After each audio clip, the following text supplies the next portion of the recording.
How did it work? Yeah. Great. Well, it says 10:09. Guys, all right, we'll call the meeting to order at 10:08. The town of Smoky Lake respectfully acknowledges that we are situated on Treaty 6 territory, the traditional land of the First Nations and Métis. Are there any additions or deletions to the agenda? Crystal? 13.1 Aspen View election agreement. Yes. That was what we missed. in the- It was missed, it was completed, but it wasn't added to an agenda. Any other additions or deletions? Marianne? So I emailed everyone this morning and I'm just wondering if there's an appetite to add that, the solar project, and the Emerald Award. If there was any updates from the news. Are there any, or should we wait till?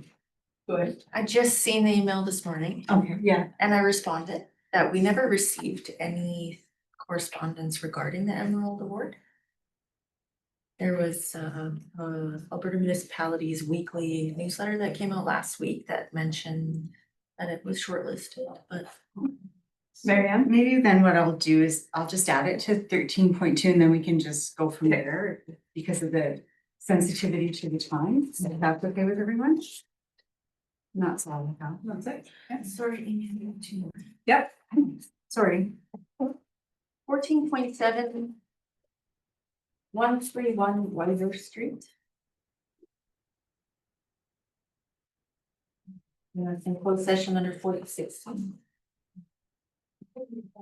Please repeat that for me. 131 White Earth Street. And I have one more. And what's the FOIP for that one? 16. 16, okay, thanks. And sorry, back to the 14.7, so it's just an update or is it something, a sale, a land sale, or what's? Regarding, Land inquiry, I would say. Oh, right, that's what that is.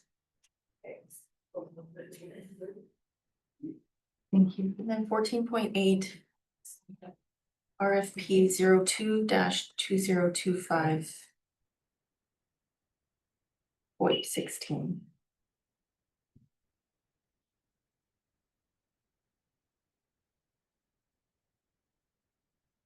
Okay. Megan? You've already read it, but I wanted to ask what time the public would be coming to discuss tourism. There won't be a discussion, Okay, but there'll be an update. okay. It's basement. 15 hours, Okay, thank you. Yep. Any other additions? I do have an addition. Is any other? And sorry, just to add to the 14.8, that's a land sale or a land update or? The request for proposal, that's in, I guess we need next steps, is that what it's called? It's been closed. It's closed. So it's a contract? What was our request for proposal? Okay, so I have an addition 7.5. It's not really an addition, it's just a clarification here that I have. We have our MCC notice of proposal material change for the Smoky Lake Development Corporation. And I've handed out a sheet that has the motions that will add to that. I said, yeah, so it's just to give you guys a heads up that there'll be a few other motions than the one that was there. Or maybe even not include that one, but I'll go through the information at that time, like what's happening. Yeah, next steps, what these motions mean. And any other clarification that gives me. Do you want to just attach it to 7.5? Yeah, that's all to 7.5. Yeah, so it's not really an addition. I just wanted to clarify with that. Any other additions? Edwin, do you have any? Believe it or not, I do not. All right. Can we write that down? We're recording it. Counselor Combs did not add anything. Hal has frozen. Thanks to. All right, I'll get Mel. I'll make a motion to accept the agenda with the addition. All in favor? None opposed, so carried. Okay, and we'll move to the adoption of the previous minutes and actions. One, Marianne. I'd like to move that the town of Smoky Lake adopt the May 12th, 2025 regular council meeting minutes as presented. All in favor? None opposed, so carried. And 3.2, June 12th, 2025 regular council meeting action. Mary, Evelyn? I'd like to make the motion that town of Smoky Lake accept the action list for May 2025 as presented. All in favor? None opposed, so carried. And then we'll move along into our delegations. 4.1 is Smoky Lake Detachment. And firms. Thanks, guys. I guess I got booked in here because I sent the APP for fourth quarter and just, you guys reviewed if you guys had any questions in regards to it. Really, these numbers for this quarter, actually crime's saying it's down, so, which is good, right? Whether it's -1% or -8%, so. With winter and stuff, it's all, your fourth quarter is always gonna be down a little bit, and now it's starting to uptick. As you can see in the Mountie Minute and stuff, it's been a little busy here since April, so. Yeah. But, Edward? I saw those numbers down because you've had RCMP officers that have left too, usually also. No, no, I think. so it actually is an authentic. Yeah, I think, you know, a couple of the prolific offenders have been put away, right? And you're gonna see that, right? Like, one of our prolific offenders was caught last fall, so, you know, crimes are gonna go down. The one still outstanding, we're trying to find, we were that close to him yet the other day. But he got away. He's, but crime reduction unit's working, apprehending him. He lives in Kikino, and he comes to our area quite a bit, so. But yeah, that fluctuates, whether offenders in jail and stuff, so. But actual for the town itself, you know, we've really no issues with town other than a, you know, gentleman across the street there you guys are aware of. And just, you know, the odd thing here and there, dog complaints, quad complaints and stuff, but you know, other than that, it hasn't been too bad in town, so. Yeah, any other questions? No, I do. Yeah. And that is just with the fire ban, have you like had people reporting others then on having fires, ATVs, anything like that? So No. actually you found. No, we Unless just you have have- just one quad, a yellow quad that's tootling around town here that we can't find for some reason, but I've talked to Okay. Anita about that one, so. Okay, I was just curious, Yeah. what about the ATVs on the Iron Horse Trail? No, we haven't had any Okay. calls, so. Yeah. Other than that, there's a couple of other while I'm here. So at the joint council meeting, BSU said that they're hiring somebody, well, you could put a kibosh to that. They did have somebody hired and decided to take a different job. And apparently now that job is on hold because the RCMP is not gonna be doing RCMP clearances. I'm gonna look into that, which is weird. So we have a girl from Redwater and a girl from Two Hills coming twice a week to help. So our victims are still getting the help they need, so. Yeah, just wanted to give you that update. I got the email on Friday afternoon about it, so. It's frustrating, but at least, you know, they're working with us and giving us some help with our victims. Unfortunately, we don't have anybody here Monday to Friday, but. They are coming, I think, 2 days a week, so. And then also, I've been talking with Evelyn about this, to do a youth camp in August of 2026. So last week when I took the high school kids to K Division, I spoke with the recruiting department and they were really excited about, you know, we wanting to host a youth camp. So it would be August 2026, because there's not enough time to do it this summer. So she's, the corporal in recruiting is gonna take it up to management and they're gonna talk further about it. Cause I can't, like, as a detachment, we can't do it ourselves, we need them, so. So yeah, we're kind of working in that in next year. And as well as we will be at the parade and stuff, in Canada Day festivities coming up this summer, so. We'll be leading the parade again, so. Maybe we'll have a motorcycle, we'll see. They get a motorcycle. They have one they have a decommissioned one in St. Paul that I already requested, so. Nice. And I can ride it, so. Yeah.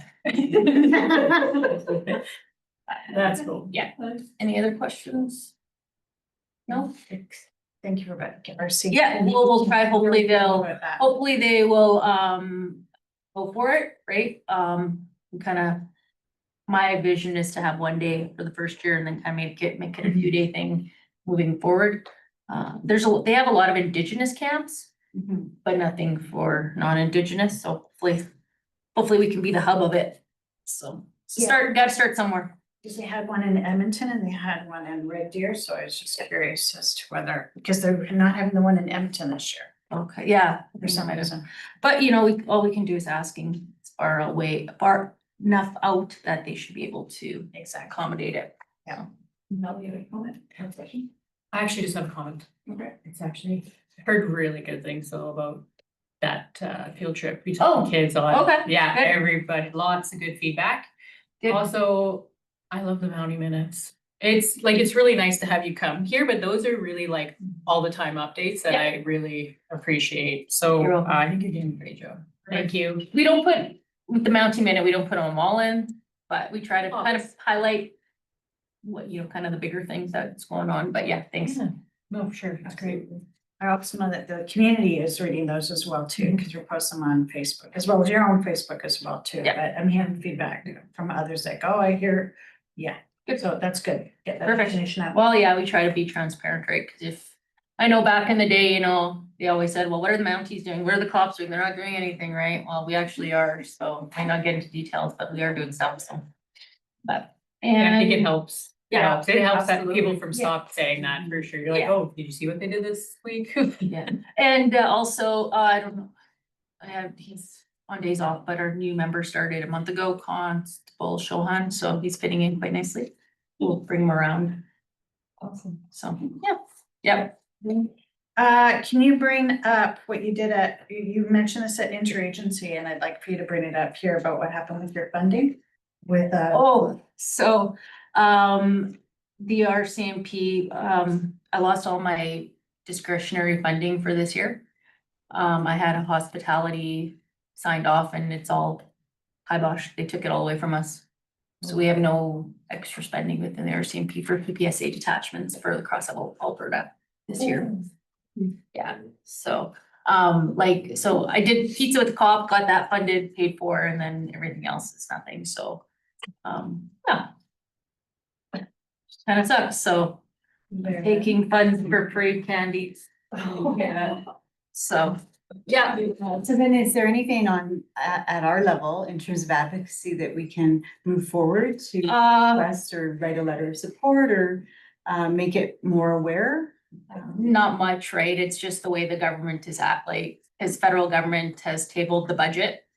Their federal budget until October. And then we started apparently in a $16 million deficit from last year. It's very political in the back end. So, all training is on hold unless it is priority, so firearms, things like that. But any additional training is on hold. If I can articulate it being operational, we're still good, but yeah, everything else is on hold, which is unfortunate, so. Yeah, I just had a $1,500, it was just $1,500 worth of hospitality rate covered for the year, but it's all across the province, unfortunately, just so. So candy for parades. And then the other one, did you have like ice cream with a cop? Yeah, so I'm taking it half, personally, I'm taking it half of out of my own pocket, and I think ATV in Vilna's gonna cover the other half, because it's in Vilna that month, so. I'm getting around it. And maybe approach Vilna Council Yeah, instead of. I got time, I got time. Okay, and then did you have, well, so then that, the reason I'm saying that is because leading up to it, did we just make it then, Pat, like we had the pizza with the coffee? Yeah. So did you have anything else planned for? Well, yeah, like, so with my hospitality, I had a pizza with a cob. Ice cream with a cob, donut with a cob, and then all the parades.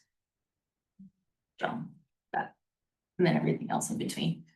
But Okay. frustrating, but we'll keep doing what we're doing. We move forward. Thank you. All right, guys, thank you very much. Thank you. You can have CSS. I like your background, Shirley. Yeah. She was.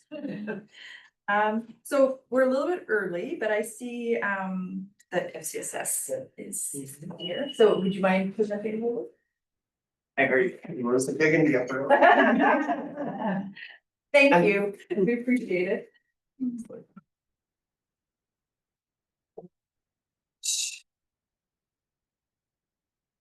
Share this one, so.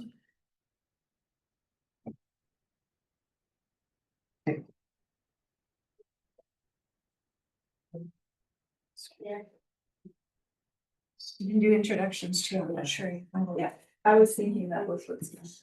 Okay, so, hello Sue, I'm Counselor Evelyn Cobes. Nice to meet you. Amy, as you met earlier. Mary Ann.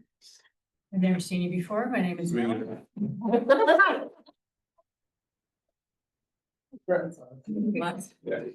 Had your order memorized. Maybe. Everybody's got to memorize. Yeah. All right, so we thought that because Sook has now been in the position since the beginning of May, whole month, that now would be a great time to get Sukan to come and share a little bit more about the role and his areas of focus. So with that, I'm gonna pass it to you, Sook. Thank you. Oh, you wanna keep going? No, Okay, you can, well, you can have control. hello everyone. As you guys, most of you guys know me as the bartender of Smoky Lake. Here I am as the newcomer navigator for the town of Smoky Lake, and I'm honored to be here. Thank you for having me. I've been a resident of this town from the past 3 years, and all I've received here is love. I'm not gonna lie, love and support. And that's how I feel that everybody should feel the way I did. I've seen myself grow here in the past 3 years that I've never seen myself grow in past 7 years in Canada. So it has been a delightful experience for me. So thanks to you all. And that's what I tell everybody at the bar too. I thank everyone here in the town. So when it comes to my new job, so as a newcomer navigator, it has 3 pillars. So the first one is to engage with the business and the new employees and the newcomers. And the second one is to say collaboration with the different organizations. And the third one is the community engagement. Since we are on the first slide, so with the business and the newcomer employees. So last week, I got a chance to go with Michelle to Chambers of Commerce.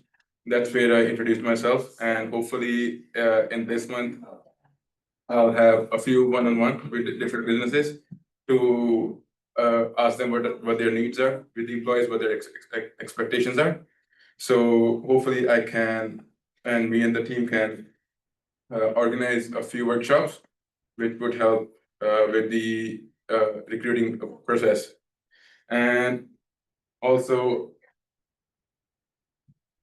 yes, so also we might also plan a job fair in the town. So which would because I see a lot of people handing resumes around the town. I mean, we had about 20 to 25 in the last couple months. So a job fair would be nice for people to have. So because some people drive from Edmonton. So we can post it on Facebook, and then they could all drive in on one day rather than coming every day and giving us a call again and again. It's easier for them.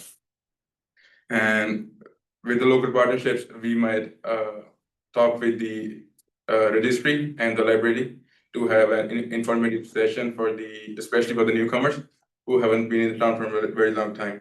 So a session would be nice for them to have everything in one bundle. So it's easier for them to know who to talk with under one roof. And I got a chance to go to an interagency where I met Evelyn too. So I met with Firefly, CLC. So hopefully I can have something for the town if we collaborate together. And with the community engagement, I posted on, you guys may have seen, I posted on Facebook, a coffee with a newcomer. So the first one is on June 7th of this month. So, and there are 2 every month on Saturdays. So it's on the weekends, so that it's easier for people to show up to. And we are organizing a cultural festival on the long weekend of August. It's on Saturday as well, so it's just before the school, so it's easier for people to, yeah. So it is a pretty big festival, and we have got a funding for that, and thanks to Rochelle. Yes, we have a budget of $20,000 for that event. So we are expecting as many people as we expect on the Canada Day event. So close to 200 to 250 people for this year too. And we might also host awareness sessions. Could be job, could be awareness about the town rules. And so when it comes to promote the awareness to the newcomers, so we might post a few Facebook posts thanking the newcomers of the town who have been here from past, say, couple of years, who have been new to the town. So because this town, I would say,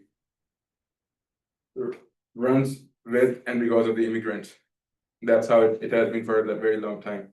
So it's very good to have newcomers in the town, and it's very good to thank them. And I'm all ears for questions and ideas. Yes. I think, excellent presentation, thank you, and congratulations are in order. Thank you. So we look forward, I think, as a council and what's to come and how this would impact us. I would like to maybe put back on the table in due time. We have the International Nurses Program, and we need some help to integrate the new nurses to our community. So I think the grant speaks volumes to what that can achieve as well to move things forward. So I look forward to our partnership and working together. So congratulations. Thank you very much. Yeah, and I know that that's an area of opportunity, so I think once I get a little deeper understanding of what may be the ask, then we can come back to the doctor recruitment table and come back with some suggestions, but I know that's on the radar. I will say AHS, last time they relocated a nurse from Jamaica, they brought her directly to the FCSS center and made a meet and greet within the first couple days. And then I have ongoingly followed up with her. So it just depends if it would be different than what we already do for newcomers or not. But that's further discussion for sure. No, I just wanted to hear a little bit more about the fair. The culture festival. Yeah, the So- festival, not fair. I want a fair. So we are planning to host different showcases for the cultures. Could be around 7 to 8 cultures for the showcasing, and about, I would say, 4 to 5 vendors for the food tasting. So, yes, so we haven't decided a place yet, but we are going to decide it in this month, because I just posted it on Facebook about the committee. So I'm waiting for the applications. So as soon as I decided, I'll get back to you guys. Yeah. I'll just add, like, that $20,000 budget came from the Rural Mental Health Animator Project, so he is partnering with our mental health animator, Zach Collini, on that. Yes. As well as whoever steps up to the table Yes. to join the committee to help him with the planning, and in a lot of ways, he can mirror some of the efforts that we put around the 100-year anniversary in regards to having a committee to help him plan and make those decisions. But we're very, very excited about it, so. no, it's very exciting, and I really like the spin that, Smoky Lake is about newcomers, because for, like you say, years and years, it's been people that come, and so I really thought that was a good take of it, yeah, really nice. Evelyn? Oh, welcome, Wayne. Oh, yes. And Okay, I know, I already gave him the gears, but the interagency, so you know what I'm gonna ask, so you can just, So I'm hoping to get a one-to-one meetings with the businesses from the town. So at there, I'm gonna ask them, say, what could they offer to fill up the welcome wagon? So it's easier for me to decide so what to add to the welcome wagon and what not to. So hopefully I might have couple meetings this month and I'll get back to you for sure. I'll just add, Sakan's done a great job putting together a 30, 60, 90-day onboarding plan. And his first 30 days was really about going to the chambers, going to the interagency, so partnerships, networking, and kind of getting a sense and lay of the land. This second month will be about relationship building and following up on the work that he's done, as well as a lot more focus on the event. And then some of those low-hanging fruit, like the coffee, is something that he can do with kind of light effort, as well as the welcome wagon. And then some of those bigger ticket items like doing workshops and training for business owners and things will come after that 90 days is complete. So he's got a strong strategic game plan backing his efforts at priority levels. first 100 days. That's it. Thank you. Other questions? Then, yeah, welcome. Thank you. Thank you. Thank you, good to see you. Thank you. Okay. I think we'll move to. Did you see? Okay. Anybody out there? Thank you. I just No. We have 4 minutes in the next meeting. If I'm surprised they're not. It's okay. Can we move to, I don't know, okay, administration and public to be incorporated.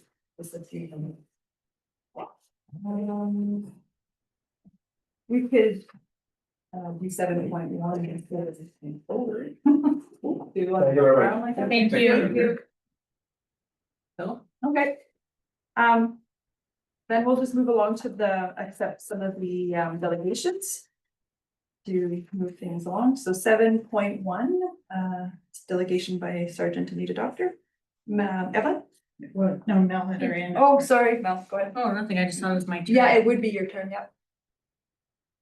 Well, then Did you have a you're gonna question? make a motion. Yeah, I just Yeah. was wondering if you had a question, I didn't wanna. Oh, that much. Yeah, I do, but Oh, we'll still go ahead and make the motion, because. I'll go ahead and make a motion that Town of Smoky Lake, except for information, the Q4 community policing report and provincial crime stats for the Smoky Lake detachment presented by Sergeant Anita Doctor.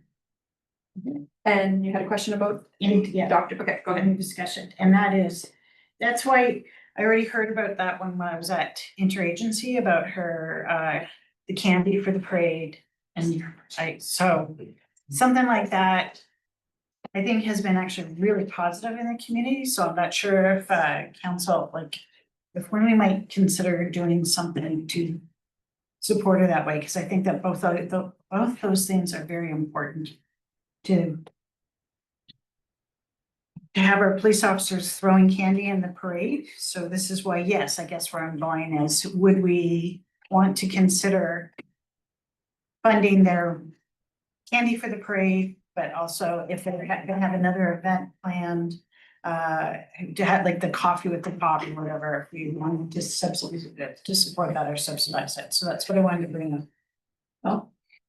Yeah, and that's kind of what I was thinking too in conversation, but what do you think if we have just administration reach out to them to see like what their regular normal budget would be for and to bring back? For administration to talk to them about it? Because I also, yes, and that's why, thank you for supporting me in that and already thinking along those same lines. Because they're not allowed to come to us, so it's not like there's gonna be a letter from them saying, hey, so this is why if we're gonna do that, that's why I wanted to bring it up during this delegation, is that it has to be organic, that we have decided to voluntarily do this for them, so. So then after this, I could, or we could make a motion for administration to reach out and see what her regular budget is for the events held in Smoky Lake to including parade candy and to bring back to the next meeting. Thank you. Okay, I'll call it, oh, Yeah, and if I could add to that, I think she mentioned it in the presentation, it was $1,500 that was impacted. but that was For the for region. everything, for region. I was suggesting for Smoky. Okay. Yeah, that's I why we agree. worded it. Okay, and, okay, I'll call the question on the exception of the delegation, so all in favor? None opposed, so carried, and then Mel with the sweet sequence.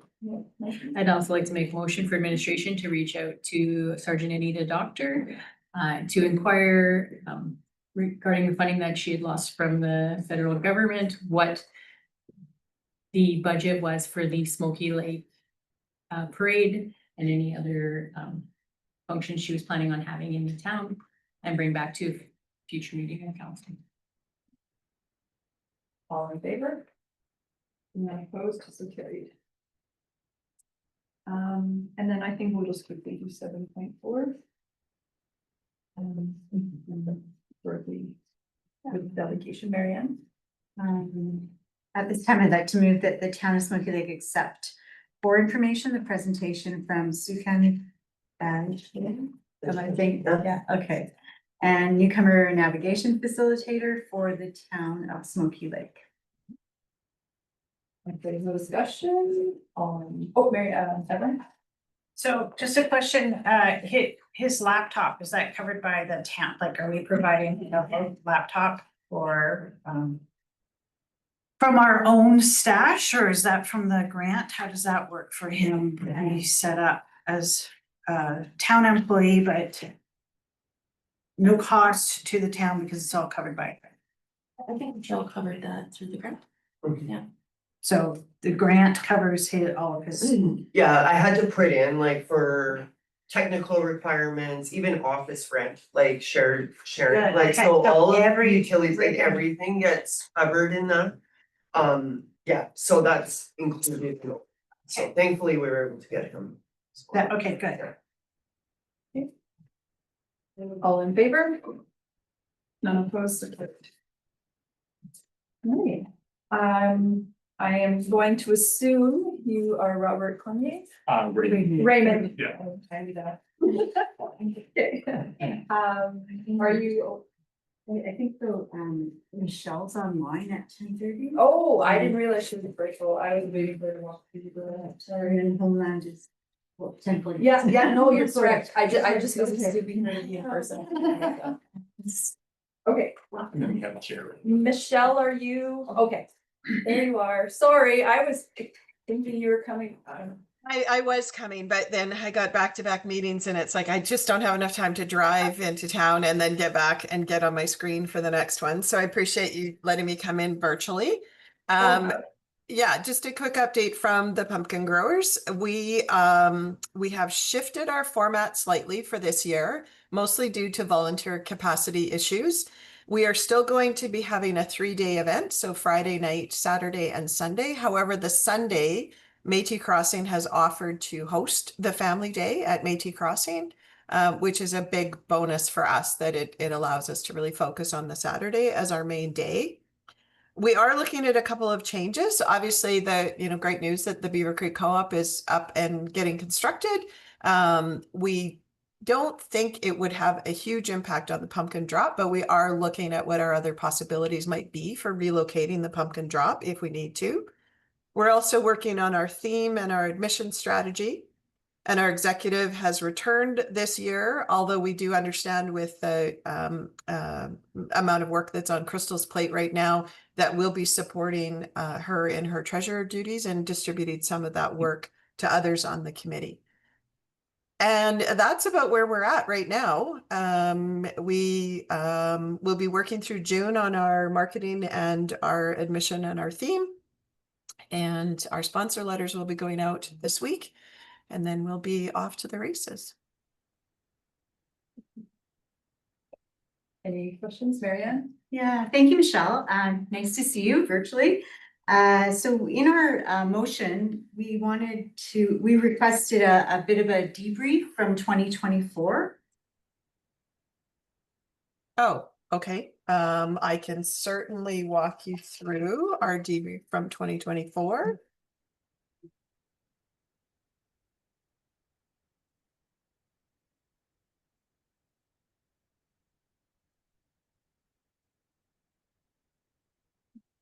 Just look for my notes here. What I will do I'll take you through the president's report first, and then we'll see if there's anything in addition to that. So in 2024, our 3-day format was received positively. However, volunteer capacity and burnout are real issues to address for 2025.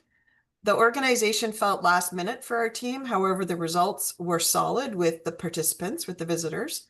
Some clubs supporting the event lacked strong organization internally, which affected our team's capacity.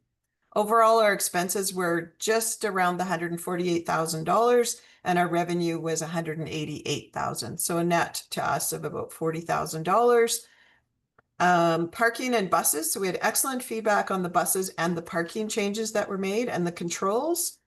The Midway, we always struggle with this, but we do need the Midway to be open the Friday night and the Saturday for us, and it should be open after the pumpkin drop. The way off, we would continue to improve organization of the event, including the judging, volunteers, and for our growers. Navigation, we need to improve our info booth management and ensure there's more sources of maps. Admission, the overall admission strategy was accepted. However, it was confusing to people with the number of different types of wristbands and how the actual process was managed. So we had some that was pre-purchased online. People brought tags. We had a bunch of different things, and that created hardships for our volunteers. We continue to be the #1 draw for Travel Lakeland, thanks to significant social media presence, advertising, and dedicating resources to our own website. We rely heavily on community volunteers, many of whom run their own events at the same time. Reaching out to volunteers from other communities to ensure we have capacity to serve our guests is a possible solution to our challenges. We engage more fully with clubs in the off-season between 2024 and 2025, contributing to fundraisers with souvenir items and providing pumpkin grower volunteers to their events. Our grant applications for 2025, we have been approved for $25,000 from Travel Alberta. That will cover some of our expenses. We've also applied for the community initiatives. We've requested $71,000 and we'll be hearing whether we got that one late June, early July.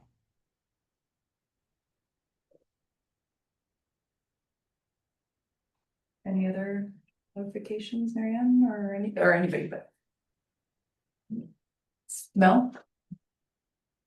Hi, Michelle. So I'm guessing you guys are kind of in the early stages of planning and how this is gonna look. So obviously there'll be some concern about that the third day isn't located in the town of Smoky Lake.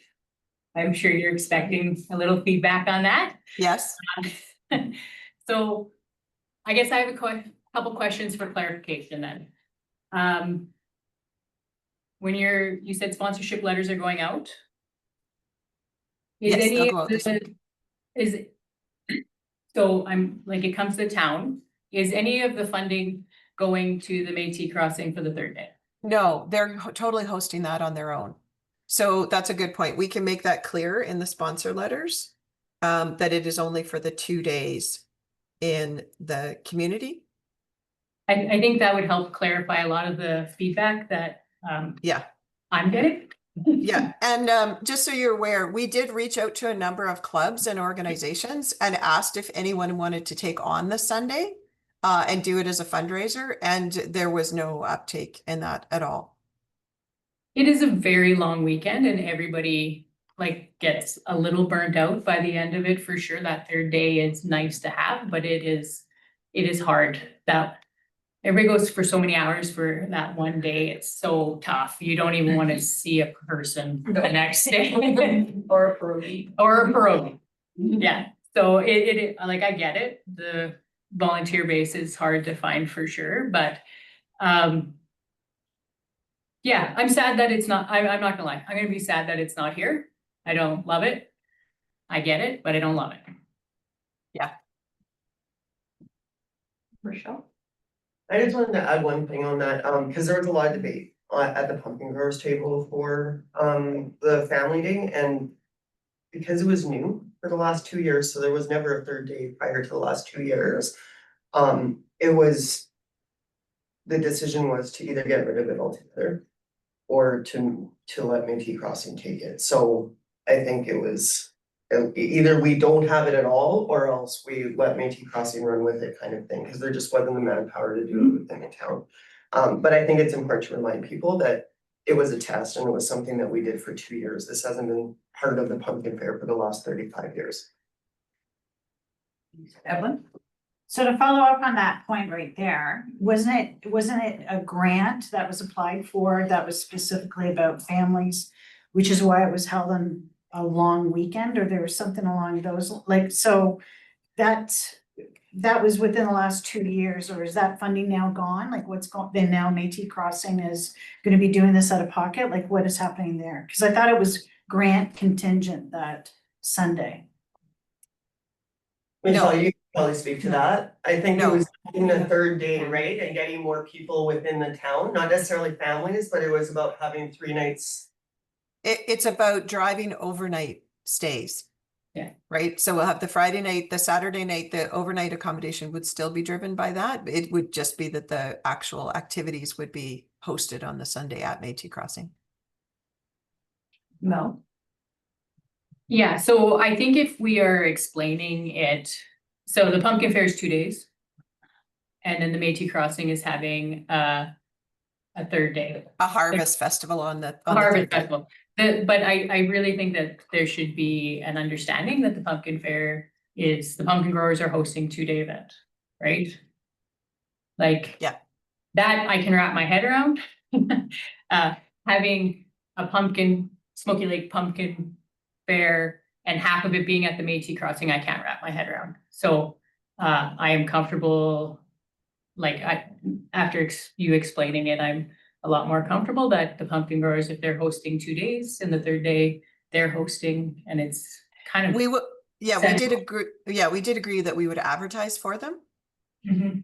for that third day. So because we have such a reach, right? So we'll make sure that we are advertising. It's sort of like we do for the car show.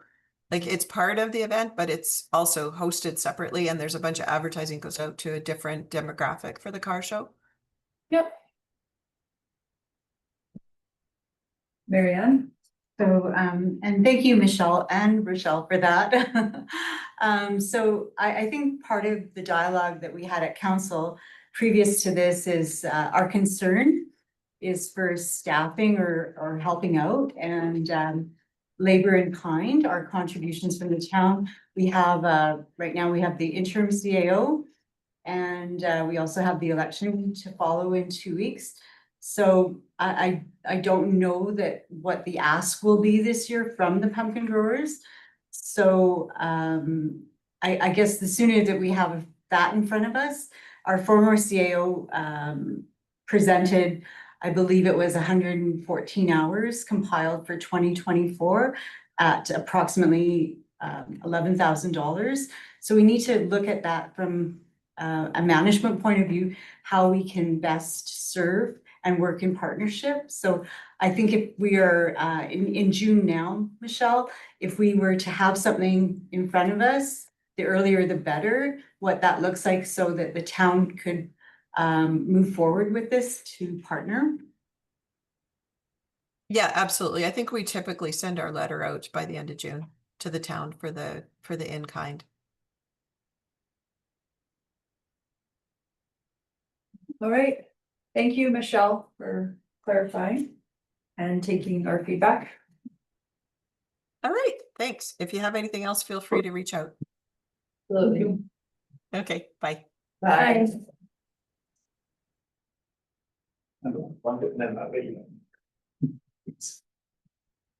All right, we'll move along to 4.3, which is the Homeland Housing Smoky Lake Foundation. Raymond Cormier, CEO. Jared is just coming in. Oh. Shall I give you the font for a PowerPoint? I don't know if I have a follow on here. You can join the Zoom meeting and then share your screen. Sure. Do you help him do that? Computer died. And there's no fob on it? No. These things. Mine does.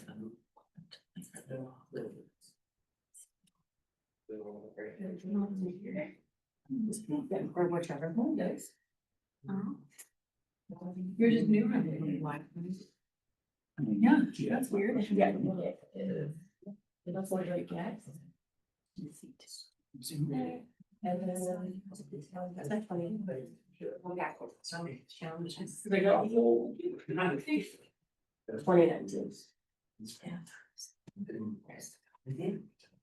Yeah.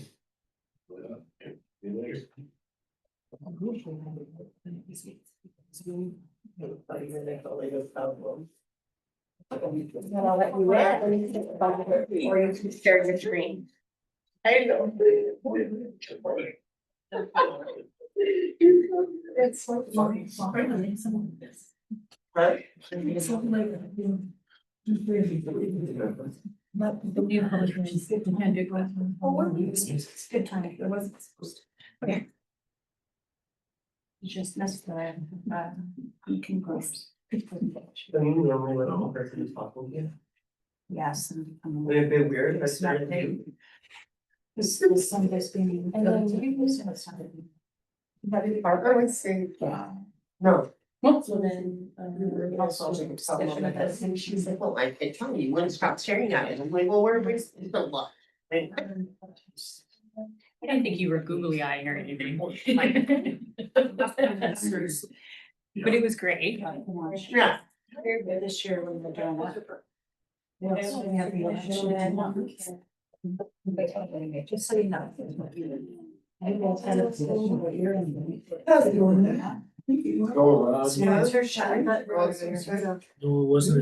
Wasn't there? There is an.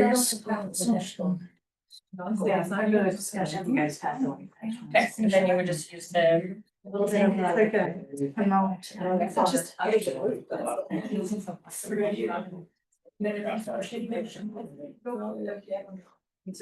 Yes, so that's what I did. Okay, so we're circling around. Captain, my captain. Michaela. Ready to go. Ready? Teresa's done. Yeah. All right, we'll do a quick introduction, just because I'm not very familiar. And I don't know if everyone else is, sounds like they are, but. So we'll start with you and then move down the. All right. So my name is Raymond Cormier. I'm the Chief Executive Officer with Homeland Housing. And through Homeland Housing, the Smoky Lake Foundation has contracted with our company to provide management and administration services for their foundation. And I've been CEO with Homeland Housing for 8 years. And my background is actually in housing and healthcare. And I've been doing that for about 15 years, well, 18 years. With a career that started first in Capital Health and has transitioned through to long-term care, designated supportive living and housing. So that's the background. Thank you. Very good. Jared Serban, Smoky Lake Foundation Chair. Evelyn Cobes, town councillor and alternate for healthcare professionals. Amy Turnage, Mayor of Smoky Lake. Marianne Prosky-Zerowski, board member on the Smoky Lake Foundation. Melody Morton, counselor. Crystal Briggs, the interim CAO.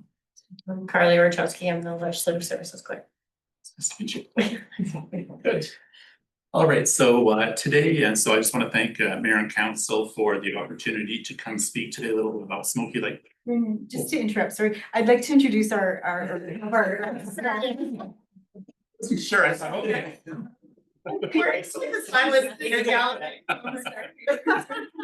That's what we refer to as the peanut gallery. Yeah. These are the people that actually run the show. I'm Rochelle, I'm not, we've been in, you know, I'm the access director for sure. How are you? Ashley Burke's the lead guy, both. You and I looked at a skid steer together. Yes. I thought he looked familiar when he came in. I was like, where do I know him? There you I go. was thinking the same thing. All right. So again, I just want to thank Mayor and Council for the opportunity to present today. And what is your time allotment? About 15 minutes, All but right. we're leaving it. Okay. So what I'd like to do today, first off, is talk a little bit about Homeland Housing, about Smoky Lake Foundation, And then secondly, to do a brief introduction or overview of affordable housing and the need for affordable housing in Smoky Lake and throughout Smoky Lake County. So a little bit about Smoky Lake Foundation. So it is a housing management body that was established back in 1995.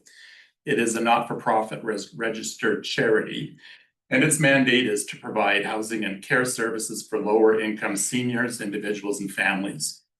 Altogether, we serve 191 residents in Smoky Lake, the villages of Vilna and Wasetna.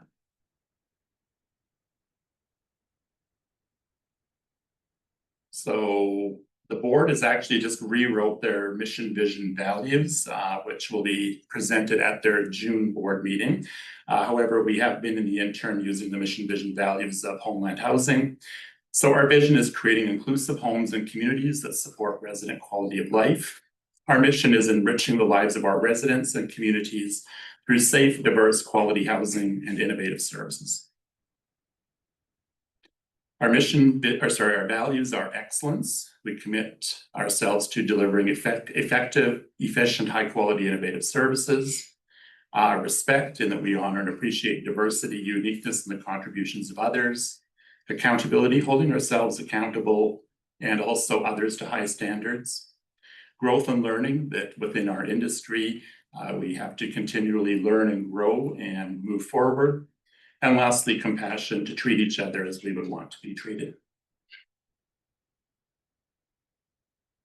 Our governance structure at Smoky Lake Foundation is a 5-person board of directors that are appointed by member municipal councils. So that would be the town of Smoky Lake, county of, Smoky Lake County, village of Wasetna, and village of Vilna. The board is also responsible for setting the strategic plan and the direction of the organization.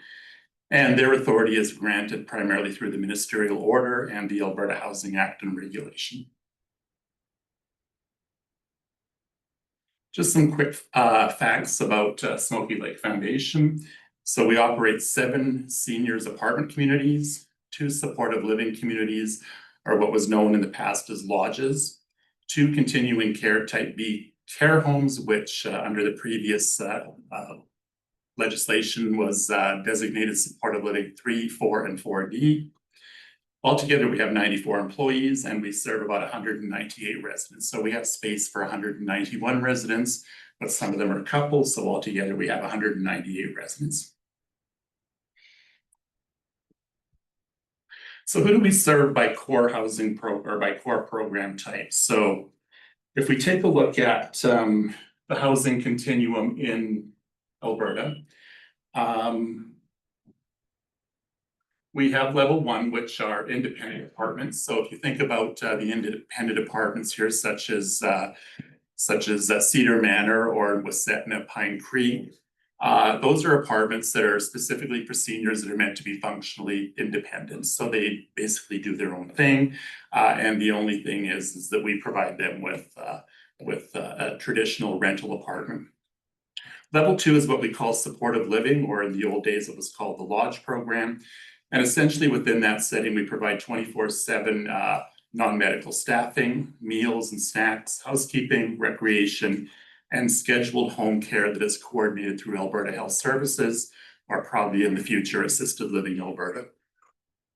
Level 3 is designated supportive living 4, which is now called continuing care type B care homes. So there was a bit of a name change when about 14 different pieces of legislation and acts were brought together back in 2024 in April that created the Continuing Care Act. So when that Continuing Care Act and regulation came into effect, they changed all the names of these programs. So designated supportive living 4 is now known as a type B continuing care home.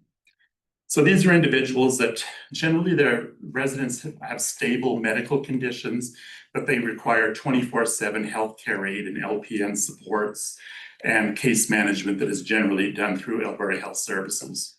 In addition to that, we still provide meals and housekeeping, recreation, and the health services portion is funded through Alberta Health Services. So you have the requisition that funds the supportive living program, but all of the health services are funded by Alberta Health Services.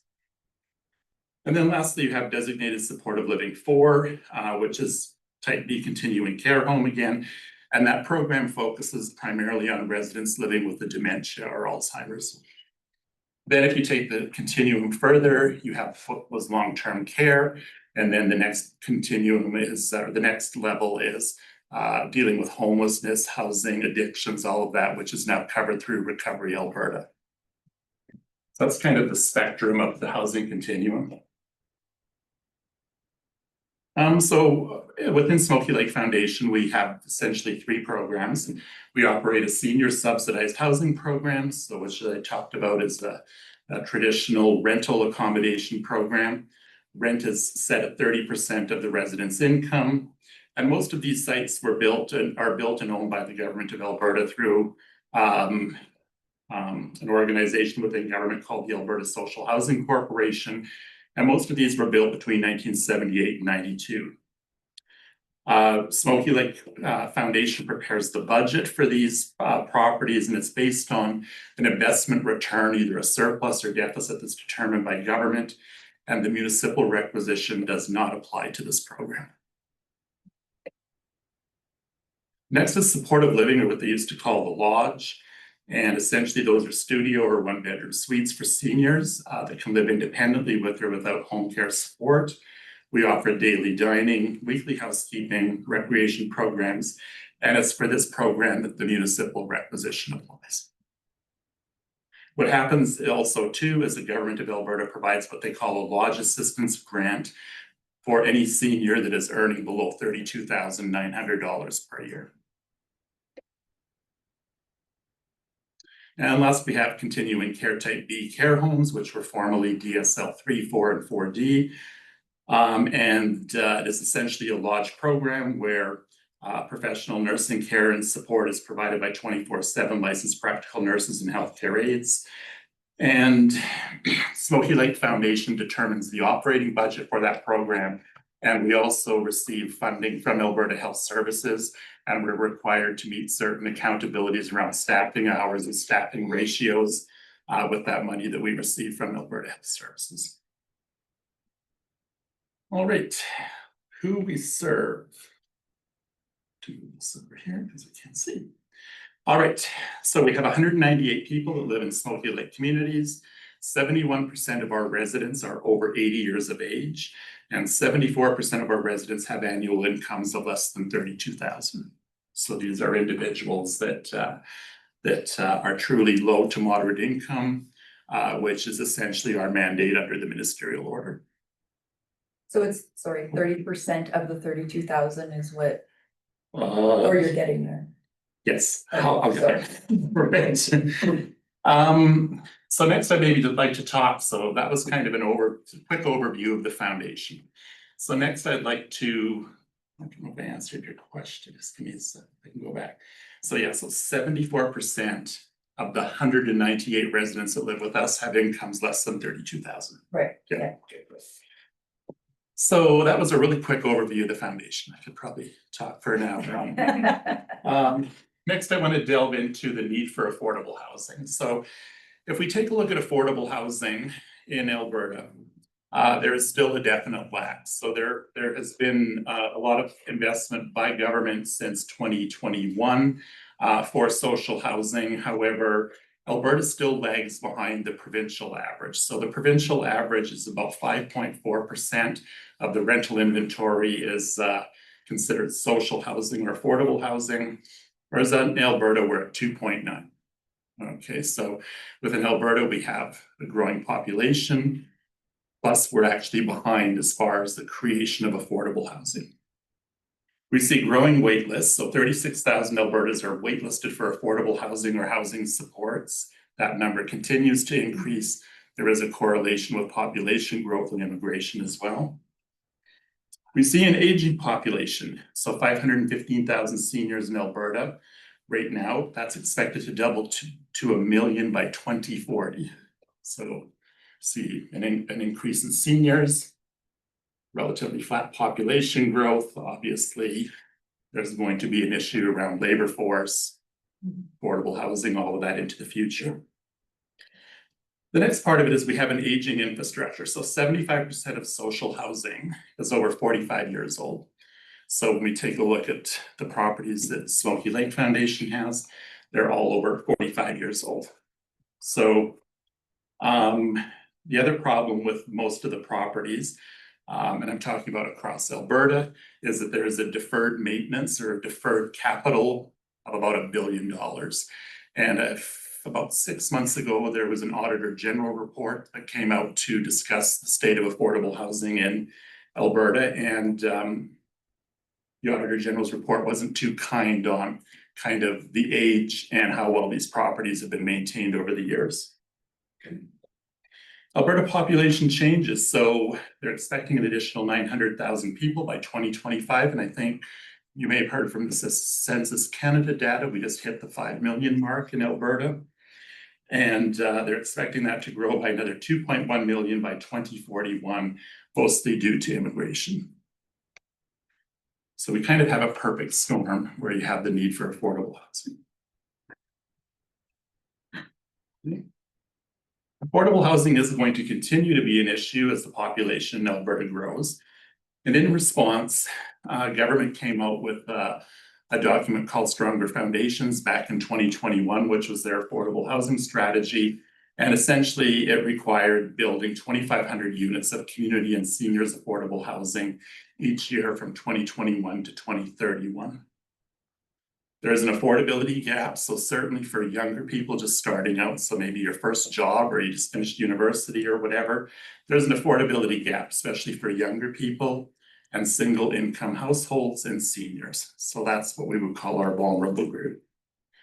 There's also emerging trends towards specialized housing that supports families and individuals affected by mental health and addictions, domestic violence and homelessness. So we see that through the initiative through Métis Crossing, through the treatment center. We also see that with other initiatives that are being sponsored through Recovery Alberta. So the question is, what is affordable housing? So affordable housing, the definition of it is housing that costs you less than 30% of your household's before tax income. And this was an arbitrary number that was kind of decided in the very early 1980s. The reality is that that real number probably now is closer to 45%. It's housing that targets low to moderate income individuals, families, seniors, people with special needs, and the vulnerable population. As I mentioned, the need in Alberta, so Stronger Foundations, Alberta's 10-year strategy to improve and expand affordable housing was released in November of 2021. And it basically says that they want to create an additional spaces for 25,000 households by 2031. And right now, the wait list for affordable housing in Alberta is 21,000 people. So there's about 110,000 people that live in affordable housing, and roughly every year that wait list sits at about 21,000 people. So definitely a need. So what are the types of programs? So within Alberta, what are the provincial programs, affordable housing programs that are offered? So there's community housing. So for example, in Smoky Lake, we have 2 community houses. So the idea behind community housing is it's subsidized housing for families, seniors, and individuals with low income. And rent is based on 30% of their income, based on the income threshold of your community. So government publishes every year a document of each town over a certain population and city. And they talk about what would be the income threshold for a 1-bedroom, 2-bedroom, 3-bedroom, and 4-bedroom accommodation. So essentially that is set to that. The next is we have senior subsidized apartments, and those are apartment style housing. So again, think of Golden Valley Villa here in Smoky Lake. These are housing units that are for people that are 65 years old. Again, rent is based on 30% of your income to a maximum rent. Then the next category of housing you have is what they call near market housing, or what they refer to commonly as affordable housing. And this is rental housing for families, seniors, and individuals where the rent is set 80 to 90% to the market of your local community. So let's say a one-bedroom apartment in Smoky Lake was 1,000. If it were near market housing, it would be between 800 and 900 per month. And then lastly, is special needs housing, which is housing provided for those living with mental health and addictions, experiencing homelessness, transition housing, and very often this housing has support services associated with it. So that's kind of the four main types of affordable housing. So the next step is, well, how do we fund for all of these projects? So we fund kind of through four different avenues. So the first one is what they call the Affordable Housing Partnership Program. The next is the Indigenous Housing Capital Program. The third is through Canada Mortgage and Housing Corporation or the federal government. And lastly is the municipality. So if we were to take a look at the Affordable Housing Partnership Program, and this is a provincial government of Alberta program. This program was launched in December 2022, and it partners with the public, nonprofit, and private sector providers to build affordable housing. The criteria for that program is that it funds programs that are innovative and sustainable. So one of the conditions of this grant is that you have to be able to break even or realize a small surplus, so government will not subsidize any of the operations. It's designed for new construction, conversion of non-rental spaces such as hotels or commercial buildings. And the other thing with this program is you have to focus on what they call a mixed-use development. So in the olden days, you go and build a building, and that was an affordable housing building, and all the poor people lived there. And so you were marginalized, there was bias, ghettoization, etc. So if you go to Toronto and look at their old affordable housing program, you can see that's exactly what happened. So now what government wants is they want essentially a mixed use development. So you have a building where you have all sorts of different income levels living in that building. So you have some market unit apartments, you have some RGI, rent geared to income 30% apartments, and others that are between 70 and 90% of your market. Okay. In addition to that, they really want that the building has a commercial, retail, or community service element to it. So main floor retail, community space, etc. And if you meet that criteria, there is available funding for up to 1/3 of the eligible project cost. But again, the operator has to demonstrate operational sustainability or that there's funding from the municipality. So if you look at some of the City of Edmonton programs, they will actually operationally fund these types of programs. Would you prefer a question now or at the end? That's up to you guys. So, go ahead, if I may, so regarding what your point that you just made, you know that I don't know how familiar you are with would you like water? Actually, I'll just, no, go ahead, Marian, thank you. Something stronger than water? No, it's not too early. So I don't know if you're familiar with our housing grant. The HAF grant that the town has received. And if anything would speak to that, and if we could implement, shaking your head yes, and. So I do have that as part of the presentation as well. So I'll just sit back and not get ahead. All right. That's kind of the first pillar or the first part of the circle of where you would get funding from. Second part is through the Indigenous Housing Capital Program. And so this funding is available to Indigenous governments or groups,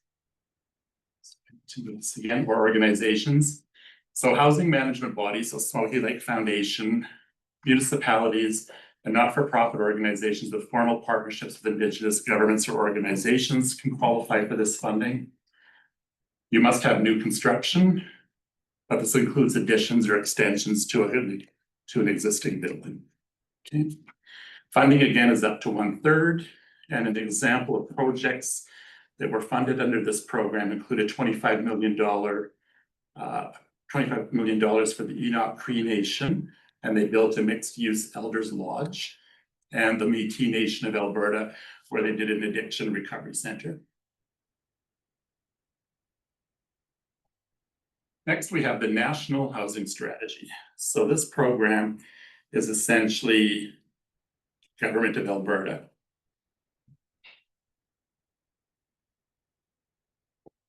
And so essentially this is a 10-year program. So the federal government through CMHC released $115 billion in 2017 to build housing that was focused on vulnerable groups, Indigenous housing, and it had to be sustainable, inclusive communities.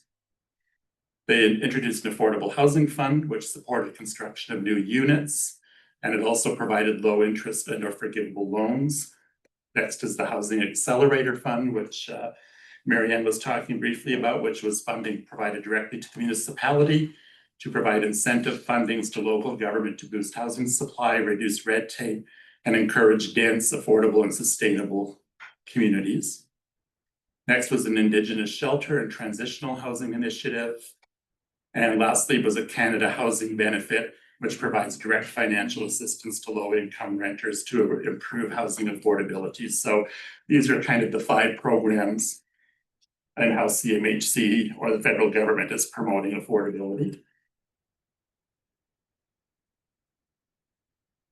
And lastly is municipal collaboration. So one of the big things for the provincial government is they want to see that everyone is at the table in creating affordable housing. So they're basically saying that they expect municipalities to contribute to affordable housing. And basically, when you apply for the Alberta Affordable Housing Partnership grant, you have to demonstrate, or the municipality or the applicant has to demonstrate that all 3 levels of government are involved. Municipal contributions may include land donations or capital donations, or sometimes if you are a multi-municipality jurisdiction, each jurisdiction can contribute a capital requisition that can go towards funding an affordable housing project. So an example of that was the city of Leduc. So they built an affordable housing project within the city of Leduc, but all of the communities within the county of Leduc contributed towards that capital requisition. The other is the municipal grant. So the city of Edmonton actually operates their own grant program where they will fund you 25% of construction costs for not-for-profit groups, etc. Next are property tax exemptions. And then lastly is the Housing Accelerator Fund, which municipalities can use to support the building or development of affordable housing. And that may include costs to develop bare land, fast-tracking development, and building permits and waiving other development costs. Sorry, I'm pushing through this fairly quick. Lastly, so thinking about your community, whether it's Smoky Lake or Setna or Vilna or wherever, what are some of the strategies to build affordable housing? So number 1, partner with housing management bodies, nonprofits, and government. Okay. Bring about innovative housing solutions. So explore mixed use, mixed income, multifamily projects that maximize density while reducing your infrastructure costs. So remember, as a community, if you sprawl, that means more sewer lines, more electrical lines, whatever, more infrastructure. So the idea is to build up. Okay. So having a mixed use multifamily approach allows you to maximize that density. Any unused commercial space or surplus school sites, consider if that could be turned into housing. The next step is you need to conduct a needs assessment using Alberta's standardized template to identify local housing gaps. And next, engage the community, open houses, information sharing, websites, newsletters, surveys, feedback tools, so that residents have the ability to shape and have a voice in their community.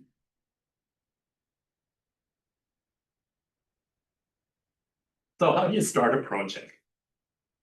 So the first thing you want to do is you want to do a needs assessment, because you have to be able to prove that your municipality needs affordable housing. And I can tell you that Smoky Lake does, because you have a 0% vacancy rate, right? And there is little to no available rental housing in Smoky Lake. So being able to do a needs assessment. 2, you want to secure partnerships. So team up with a housing management body or other nonprofits or even a for-profit developer. The next thing you want to do is you don't get this money. You can't say to the government, I want to build the project, and government gives you the money. You have to do all the legwork first. So you have to do your design and everything, and you have to get it essentially to the development permit stage with a Class B cost estimate. And then government and CMHC will look at your application. If you try to submit before that, you're not going to get any traction. So there is an initial investment. So for example, Homeland, we received funding to build 118 units of affordable housing in St. Albert. So I'm not sure it's in the public realm yet, but it will be shortly. So that was essentially money, just like I've outlined here. And I think we spent about $300,000 in upfront cost to do the development part of it first, right before the government would look at the application. So, spoiler alert, our meetings are recorded. Okay. That's good. Can I interrupt for a minute? Mhm. $300,000, that Yeah. was the city of St. Albert that No, funded that? that was our own. That was okay. So why is it that Homeland? Is that because you talked to the city of St. Albert and got these partnerships together that you decided that St. Albert was worth investing that $300,000? Yeah. So when we did the needs assessment for St. Albert, it came across that they are short 2,000 affordable housing living units in the city. So we went to the city and said, can you donate some land and some capital dollars? And the council said, yeah, we can do it. So what are the capital Yeah. dollars? So the capital was 2.85, and then the value of the land was about 2.3. So they contributed about $5 million towards the project. So then, what happens is, in order to qualify for the CMHC and provincial AHAP funding, you have to go ahead and do all this development stuff. So that was $300,000 of our own internal funds to do that. You can apply to CMHC for seed funding. However, the seed funding within CMHC is very, very limited, like next to impossible to get. So you kind of have to go through those steps. You have to kind of go through these steps first.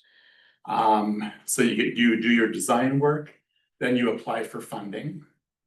And then while that approval is going on, you continue on with your design work so you can get it to your building permit stage, right? So what the province is looking for is, number one, is it innovative? How's it innovative? How's it supporting your community? How's it supporting vulnerable populations?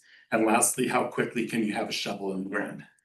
So that's kind of the criteria when you're applying for these grants. The other thing with the grants is everything is point scored. So they look at the proximity of the development to grocery stores, to daycare, to schools, public transportation, all of those kind of things within your community. So both CMHC and the province score your application based on that. They also look at accessibility, so the number of barrier-free suites that you may have, all of those types of things.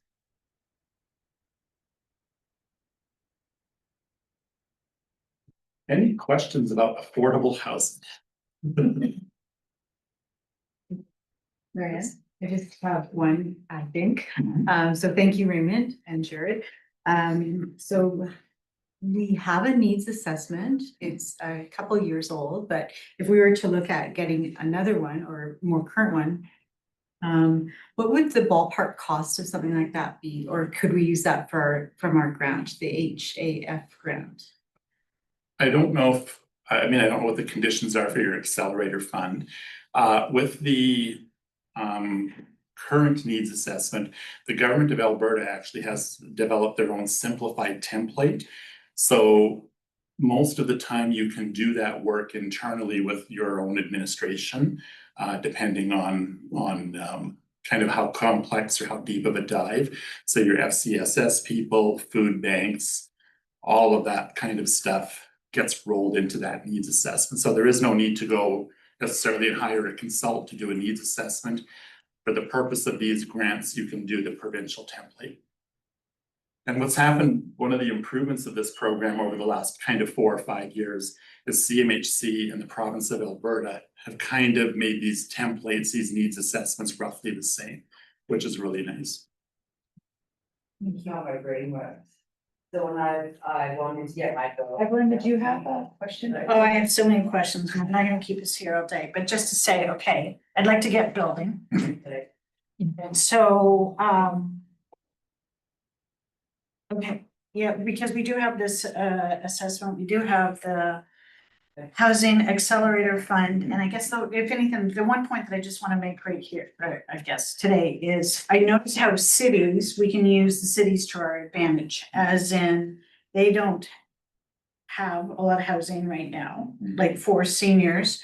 So that means a lot of people are looking to put their parents into small, they're looking outside the city. So I really do see us as having an opportunity, that we're an ideal community to become like a senior-centered community. In fact, there's designations out there. Apparently there's, well, they're made up designations, I'll put it that way. It's not like there's a body, but you can make up your own designation, say we are friendly, like we are senior center, simply because seniors can come here, they're more comfortable driving around here. We don't have traffic lights. It's all stop signs. So they can drive here, but that they would be comfortable here. I see a lot of these facilities actually even expanding. We've got land beside the current Barbie Nook, but also that they, similar to what has already been started, that there's almost, you can start here in one part of the building, but as you age out or as you become more infirm, then you can transfer to a different part of the building as well too. So I know I just kind of threw, I only have a few, like 2 minutes to kind of throw that in there, but. So yeah, so developing essentially what you're describing is what they call a campus of care, right? Canvas of A care? campus of care. Campus of care? And old language used to be that you could age in place, and that kind of reminds me of, you know, you put a plant in a corner, plants age in place. I'm not sure that humans age in place, but essentially it allows you to access, you know, kind of a cafeteria style, you know, menu of services and programs as your needs change, right? So when we were all 20, you know, our needs are very different than when you're 40 or when you're 60 or when you're 80, right? So the idea that we age in place and that, you know, we're static to the environment around us is a bit of a misnomer. It is about how do we bring services in that support you as you age, right?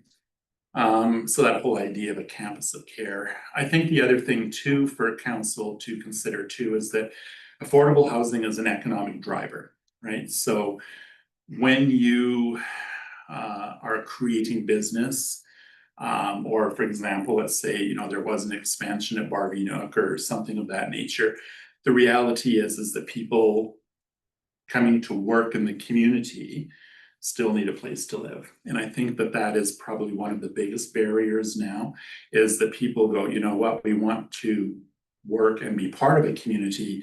The reality is we have nowhere to live. And this is especially true for people that are starting out earlier in their careers, right? So that, you know, when you're right out of university or might be your first or second job, well, you at that point, you may not qualify for a mortgage yet. So home ownership may not be part of where you are at that point in your life. Or it could be that you might want to say, you know what, I want to try this community out for a couple of years and see that it's a right fit for me and that the community, you know, the community makes sense for me. So I think, again, in not having an inventory of rental housing, you're really beginning to limit economic opportunity, right? And I think also too, you know, just that whole idea of having a mixed use type of project, right? So that you can have those higher income earners, moderate income earners, and lower income earners all be part of the same building, right? Yeah. Yeah. So I think, yeah, I would challenge to think of it more beyond seniors, right? Because the truth is yes, you are going to have an aging population in Smoky Lake or within the county. Yes, you want to keep those people in the community. You don't want to see them all go to, you know, Edmonton and Vegreville and Fort Saskatchewan and wherever else. So you want to try to keep them in your community, which means that, yes, you need the housing, but then you also need the medical services, the hospital, the physicians. You guys are all well aware of all of those other issues, right? Yeah. And I think that, sorry, I just want to talk a little bit just about how does affordable housing support economic development? So number one, it's more than just about providing shelter. So it says here by reducing housing costs, affordable units free up disposable income for residents to spend on local goods and services. So they're giving back to your community, which means they have some increased purchasing power, which stimulates business growth, supports job creation in retail, hospitality, and other sectors. Number two, it attracts employers. So if you have an affordable and a robust affordable housing market, it enhances community appeal by ensuring that you have a stable housed workforce. And so again, it actually helps you to attract employers such as energy, technology, and healthcare. It reduces public service costs. So stable housing prevents homelessness and alleviates pressure on public resources such as shelters, healthcare, and social services. So what they actually are suggesting that by housing one homeless person, and I realize we're not kind of talking about homelessness here, but if you house one homeless person, you're actually saving taxpayers about $34,000 a year, right? By reducing reliance on crises intervention, the judicial system, the policing system, and all of that. Rochelle, I think so. I just have one question, and I think we understand what affordable housing does to economic development, but I appreciate that. I guess my question is in your experience, because I do think it's important, like, right now we're saying, okay, rural, renewal stream, let's bring people in here and get jobs. But then we don't have daycare and we don't have affordable housing. Or we pivot and we say, let's do a whole bunch of seniors housing, but we don't have transportation. We don't have, like, there's others of that senior smorgasbord that we have. So in my mind, it's like you gotta lean into one strategy and then make sure your smorgasbord goes along with that. Otherwise, it's like the self-propelled. So do you see municipalities leaning into one specific strategy of, we wanna do this well first and then expand their affordable housing? Or do they just go after affordable housing? Cause I just see it as, if you're not looking at all the rest of the pie, it's one piece. Yeah, so I think each municipality has kind of its own unique needs, right? I think for a lot of municipalities, they kind of use the, throw spaghetti at the wall approach and see what sticks. So I would agree with you, Rochelle, is that you should have a phased strategy, right? And so the key, one of the things that we hear over and over and over is not necessarily about housing and supports for seniors. We're hearing about, I'd like to come and live here and work, but I have no place to live, right? Which means I'm gonna have to commute from another center or from Edmonton or whatever, which means that I'm really not going to be part of your community, right? I'm gonna transition in and out of your community. So my personal thought, if I were looking at a strategy, I would say you need to develop some core affordable community housing, right? So this would be for young people, individuals, families, single parent families. Because then your daycares, right? So if you developed a mixed use space, you could say, okay, we have 30 units of mixed use space. And on the bottom, we're gonna put a daycare, on the main floor retail, we put a daycare, and you can put something in the downtown core, right? You now have accessible daycare, accessible housing, and those individuals are now living and working in your community, right? And it doesn't mean that you have to build hundreds of units, right? I mean, even if you start at 15, 20, 25 units, right? That is going to send a message that, number one, there's housing in the community, right? And in turn, people will start that migration. Then once they become rooted in the community, that's when they're gonna go buy their first house, right? And then contribute again to that local economy. So I would say, first off, is develop some affordable housing, right? And not housing that is for sale, but housing that is essentially rental affordable housing. Okay. Thank you. For time's sake, I'd like to thank you for all your information, and I think we have a good idea of what knowledge you carry, and we could reach out if we have further information, and so it gives us some basis to help make some decisions. But yeah, thank you very much, and we'll carry on. Thank you. Thank you for coming. All right. We will move on to, I take a recess. yeah, we should. Okay. I was gonna say new news right away, but it's still half an hour. We'll take a 5-minute break. All right, we'll call the meeting back to order at 11:39, and we'll move into 6.1 administrative reports.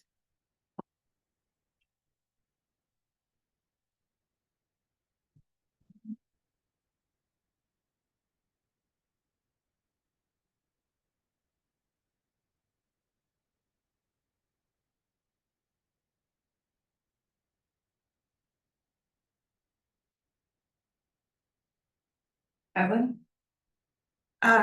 So you're not gonna walk us through it, then you're just gonna leave it up to us to ask questions? Crystal, is that? Is there any questions? I don't Okay, know. all right. So I'm gonna start with the Voyant Communication app meeting. Can you give us, I see that it's on here and it was already on my list to ask you about. So can you tell us more about that? Where we're at with the communication app? We just had a meeting with the lady kind of explaining how the alert app works and what's all involved. And there's a lot of setup, so it's gonna take us a couple months to really get set up and then have our launch date. So that was just the first step. We just kind of had a meeting just to see what was all involved. So now we have training coming up. Then So the meeting was about upcoming training is the next step, or like there's? yeah, because Dawn was in touch with this lady from Voyant Alert. It was in budget, so I informed her that we are moving forward with it. The cost did go up $200, but I was able to get it for the original cost. And yeah, so it looks really good. I have to learn more about it, and I will bring updates, and I think it's gonna be a good communication tool for Smoky Lake. Yeah.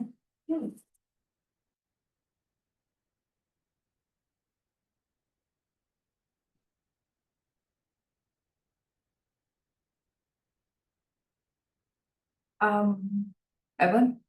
So we've got, first of all, I know dealing with emails is under administration.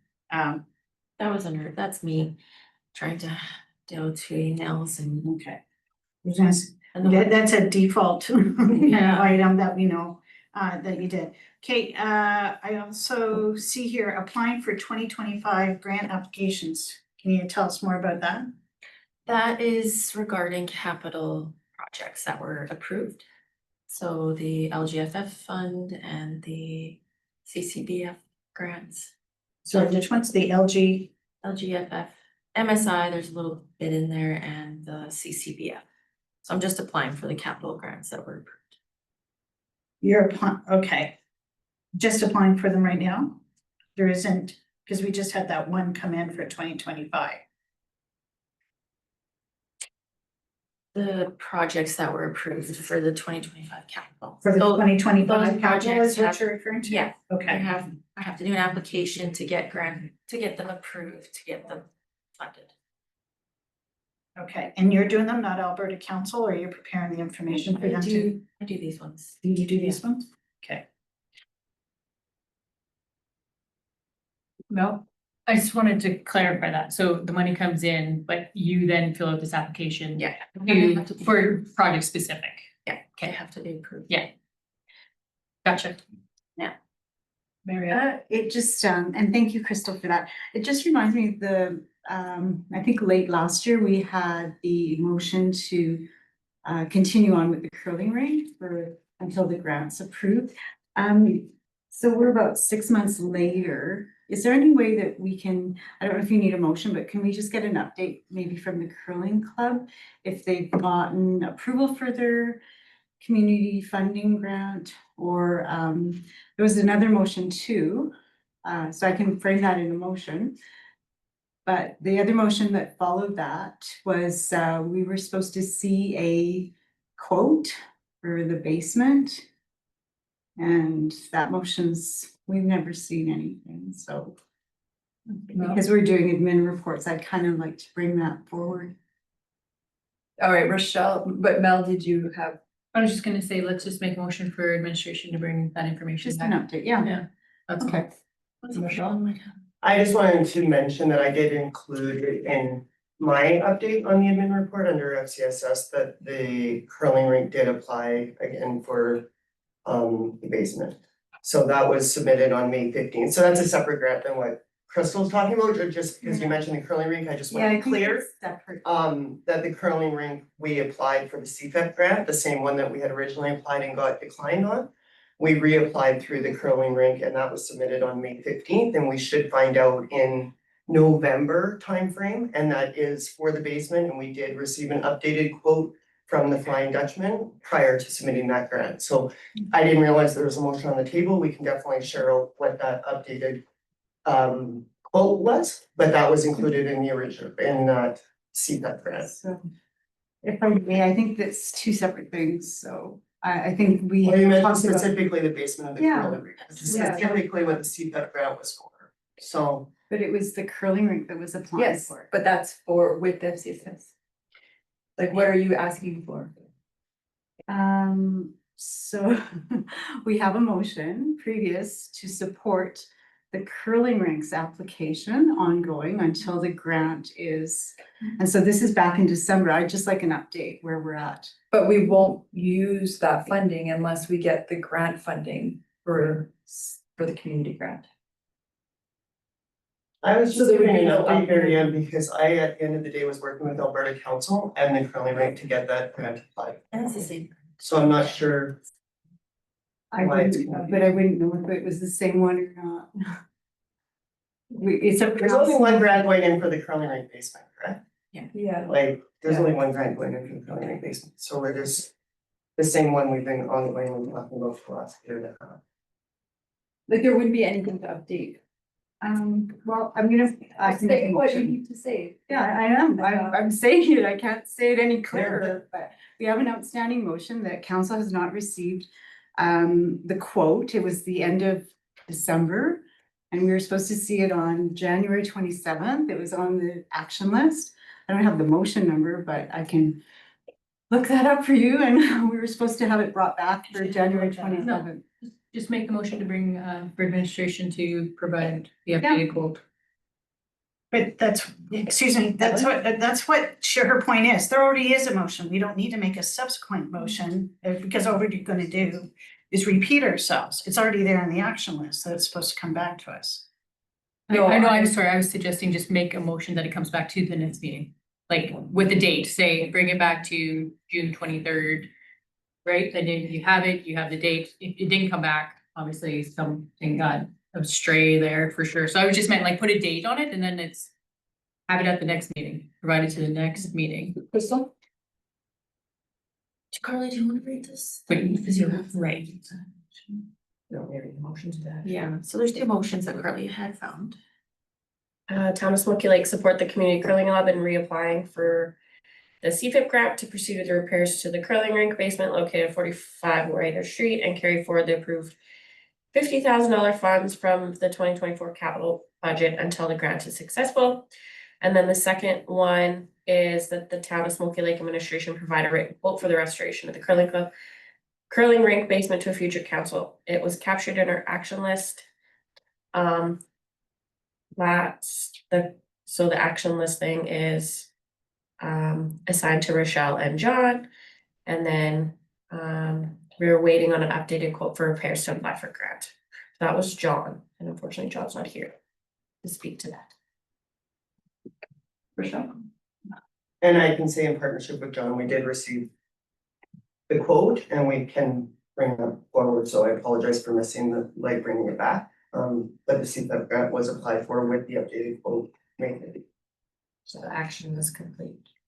Section. Well, no, because that second motion, the action was to bring it back, so it wasn't completed, so that would be an outstanding action item.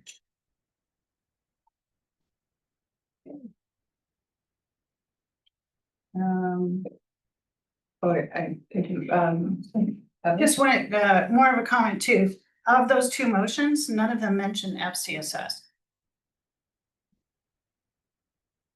So when I read that there's a grant that's been applied for and that it has to do something, I'd like to see which motion has it that we at council have discussed FCSS and the curling rink.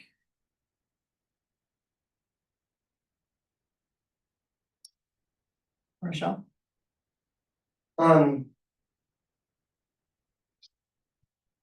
I mean, answer that especially question, because there is something. FCSS is considered a department of the town, so I think maybe sometimes it's just not clarified specifically like who under admin is actually gonna be actioning.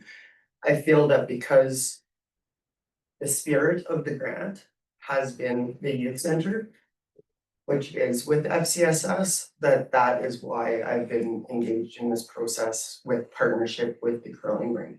Like if you read the grant application from the last 2 years, it's all been about a youth center. And if I may, respectfully. Yeah. What sidebar conversations take place outside this room have to come to this room, because when I'm in this room, this is where the decisions are made. So what you're talking about in the spirit of, that might be outside this Well, the room, grant- but the spirit has not been brought into this room to discuss as a business item. So we have discussed it being application for the youth center, for sure we have. I mean, it's Those two been, motions, neither one of those motions indicate that. but as information, maybe there was no information, like maybe there was no motion made. As in However, approval. definitely it was discussed that it was for the youth center that we were making that application at this table. Like, I know we've had that conversation. There's not a motion before council for that. That was just. So that, you know, what, that, I'm not gonna, like, you're sitting in the gallery right now. So right now, that's. I'll put that before our interim CAO. And that we have information coming back at the next agenda so that we can address some of these issues perhaps then. Marianne? I think, in all fairness to everyone, I think let's just have it brought back for an update, and then we'll, whatever's been, actioned already, I think we can, take the spirit of it and move it forward. And there's a large window of now until, you'd mentioned November, and I think, I would like to see some data on the youth center, because we have not seen the previous applications. They haven't ever, and that's not something we do at council, we wouldn't know that, that's operational. But we should have motions, you're right, we should have motions, and it's all about working in partnerships, right? So I think just by bringing it back and having the updates at the next meeting, if that's doable from all aspects of admin, that we can, I know Carly pointed something out to Crystal just now, so maybe there's new information, and we want to do our due diligence in terms of council and governance to make motions, and yeah, would that be okay? Yeah, we'll That bring our feedback from December and provide an update. Okay, great. Go ahead. Mine was moving on though, so. So, yeah. Is that okay? Okay, I just, So yeah. you're gonna ask the CA, our interim CAO, the next question, go for it. Okay, I just didn't wanna like Okay. bust up the middle of something. Actually, my next question is, I see John's not here. I'm assuming Ashley's here to answer all my difficult questions. Do my best. No, it's not that hard. I was just going to ask about the picture, the Public Works picture, which is the tie-in of the reservoir and the road. I know that it says here that there's the last two water mains are yet to be tied into. I was just wondering if there's a time frame. I'm just about that road, the detour. To get the road fixed up? Well, cause it was open, right, for the It's still tie-in? open. Is it still open? It is open now, yeah. Is there a time frame? Do you know? If you don't, I totally, I was told middle of June that the new reservoir is gonna be hooked up and running in town. Okay. I haven't heard anything since though. From middle of June is what I heard. Do you know that they experienced a break-in and had some things missing? Shed, I don't know if that would help. yeah, that's terrible.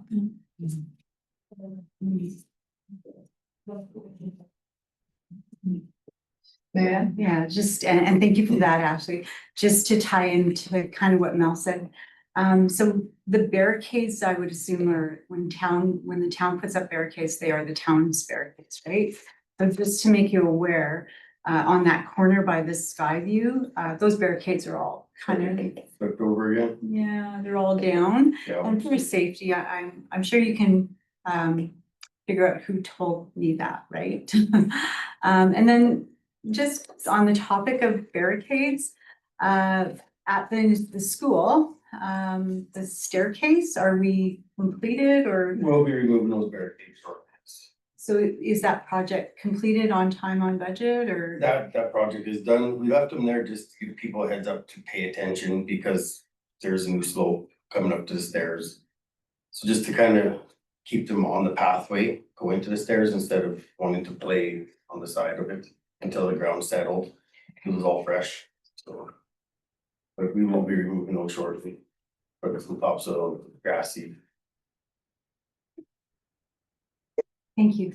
Well, now that we're on public works, so I have the public works sessions.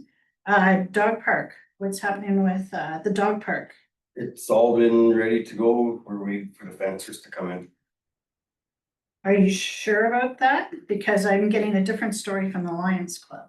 Yeah, I don't know what story you're getting, but we brushed it all. We cleaned the fence fine for where the fence is going. It's all been marked in for them. So, and that means you contacted Alberta One, because apparently the contractor would really like to get going, but Contractor has to call over. it's the landowner that calls Alberta One. The people doing the work, actually. Okay, can you follow up on I will. that? Because apparently there's a misunderstanding what's going on here or whatever have you, because the contractor's ready to come in right now. But I'm being told that it's our public works that's holding up the project, so if you could. Okay, Okay, I'll find out, but we talked to the fencing company. He mentioned he was gonna submit it, okay. so. Well, I'm getting this anecdotally from the Lions, so I said that I would ask about it. Okay, So if there's some miscommunication, then the three of you lead on the Lions part, the fencing contractor and yourself, if you could please follow up on that. I know we marked the gas line already.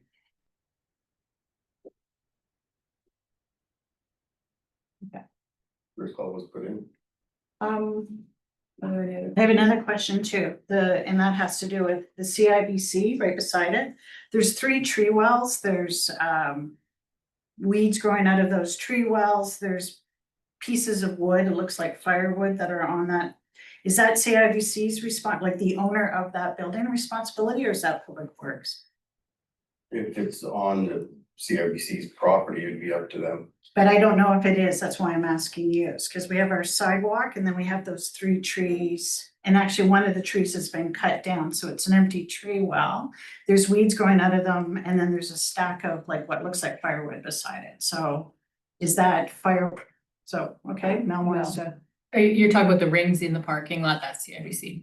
okay. Yeah. So instead of talking to you about it, I need to speak to you. Do I need to go back to interim CAO? Okay. I am wondering, should we jump since Ashley's here to 8.5, the street sweeper, so he doesn't have to stay. He was quite a bit further down, they can see business. In case there's questions, would that be fair, after we accept the administrative report? And Was that? 8.3. And 8.3? Oh, right, yeah. Evan? So before we do that, then are we gonna finish admin reports? Because I have 2 more questions for. I thought you were, No. sorry. No, in fact, we jumped from CAO reports to this. municipal accountability program, MAP. We're doing that in 2021. That's when we last did it for 4 years. But this is the year that we're supposed to be doing it again. And I saw that Bruderheims has their new report out. Wait, I haven't heard anything from admin about that. So what is going on with MAP? I haven't heard either. So you have this, because that comes from municipal affairs to contact you, right? So that's why I'm asking, because we're halfway through 2025 and you don't know anything about it? Okay. I was just wondering if we were running behind on that because we don't have, okay. And then access to administrative office policy. Dawn was working on that before she left. So is that something that we can take a, like, she's the one that told us before that she was working on it. So is there any update on that policy as to who has access to administrative offices? As far as I know, that policy is still in effect. I don't believe we rescinded that. There's a few policies that do have to come forward, but being that we are a little short, I haven't looked at the policies as of yet. Okay. But they're to come back before October. Okay, because I got she told me that she was gonna bring it forth to the next meeting, but then that happened at a time when there was a great change in our office, so is there some copy that she has of the updated one that she was planning to bring forward? I would have. Okay.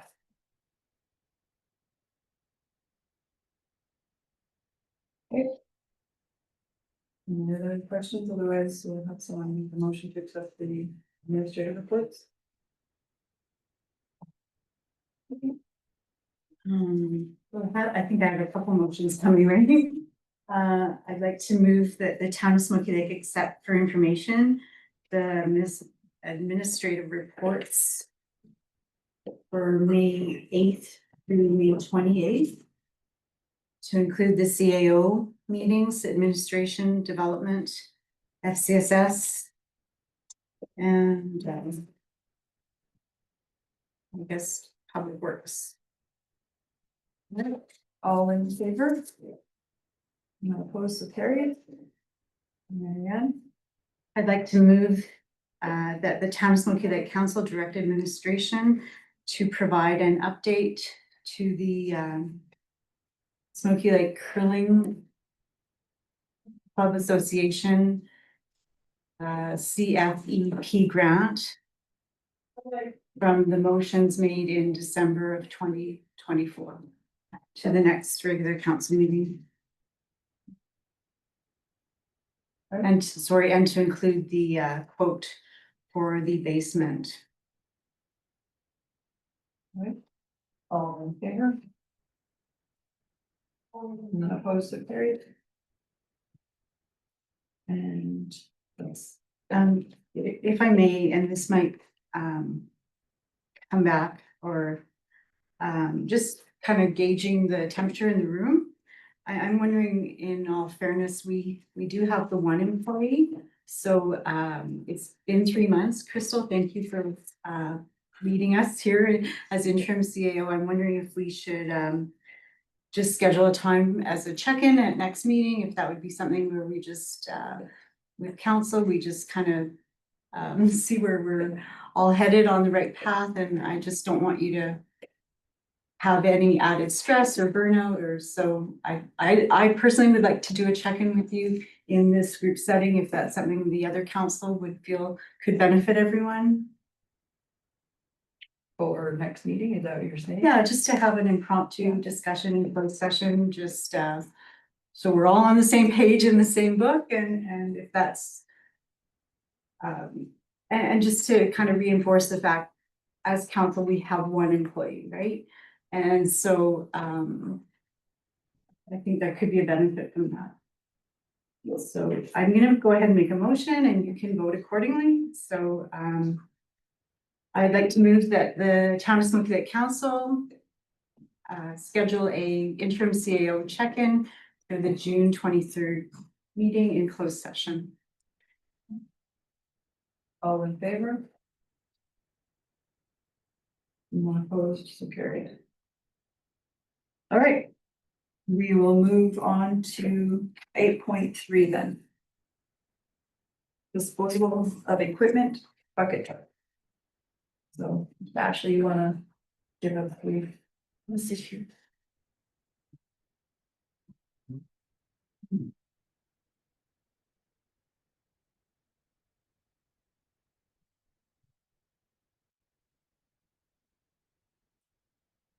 You're exactly what I'm supposed to do first time, so. Mel? I'll start with a question. So you're planning on putting in the auction, is there a no reserve bid, just put it in? There's, they give us a 7% commission they'll take, and there's no place for a reserve bid Okay. on the truck. Okay. So we kind of just the same as the backhoe. Yeah. It went for auction. I don't have an issue with it. It costs money to keep it and get it inspected commercially, right, every year, or not commercially, what do you call it? The crane, the bucket on it is inspected yearly. That costs, it is still inspected now till February 26th. So if the town did dispose of it, it's still got a half year. The incentive for someone to buy it. Yeah. I think with our new replacement, I think that I'm okay with. Yeah. I mean, we'll do it now if it's still what's. There is just one thing I was gonna say, in the past, we have put it out to the community first. And asked, and I kind of was hoping we were going to do that. I know it's a little bit of work, but I thought if we could advertise it locally first. And take in, cause in the past, we've taken in like, what do you call them? Sealed up little bids. But yeah, but we would have to then advertise, and have a reserve bid, cause if it didn't go for anything, then you could go and take it to our next auction.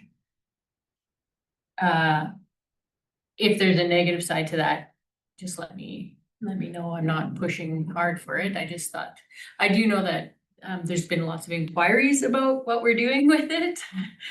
So I thought there might be some interest locally. So I just don't think it's a bad idea to throw it out there for a month or so. I agree. Yeah. It's, people have asked us about it too. Okay. Evelyn? I'd like to follow up on that. Do we have a policy about that? Because if that's part of our, is this disposal of property policy? Because if that's not currently a part of our policy, then, and I don't recall it, I don't know the policy off the top of my head, but if, do we have that in our disposal of property, policy that equipment is? There's a disposal of assets policy. I'll just have to look. Marianne, you had a question? Well, I think I like where you're going with this, but I think there is the community benefit, and at the end of the day, sorry, I shouldn't have said it like that, but if a council can say this before we go to the auction and the 7% consignment fee, we could have an opportunity to benefit individuals within the community, right? And I agree, follow the policy. I was actually gonna go one step further and say, have we just caught something that should have been included in the policy? Because I really, now that I know that this has been done in the past, then if that's not in the current policy right now, then I'm gonna then I would like to make the recommendation that the policy comes back so that we could include that in it, so that from now on, someone like Councilor Morton doesn't have to ask that question because it's already followed that there's a public bid locally. Public advertisement, Well, So to save time and Crystal having to look it up right now. I could go ahead and we could just make a motion that administration advertise locally first. And then if it doesn't sell, for an appropriate price to bring back to council for just, or actually, I don't even need it to come back to council. Just if it doesn't sell that way, then it to be sent to Prodnick's auction mart.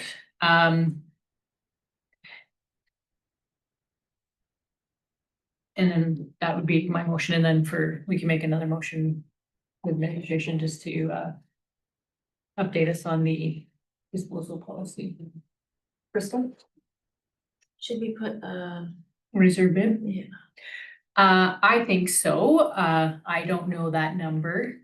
That was gonna be my question. That should go So back. I can do some research, Could you? see kind of what they're going for and the year, if they come up with a. Actually, then my motion will be to bring it back, yeah. Bring it back with a reserve bid so we can go ahead and take a look at that, and also the disposal policy at that time then. Okay, Search. would you like me to restate all of that, or do you have that captured? My crazy motion there. So you need to withdraw the first motion because now you're changing it to defer. Yeah, I'm gonna withdraw, and then my motion will be for administration to bring back the advertising for the bucket truck locally to dispose of it with a reserve bid and include the disposal policy. To the June 23rd meeting or another? I'm not gonna say a date on that. I don't want to rush anybody, so. It's only 2 weeks, so. Also, a future meeting of council, please. Can you please read the motion out before we vote on it? That administration, or sorry, that Town of Smoky Lake defer the disposal of the surplus equipment.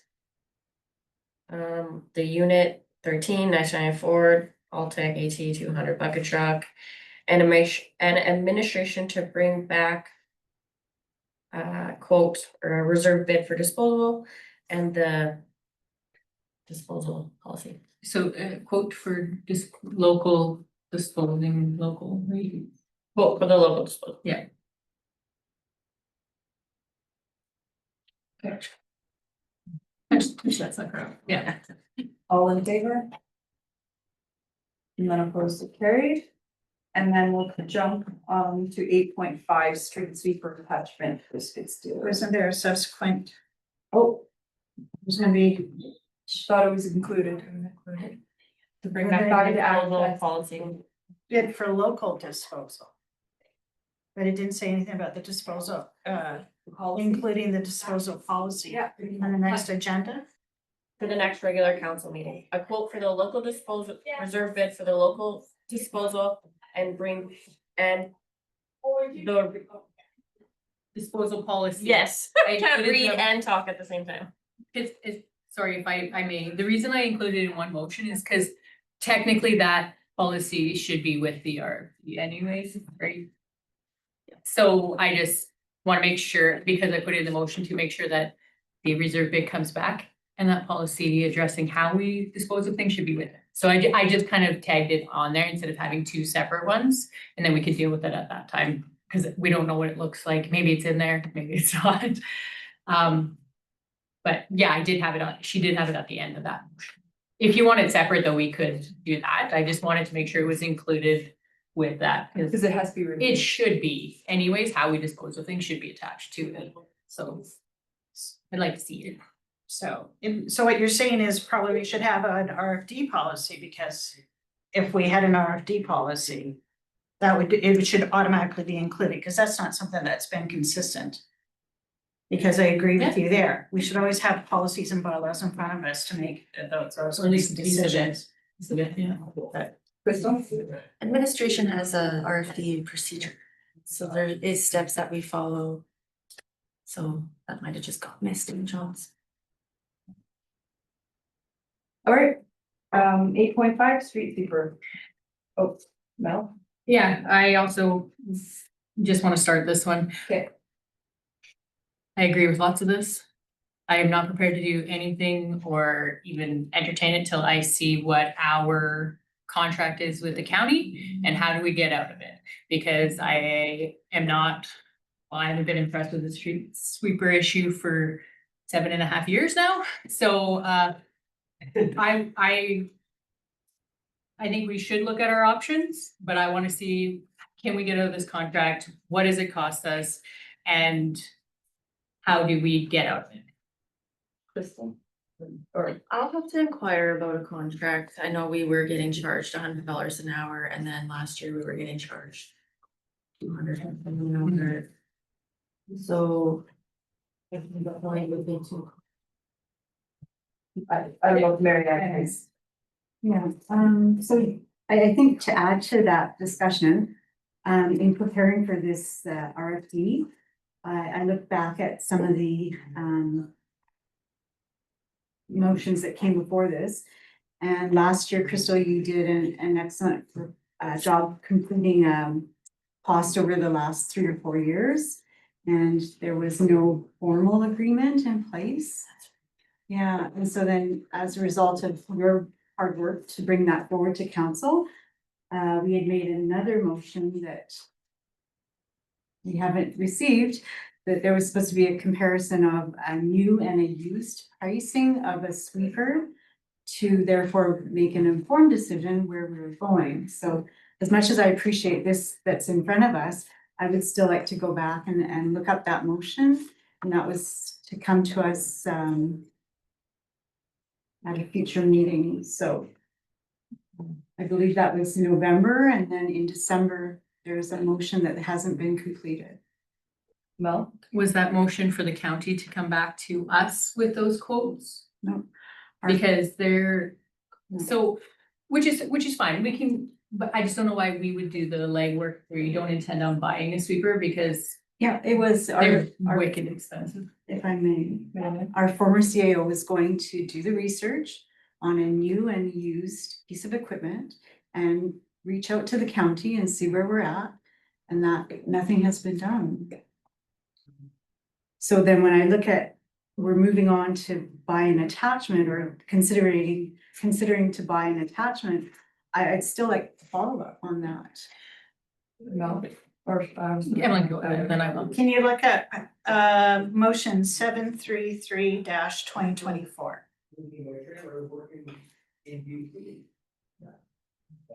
Well, just while we're looking that up, just to move things forward, if it wasn't done, it wasn't done, and that's needed, like, we're gonna have to move on. So my concern is, the agreement with the. as long as we don't have an agreement, then I think that we need to make a decision whether it's something, a partnership that we want to go forward with or not. We've had multiple conversations with county CAOs over the years, county council over the years. And I just don't feel like it's been heard. We haven't been heard. Nothing has changed. It's just over and over and every year. So we needed to make a decision, I think, at our council level, what kind of partnership we want to continue with in this situation. Or if we're gonna go ahead and reach out on our own and look at a capital budget. Do we just wait until it's repaired? We've had a lot of complaints. It's June 2nd right now. How to move forward. We just wait. Mel? Yeah, I don't think we're doing anything this year. Like it's supposed to be repaired now, right? Like my motion would be for Public Works to reach out to the county. I have lots of information. Ashley, go ahead. So I talked to Chris, one of the foremans there quite often. He's the one that looks after that sweeper. He's at his wit's end with it too, because it's constantly down. Like even on their towns, they don't get done on time either. He has no idea when the parts are coming in. They were supposed to be in week of May 26th. They haven't heard yet. The repair of it is very expensive. The brooms alone cost just as much as this attachment to when they have to replace them. And I'm not sure on any agreements or contracts either that we have, but they're not blindsided by us looking at an attachment because we talk when everybody talks. He told me that was the best news he's heard in a long time. Because it would make their decision of getting rid of that street sweeper, because a brand new one was $600,000. So you could just imagine what a used one's worth. So he said that if the town does do their own thing, that they will be doing something way different too, because it's not worth fixing anymore. Do we have money put away to help purchase a new, am I understanding that right? Yeah, the county is the managing partner for the street sweeper, and I believe there was $60,000. Okay. So if we were to come out of it and they were to also do something different, could that money be distributed back to purchase? Okay. I know that's not simple yet today, but No, but that was where I'm going, like, we need to make a decision what this council, if we're willing to invest, and I guess I get frustrated when I see Mons Lake getting done. Mons Lake doesn't have any curb or gutter. So when you're sweeping Mons Lake, like, I'm just super confused by the whole thing. Evelyn? Can you please read out motion 733-2024? That Town of Smoky Lake request administration to research the cost of a replacement street sweeper, new and used for cost comparison.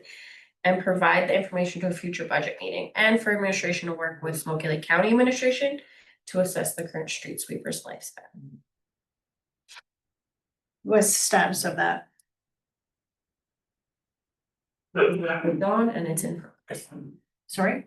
It was assigned to our previous CAO, and it's in progress.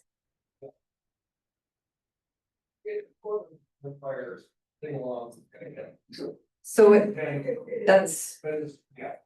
Okay, It's in progress. I know, Everything but we were talking about. I right now think is- we've diverted a little bit from. It's the subject we're discussing. Okay, that's fine. I am not asking for, I am not trying to cause any conflict. No, I'm it's saying just, we can. that's, try we and close have that. the motion already. We already discussed this. Okay, we it's a already motion that discussed we this. have to put away, because I think we're diverting, but yeah, that's absolutely. Motion put, what do you mean by put away? Like, we can finish the actioning of it, because I don't know if that's something that we're gonna be going with. I guess let's just, what would we like to see? She just made the exact same motion that we already have in progress. No, because we don't want a new sweeper. Sorry, I didn't mean to lead you into thinking that. What I would like to see is if there is no formal contract, like that's what I was looking for. I just want to make sure we don't have a formal contract. That motion can still be actioned now and it can come back, but I guess what I'm. Ashley, I don't want to put words in your mouth, but what you're saying is that we have a parade coming up.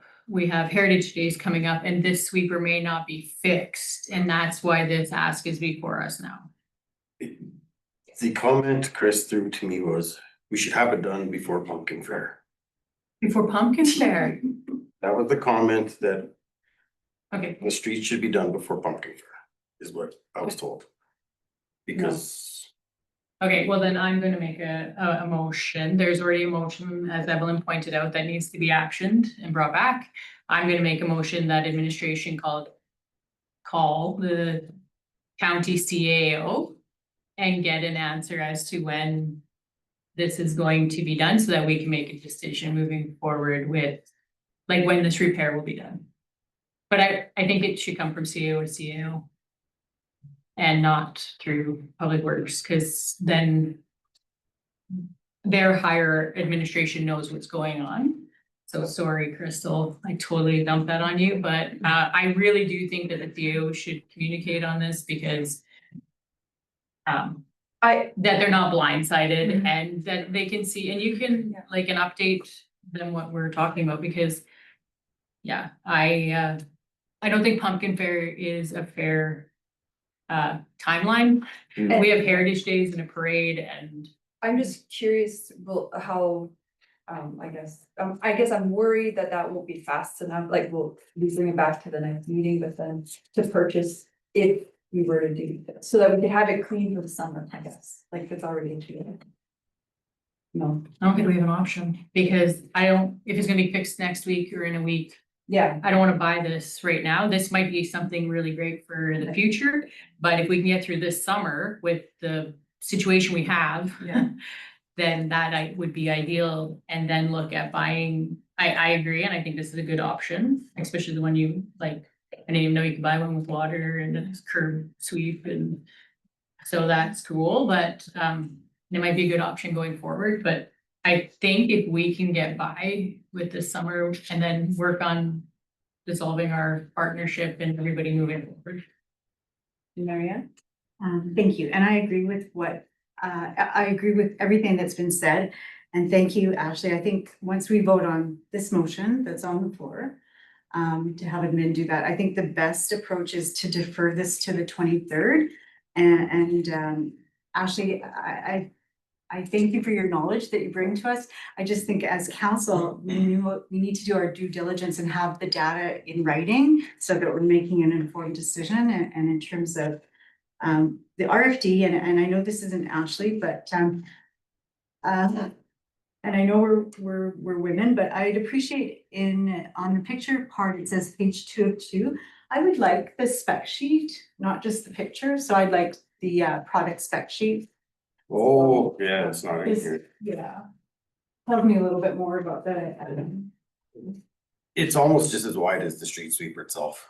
This Yeah. attachment 74 inches wide. Yeah, it's not printed on here. This And I'm not blaming anyone, I'm just saying for better knowledge and communication. So. Thank you.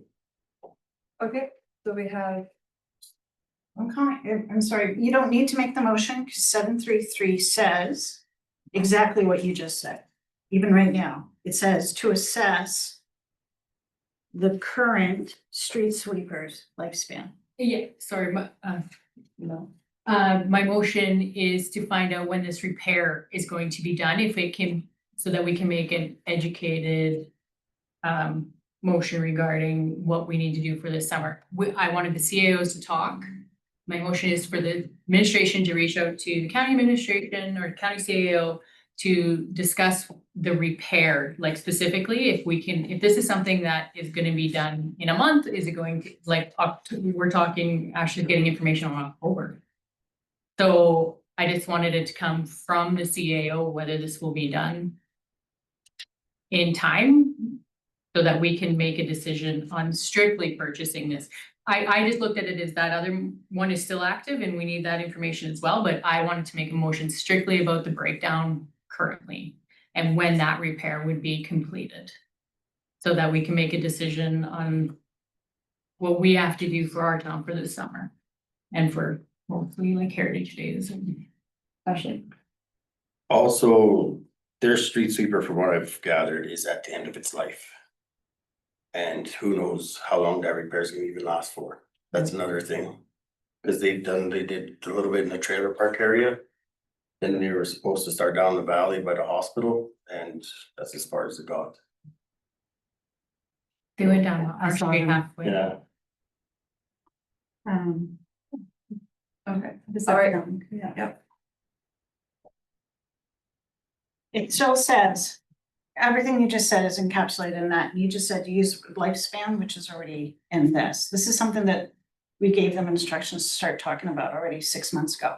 So instead of creating a whole new motion, I would say to follow up on motion 733-2024, because it instructs the two CAOs to discuss and assess exactly what we're talking about. So we don't need to get into the whole, what you were saying, oh, now you want to report on repairs and so on. When in fact, that line right there about assessing the current one and its lifespan, that's all encapsulated into that line. Okay, we've had a motion on the table and I'm going to call the question. All in favor? Can I just, can we just have it read back? I forgot already. Town of Smoky Lake Administration contact the Smoky Lake County CAO and get an update as to when the repair of the street sweeper will be executed and to bring back to the next regular council meeting. Okay, all in favor? None opposed and carried. All right, we're gonna break another one. Can I make the other motion to defer this to the Oh, next meeting? okay, We have to. To make the next motion, I'm gonna go ahead and move that the town of Smoky Lake direct administration to defer the street sweeper attachment purchase to the June 23rd regular council meeting with the outstanding motion, whatever number 733-2024. to be brought back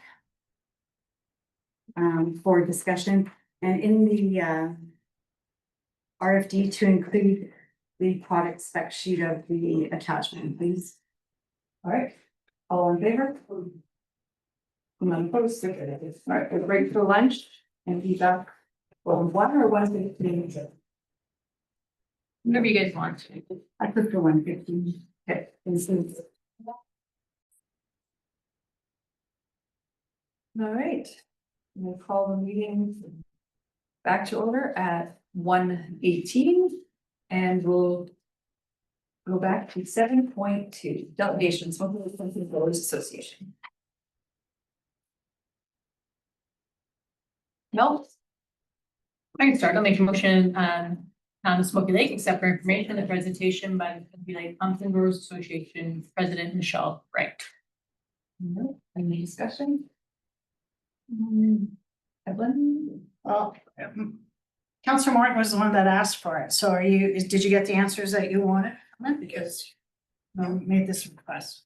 Yeah, the answers, the information I was looking for was, heard that the third day was going to be at the Métis crossing.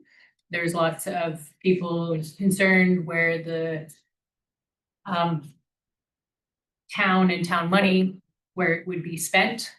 So she clarified that the third day would be hosted by the Métis crossing, that they're just advertising and none of the funding would be going there. So I received the information, so now I have that, so I can let the people who were inquiring know about it.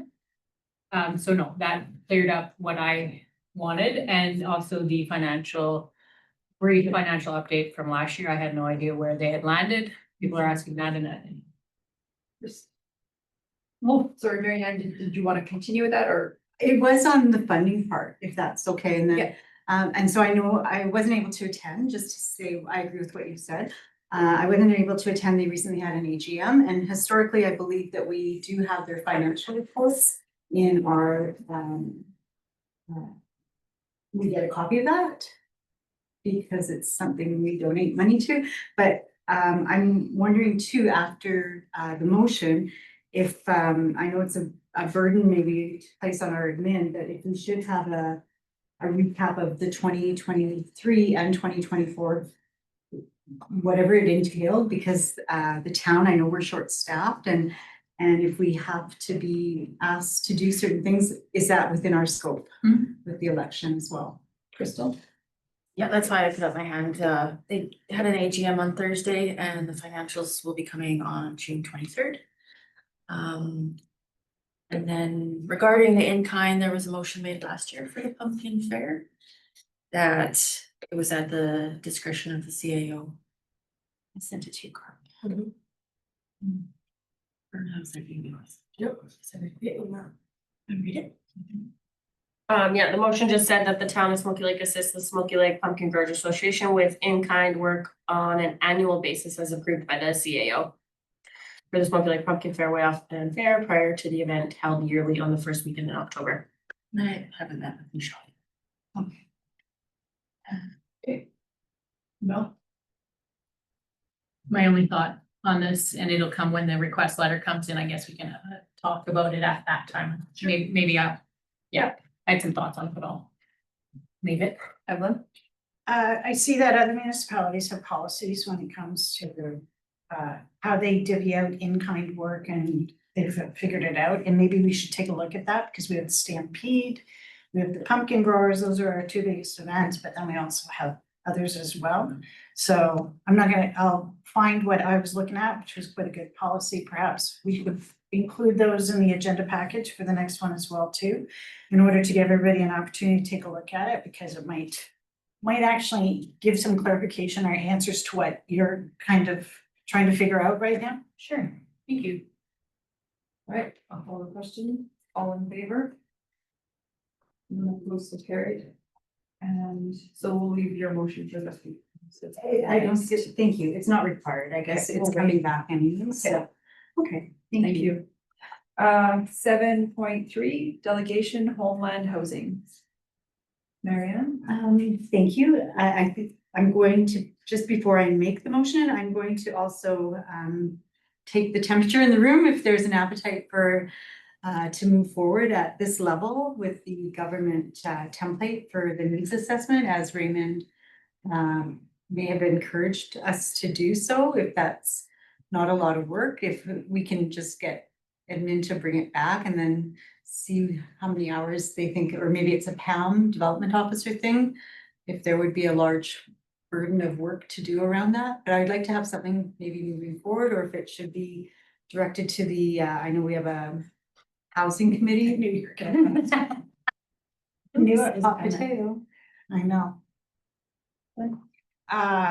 In regard to this, I agree with you that it was interesting when he mentioned that template, so if we could perhaps make the motion to include the template in the, so we can take a look at it. Because that way, the Min hasn't done any work except find it, include it, we can take a look at it. In fact, a lot of the information that we already have from our needs assessment might be able to fit into that. But I would like to take a forward step with this. I'm okay with the, them just bringing back the Yeah, template for us to look at, and then we can assess it. assess where it should go or what should be done with it. Sure. Okay. So I'd like to move at this time that the town of Smoky Lake accept for information the presentation by Raymond Cormy, CAO of the Smoky Lake Foundation and Homeland Housing, and bring that to a future meeting of council, the Government of Alberta simplified template for a needs assessment to be reviewed by council. All in favor? None opposed or carried. All right, 7.5, notice of proposed material change. So at the beginning, I just handed out. Do you want me to put the motion on the table first? No. Because the motion's gonna change? Yeah, all right, so I handed out a form with, you already lost it. Here you go, buddy. I have an extra one. It's here. It's there. I think I have. I might have grabbed It's that. just No, a- I did, no, I have it. I knew It's it. lengthy, so.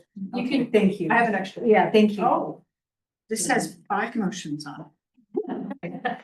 Now I understand why you gave me that look when I said, don't you want me to do?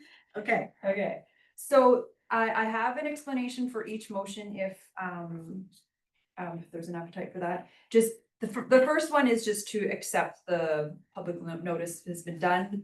It's been 30 days. There's been no written concerns or feedback from the public other than there was a question, just an overall what happened. So I did contact them and gave them the information. They were happy, like they were not happy, but they just needed understanding why there was a change.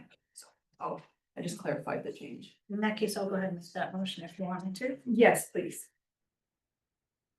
Okay, so I'll make the motion that Town of Smoky Lake as a joint shareholder in the municipally controlled corporation for the MCC for Smoky Lake Development Corporation acknowledges that no feedback or concerns in person or written were received from residents on June 2nd, 2025 to the proposed material change in operations of the MCC for Smoky Lake Development Corporation, services to be for viable future economic opportunities when determined within the municipal boundaries, and to suspend the current service of tourism development as per the public notice of proposed material change to Smoky Lake Development Corporation advertised on April 28th, 2025. I feel like we should clap. Any discussion about the motion that we went to? Okay, if not. All in favor? Okay, so then the next motion is number 2. Our motion- Pass or something, don't you? Sorry, what? Oh, All in favor? I didn't say that? Carried. Carried. Sorry, all in favor, carried. Yeah, so that'll be carried. None opposed, so carried. Okay. I'll say it 5 times, so I should get it right. Okay, and then motion 2 is the approval of the proposed material change for the MCC for Smoky Lake Development Corporation. So since there was no public input from the residents, the municipality can now formally approve the material change, and council, as a shareholder of the controlled corporation, must provide a report to the controlled corporation summarizing the representations made during the engagement process. So formally, we'll just have to make a document that just says, a small document that just says there was no concerns, and have it attached for our MCC. That's what's in our motion 2, just for approval. Mel or Marion? Go ahead. No, go ahead. And it's just, I have a minor question, just, Yeah. and not to be combative or anything, but you. I feel like we should clap. So you mentioned earlier about the notice of 30 days. So I did not know that. So thank you. And that was something just outlined by legal, or we had to give 30 days for the materials? Yes, that's legislation. 30 days, okay. Yeah. Okay, thank you. Mel? Yeah, I'll go ahead and make a motion that the town of Smoky Lake, in capacity as a joint shareholder in municipal control corporation for the MCC for Smoky Lake Development Corp., hereby approve the proposed material change to services of a viable future economic opportunities when determined within the municipal boundaries, and the current service of tourism development is hereby suspended, and provide a report to shareholders of the MCC for Smoky Lake Development Corp., summarizing the results of the public notice engagement process for the material change. Any questions or comments about that motion? Not, all in favor? None opposed, so carried. All right, and then motion 3 is ensure compliance of MCC for Smoky Lake Development Corp. So this one is to indicate that a business plan in USA will be completed when approved material changes of viable economic opportunities is determined in the future. And again, necessary to be compliant with the sections in the municipal controlled corporation regulations. And this was also confirmed from the legal advice. And I got all this help from Lydia. So just, everyone knows that she was very helpful. Our secretary was very helpful putting this all together. All right, so that's what the motion 3 is. It's more of an acknowledgement that we will provide this when the time comes. Mary Ann? Or Evelyn? Is the secretary gonna be compensated for a time for doing? this Yes, work for you? we will be figuring that out, yes. Mary Ann? I'd like to move that the town of Smoky Lake as a joint shareholder in the in the municipally controlled corporation for the MCC for Smoky Lake Development Corp. ensures ongoing compliance with regulations, and in the future, when viable, future economic opportunities are established, the business plan and the unanimous shareholders agreement, in parentheses, the USA, for the MCC for Smoky Lake Development Corporation will be updated to reflect the material change, and the proper notifications will be implemented. The only question, and similar to what we've already said, so who will be doing that work? The secretary or the people the primaries on the MCC? I can answer that question. So it's still the MCC. So when the appointments of new people on the MCC, that is who will be responsible for creating the USA, just like it currently was done, the current USA, which a lot of the legwork has been done. Yeah, it'll be minor changes, but it has to be indicated that we're gonna do what they are. Yeah. Okay, thank you. Okay, all in favor? None opposed, so carried. And then motion 4, shareholder repayment of loan investment to municipality.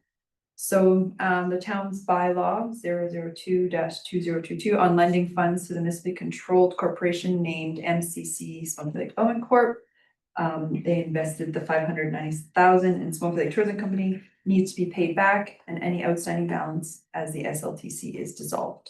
So because we're no longer we have no longer the tourism company, which is what the funds were for, we have to repay the invested amount of 590,000 to both town and county, but we're just acknowledging towns. Evan? So this is the motion where I say, give me my money back. You got the good one, yeah? Yeah. Then I'm very happy to be the one to read this one. Thank you very much. I have my Rihanna song in my head. Okay. And before you, may I? Yeah, absolutely. Thank you. So then is that's your handwriting or Lydia's just to notify the minister? Is that to be part of the motion? or is That's that- supposed to go for motion 3, that's why we wouldn't, I don't know why we're on motion 4. It not to say it, but it's just that's why we have to, if we were to reestablish the EMCC, whatever the Okay. material changes, it has to be notified to the minister. So just Sorry. ignore that. Yeah, that's the wrong Sorry. wording. No, just for clarity. That was my writing for notes, but. I'll make the motion that Town of Smoky Lake direct its shareholders of the municipally controlled corporation for the MCC for Smoky Lake Development Corporation for full loan repayment of funds remaining of the initial investment be made to the municipality in accordance with bylaw number 002-2022 as the Smoky Lake Tourism Company Limited to invest in local tourism opportunities has been dissolved. Any other questions? All in favor? None opposed, so carried.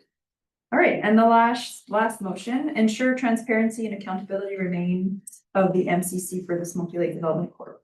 So for transparency and accountability purposes to the town residents, this will show that the shareholders are responsible to provide updates to the municipality on the material change. Also, this will serve as a reminder, an action item for the directors to work on the development of economic opportunities. So it's just saying that we have to have continual updates or annual meetings for updates for everyone. No, which is what is currently done for the tourism, but That's now it's just saying that we're going to continue to do that. That's right, yeah. With the economic, That's if right. there is a economic opportunity. Yep. I'll go ahead and make the motion that the town of Smoky Lake as a joint shareholder in the municipal controlled corporation for the MCC for Smoky Lake Development Corp. Requests that the shareholders provide updates on the progress of the material change for viable economic opportunity services and with the municipal boundaries when determined to maintain transparency and accountability to our residents. And question or discussion? Just the discussion, just to, for clarity, so Yeah. similar to the mineral rights, how we have Absolutely. AGMs and. It's just saying, don't Okay. forget about us. Okay, Like, don't so- forget about it. Yeah, so we all remain shareholders if you're on council or I mean, for the duration of this term and then. Maybe once- point that. Okay. Yeah. Thank you. Clear, it's very clear. Thank you. All in favor? None opposed, so carried. And then, yeah. Oh, are you about to talk about your handwriting note? Yeah, okay. And never mind, you're Okay. on it. So, with that being said, we are due for an annual shareholders meeting. We were, Lydia had kind of thought maybe the June 23rd around our council meeting, if that could work, and then we could coordinate with the county. Or I could let the county know that we're thinking that works and see if it works for them, because they have their next meeting June 12th and would be doing these same motions with the county, not the town of Smoky Lake. So, what time or can we make that work, Mel? Is it June 23rd, the one That's- we changed? I'm not sure. To 1 o'clock? No. It's not? it's Oh, not. okay, so do you think we could do it, I mean, it's next week. Okay, Oh, it's perfectly. So it's in July, right? The shorter. okay, so July and August. do you guys think then that we could do it, like at 2 o'clock? Like, can we just set a Yeah, let's time, aim and if for we're 2. not done, we could recess our meeting, do our shareholders meeting, and then can finish our meeting if we had to? Evelyn? Well, options are, do we expect the shareholders meeting to be late? Like, cause we could have meet on Monday at 9, cause we're already scheduled at 10, so we could have it before, like we do mineral rights. Or the last time that It's with the county as well. I know, Oh. we're already here, so we invite them to come here at 9. Should we give a few options to them then? Yeah, that's why I was about to come up is with that what option you're number saying? 2. Oh, okay. Same day, but do what we did the last time, which is we started our meeting. Went broke for lunch, met at 1, yeah, had that meeting, we put it in the middle. Of this meeting as well, too.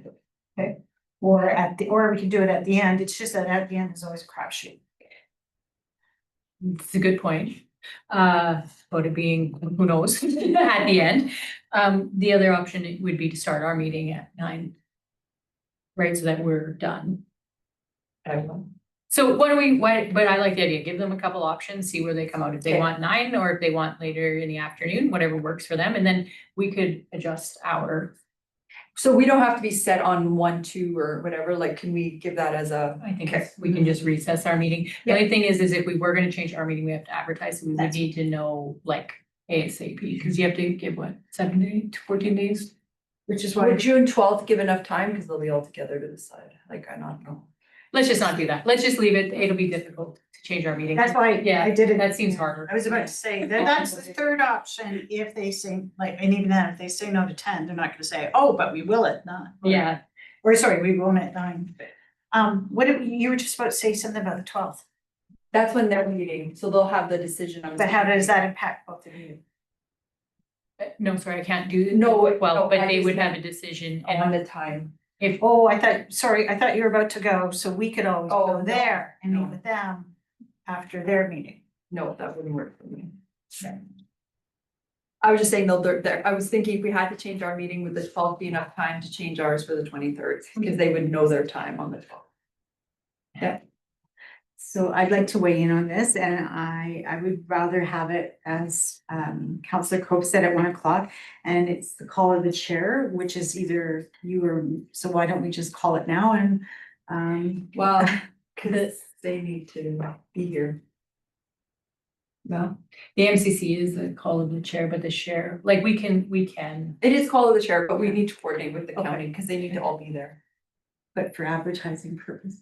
No, she said she would, like, time wise, it would only need to be 7 days, I believe. Okay.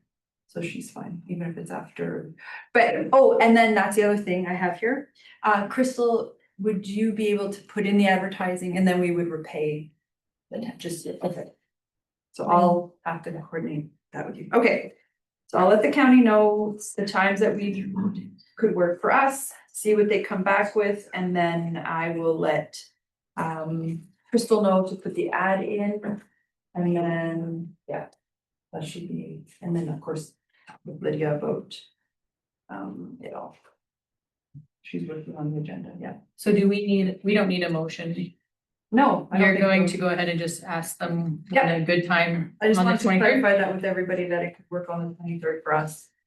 Before we throw out any dates. Okay, perfect, and that's it, yep. And one more thing, just for clarity, they have these as well, and they're Yeah, addressing this I on the gave 12th. them this, all of this, told them to Okay, hit it for them, obviously. Just to change names, and then I gave them the cheat sheet so that they could understand why, because. not there. Okay, sounds good. Okay, perfect.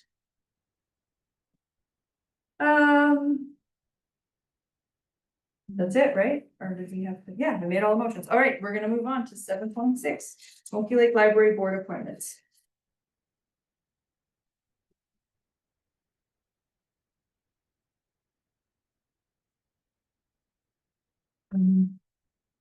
So do we have, does anybody want to speak to the appointments?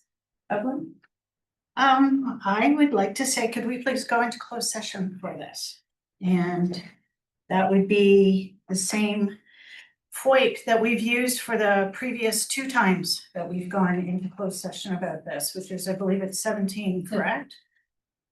But it's, hold on, I have it somewhere. Where's your cheat sheet? No, it actually has, you're right, I should here, I'm looking right at my cheat sheet and I'm not cheating.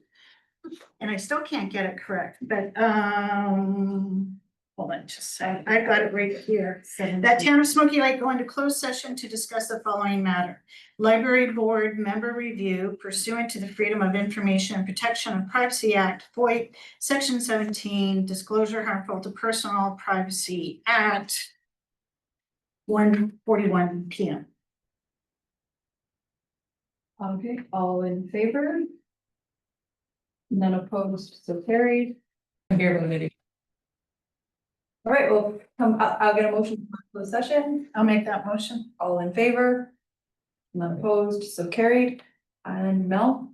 I'd like to make the motion, Town of Smoky Lake appoint Hannes Venter to the Smoky Lake Library Board for a 3-year term in reference to the letter from Elise Vanderbart, Library Manager, dated May 21st, 2025, and provide the Smoky Lake Public Library with an acceptance letter of the appointments. All in favor? None opposed, so carried, and then motion 2, Marianne?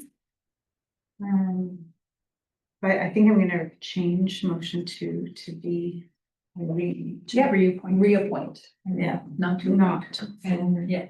Okay, I would like to move at this time that the town of Smoky Lake reappoint Irene Vander Kloot to the Smoky Lake Public Library for a second 3-year term in reference to the letter from Lise Vanderbart, Library Manager, dated May 21st, 2025, and provide the Smoky Lake Public Library with an acceptance letter of the appointment.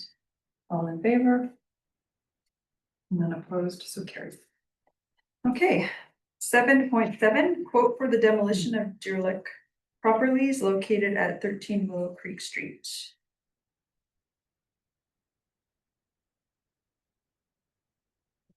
So this amount for the demolition, Administration got a quote for cleanup of the property with the demolition of the building for $7,000.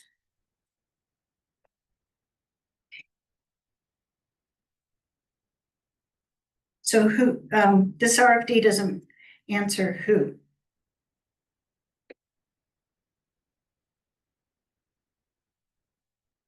who's doing the demolition? Well, I'm holding, this is when we've done it before. This is what was presented to us. With all of the information about, so there's, first of all, I have a written quote. So if we have a quote, is there not one to include in this RFD? So previous administration had brought forward the budget amount, council passes the budget, and administration does the operation part of it. And hires the contractor and whatnot, just like the capital budget, the budget numbers are approved, and then administration does the operation. I can tell you it's a local contractor.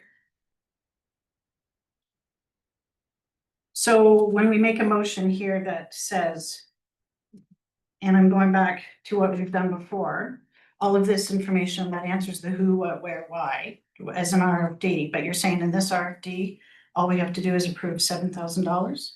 Because it's a general quote, and it did say quotes as well, so where's the second quote? RFD, It says quote. motion says provide quotes. plural. We are using the previous contractor who has demolished every building that we've brought forward, so. Marianne? Yeah, and thank you, Crystal, for that. So just, so we've already pre-approved in the budget to demo this address? No. Oh, okay. No, So there we're was doing that. never a plan going forward of how to proceed with this lot. Mel? Yeah, at the last meeting, we talked about it, and I think we want to go ahead. I understand I was taken back a little bit as well, because in the past we have quotes provided, right? So I get where you're coming from. I think the question is then, like, if the motion is to provide the quotes, then that's one thing. If the motion is to provide just a motion to approve a budget amount to get it done. When do we do, I guess the question is, when do we do either one? So here's where I'm coming from. I have no issue with this. But I just want to caution to not, like, if we have a written quote, great. Because we should have it in writing. I want to remind everybody about a sidewalk quote that we got that came back double, that wasn't in writing or anything like that. So if we have a quote in writing, then I would feel better about approving something like that. If we approve a number and it gets done and now it's a larger number, it is on administration to make sure that you do your due diligence. I have no issue with providing the budget for it. I just, and I don't wanna cross any lines. I just want to be assured that we have a quote in writing because of the situation and handshake deals that go south. So, as long as, like, I just wanna, yeah. What about the VoIP of the contractor though? Is that an issue for quotes? Look at me in the process. So here, if I Yeah. may, back in motion 402/2022, which was, so May 17th, 2022, we passed a motion that's called Tax Recovery Property 4332-52 Street Demolition. And in it, we say that it was moved by Deputy Mayor Morton that we approved Daniluk Landscaping and Bobcat Service Limited quote in the amount of $4,500, excluding GST, for demolition and disposal of the building material and shrubs and trees located at 4332 Street in Smoky Lake, and execute the contract with Daniluk Landscaping and Bobcat Service to proceed with the demolition and disposal of the tax recovery property, legal description, insert that, acquired on January 9th, 2021, subject to clear instruction provided in the written contract to properly dispose of the material and backfill the property with clean topsoil. So that's why I'm asking if we could make it so crystal clear back in 2022, who it was, how much money we spent, what the description was, that it's executing a written contract, and that it's subject to clear instruction provided. Like, that is a fantastic motion that we made back in 2022. That's The former CAO before the last CAO would bring forward a lot more operational. The former CAO, Dawn, she had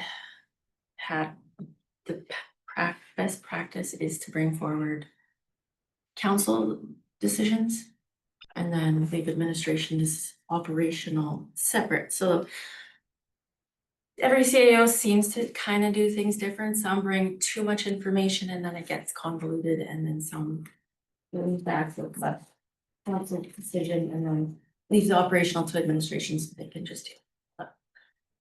so I know I've worked with two different styles. except that that's in keeping with what we're seeing over at Smoky Lake County too, who do have a policy for RFPs, because then that's why there's a form like this that's clearly filled out. So I'm not comfortable passing based on how little information is provided in this RFD. I'm not comfortable passing this motion today. Okay, then we need to be more clear about what we're looking for this motion, because if there's all the information that we need here, there's no reason to defer it. There's no, I'm not. No.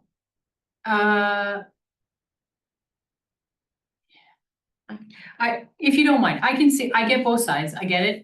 We don't want to cross lines. I get that. However, I do need to know what's included in the $7,000 budget. Because is it topsoil? Is it bushes? Is it trees? What is getting done? Like, we do need a little bit more information. And like I said, I'm a little concerned only because we've had some issues with not having paperwork.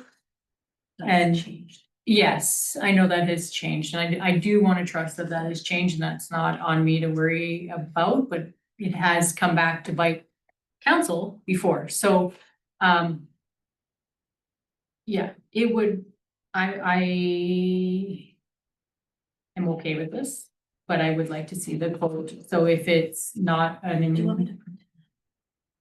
would that help? That would help me, if you can print it now, I think I don't have an issue. I think that'd be good, because now is the time to move along with these if we want to see it done. Hence my email where I requested this, because I thought we could get moving on it, but I'm not, a one-page RFD that doesn't have any information in it.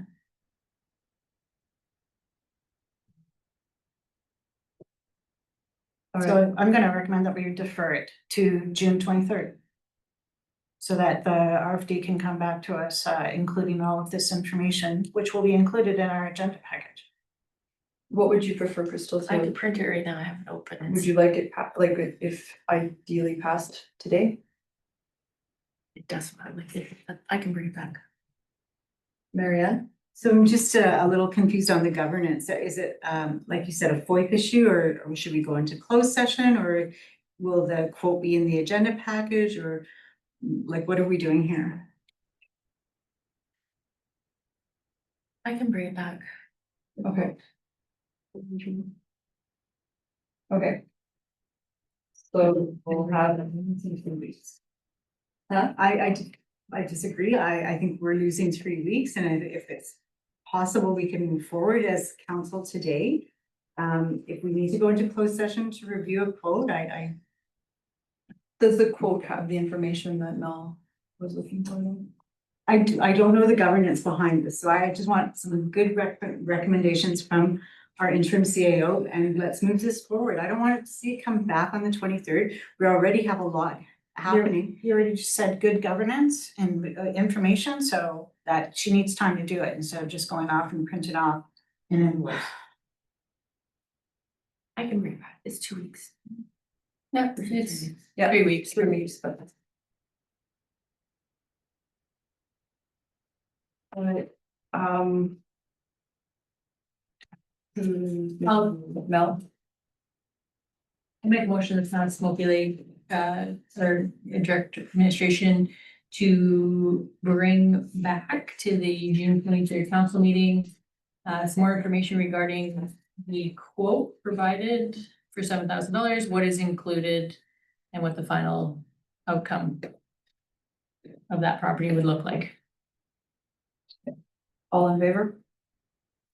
None opposed, so carried.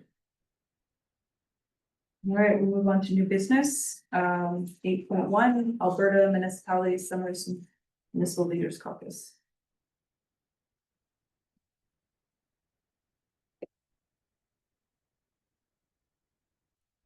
Great. Evelyn?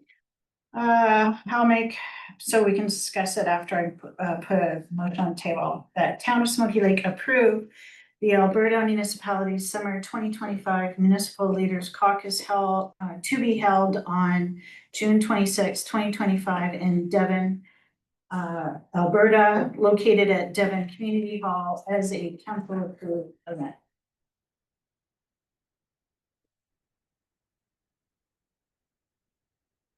Evelyn? So I assume Devon is the closest location of all 4 of these. Forgive me, I'm not Yes. somebody who's as, Yeah, it would be the closest one. is that the closest one? Okay. Mel? So my question, so under budget and financial, you do have the registration fee. That is good to have. Just didn't wanna include it. Hotel. Okay, so. Yeah, no, there'll be mileage and council for the day, so at 250.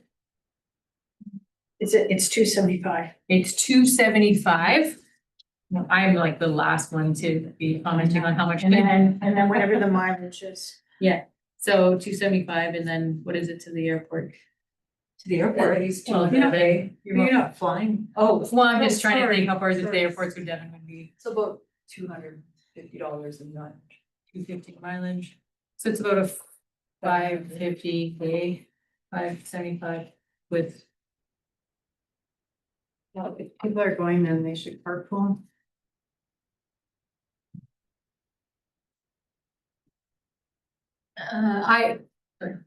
No. I am okay. I do think that if people would like to go, they should carpool. Unfortunately, I won't be able to attend. Have you ever gone to that? It's always, Never? always bad timing for me.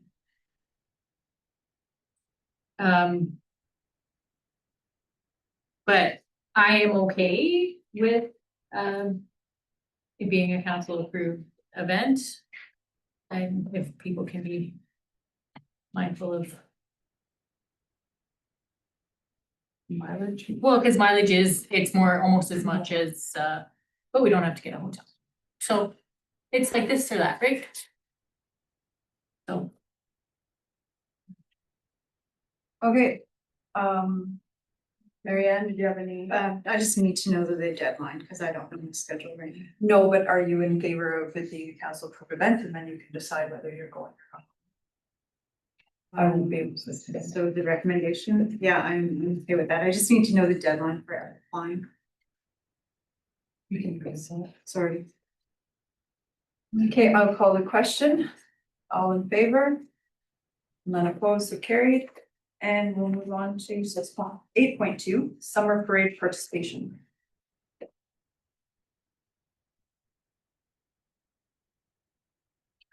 No, Make motion to Smoky Lake approve members of council to voluntarily participate in the town of Lamont.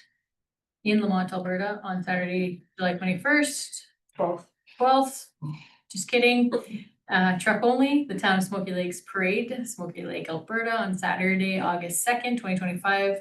Victoria Trail Egg Society Parade in Wasetna, Alberta, held on Sunday, August 10th, truck only, and the Vilna Egg Society Parade in Vilna, Alberta, held on Saturday, August 16th, truck only, and allocate funds from the 2025 promotion and public relations budget for parade expenses, including up to the maximum of $300 for candy purchase and $150 per float. Supplies.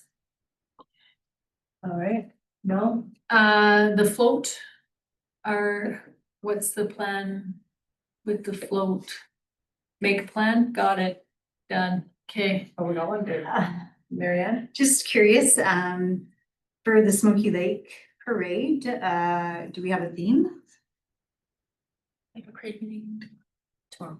We have a parade meeting. And do we have a theme, a little bit off topic, but do we have a theme for the colors of the flowers or? No theme.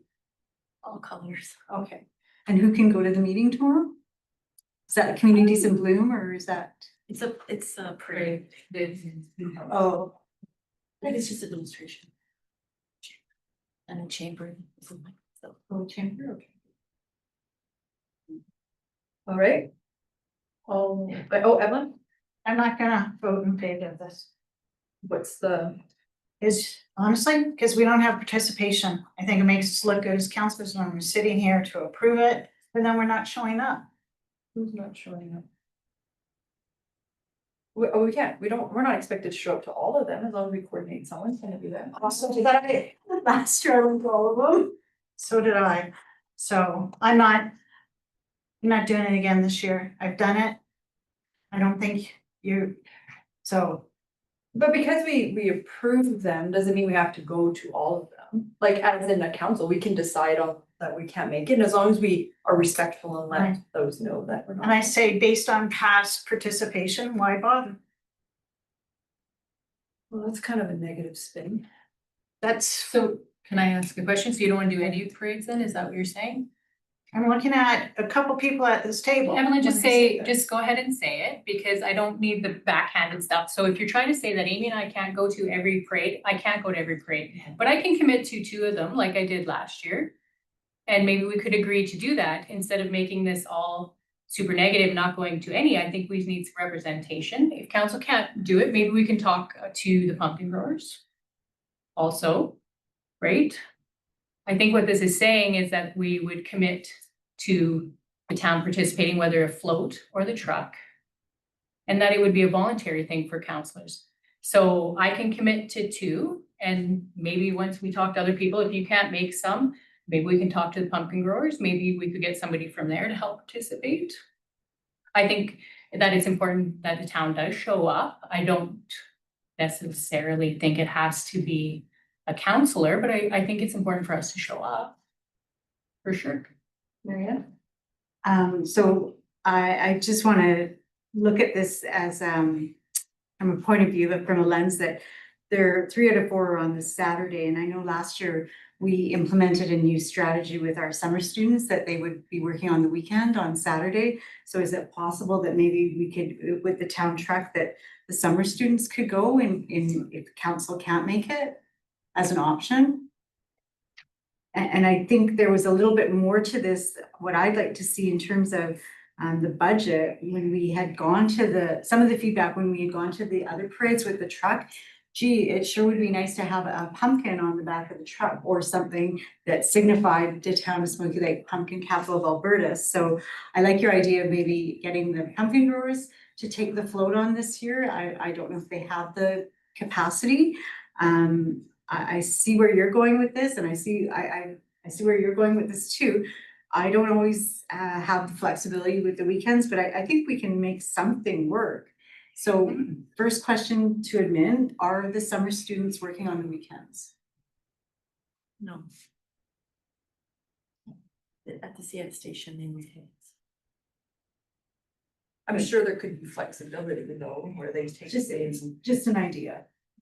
not impossible. Evan? Then we're paying those individuals to go as opposed to this is council approved volunteer work. Well, because it's not apples to oranges, it's not just a simple substitution. It's an option.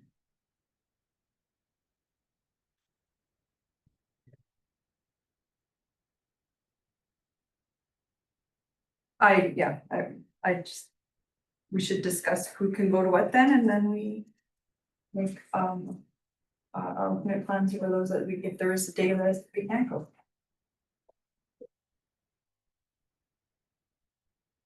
So I assume we approve these and then we make, plans, after the meeting of who can go to what and see what we have left. to Deal with. And right, so then also, is it fair then at this time, so one municipality we went to, none of their counselors were in the parade, they were watching it on their lawns.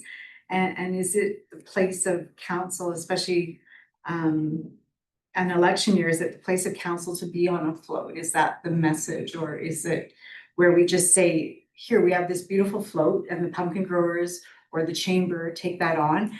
And our role with the town of Smoky Lake admin is the parade planner. Maybe we can do the background work. Maybe we can help register the floats or work in the morning at the egg complex.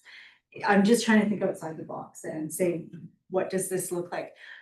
Our staff are doing a lot, and yet to work on a weekend, they might need help behind the scenes.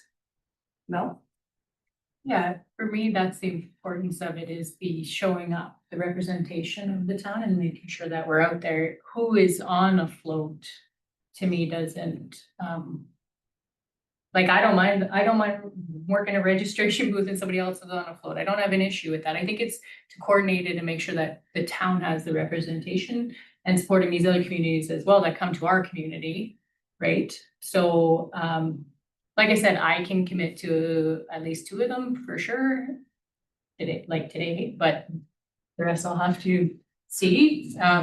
But I think in the past, the pumpkin growers have also been involved. They had a really beautiful float a long time ago. So I don't know, maybe it's something we reach out to them, but I think that's a different topic, but.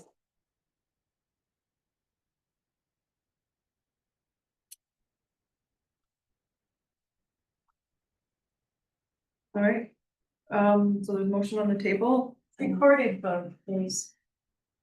Sorry. Who made the motion? Motion, and is it the recommendation? Yeah. So recommendation, so we could, if Mel would be okay with, amending it, is that the thing?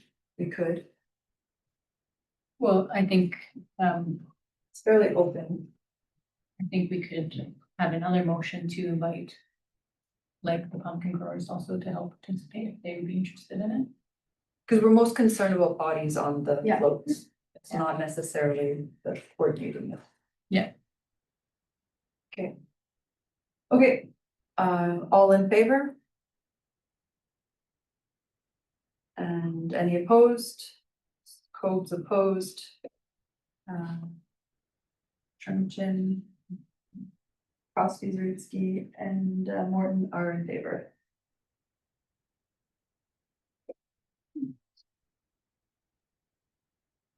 Okay, so I guess next plan, we need to have a plan. Okay, Marianne. So I'd like to make a motion to direct the town of Smoky Lake admin to write a letter to the Pumpkin Growers Association for their participation on the pumpkin float and provide the town truck to run that float as an entry in the town parade. Sorry, can you repeat that? Yeah, what's? Yeah, so that, I'm confused. okay, so stepping away from that motion, historically, the pumpkin growers were donated that trailer. Kenny Danwick donated it. Peggy Danwick was the president of the pumpkin growers at the time. The pumpkin growers were the only people on the float, okay? And that was the large float that's in the south side shop, but the town generously donated the truck. So council was not on the float. Council had their own. When Ernest was the mayor, he drove a quad. There was different things that were happening. So I think the float, the integrity of the float is they own the pub, they have the float. It's their float. Okay, so we don't have a float, we just use our truck for them to have a float. Do they have, they have a float last year? Oh, the float is, yeah, no, we, Pumpkin growers up top. that I was, know. what we yeah, do. that was the float that we were on for The the pumpkin town. growers, do parade. they typically have a float? That is last their year? float. Sorry, Yeah. we use their float. Town council. And they never put any in? They didn't put anything in the last few years, and the gazebo that's on there, right, that's what's on there. That was always their float. Yeah. Yeah. And so then it went to COVID, whatever, and so technically the town doesn't have a float. It is the pumpkin growers. And we just started decorating it when we became on council and I think we should just give it back to them and say, we can partner, we can have the truck. And so they have more bodies in their organization that would be in the float and. Do they want to? I don't know. Your thing is to. That's what I your motion wondered. is to invite them to To run. decorate and run a float, we would supply the truck. Cause that, it's the extra work when we had our admin decorating the float last year in the shop, it's a lot of work, right? It's mostly done right now. It would just be a little sprucing up, but we can definitely manage. I still think I'd like to see the pumpkin growers take that on. And we have the truck. Evelyn? We just had a presentation though this morning I that said, didn't know to ask that. no, I had to ask them. Where it was part of the president's report that she read to us, that they have challenges with volunteers and it looks like the car show's being passed off and everything else. So, I mean, I'll support your motion. I just don't see anything coming of it. 'Cause it sounds like if they're already giving one of the days to Métis Crossing, they don't have the capacity. Somebody fell off the roof. But I'll let them be the decider, like, they can decide for themselves. But I'm just saying, it doesn't look positive, so after what I heard this morning went from the president's. So I'm gonna let my motion stand that the town of Smoky Lake Council direct administration to write a letter to the pumpkin growers, inviting them to enter the float, the pumpkin growers float in the town Smoky Lake Heritage Day Parade. Okay, Mel, did you wanna add to it or? No, the way Marianne worded it now, I am on board, because you said invite now, and because I agree with Evelyn, they may pass on the invite because they may pass on it, but it is, I think the way you said it now, I'm good with that, you invited, so they pass. It's up to them to decline, I'm just not trying to get your hopes up too high. So where I'm going with this is, previous to this, we maybe had verbal discussions, we've never had anything on paper. So come parade day and the pumpkin growers are doing other things, so they didn't participate. So I want them to feel very welcome, that we can partner and that puts more bodies on the float and we have a great parade then. Okay, I'll call the question, all in favor? None opposed, so carried. 8.4, Smoky Lake Regional Heritage Board Committee.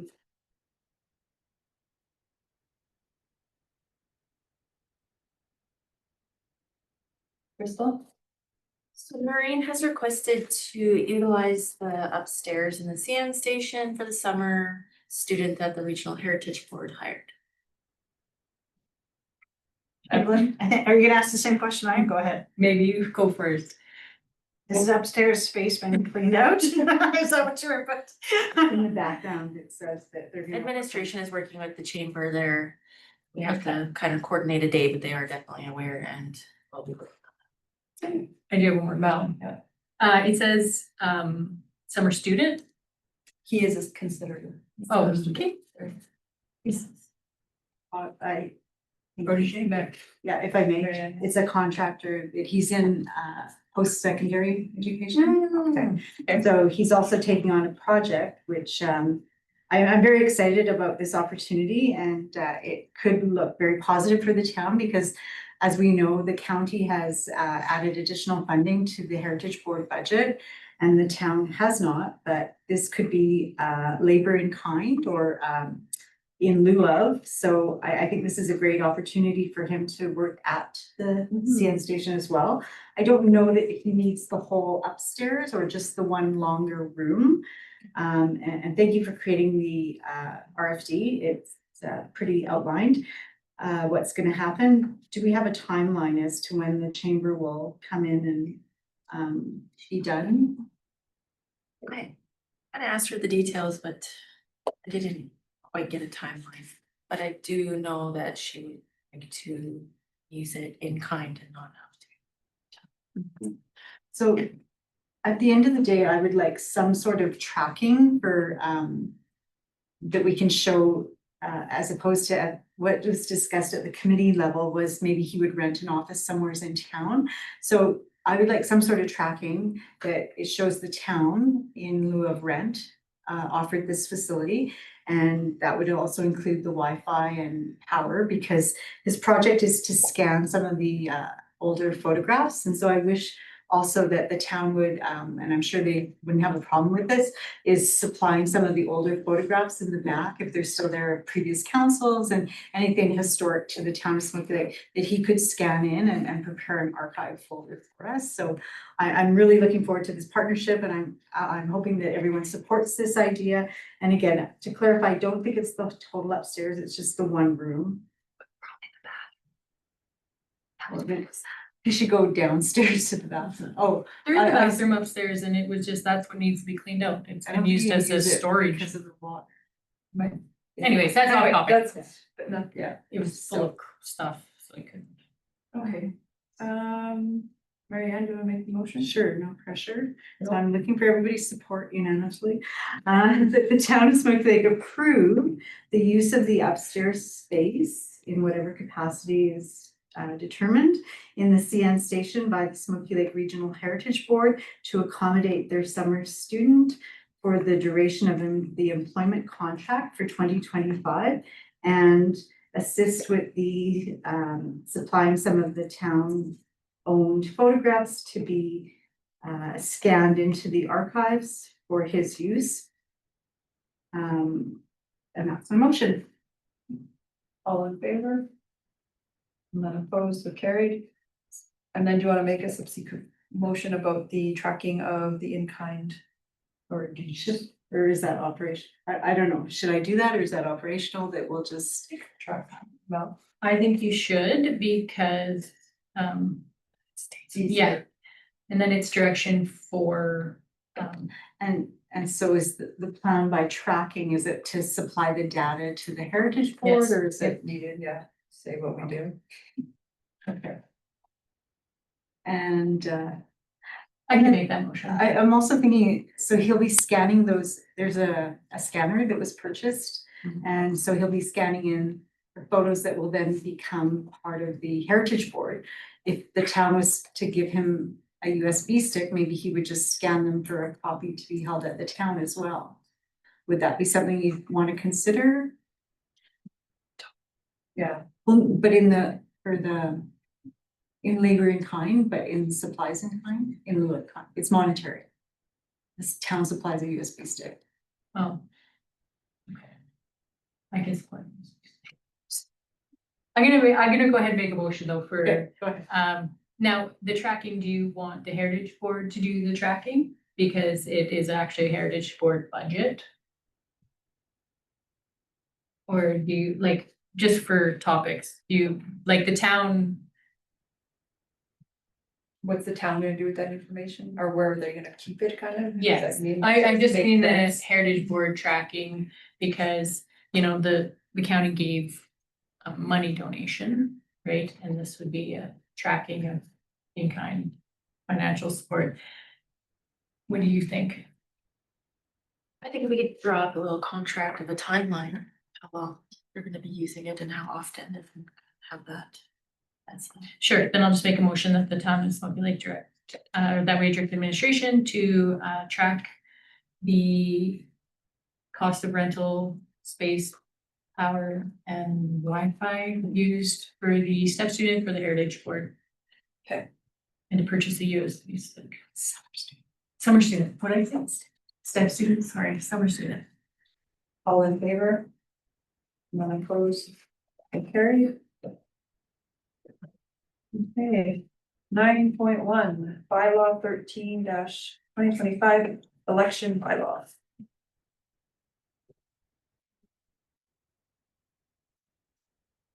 So I updated the elections bylaw. RP. So the returning officer under section 4, subsection 4.1, appointed the CAO. So now we are appointing to recommend to appoint the legislative services clerk. This is very common throughout other municipalities.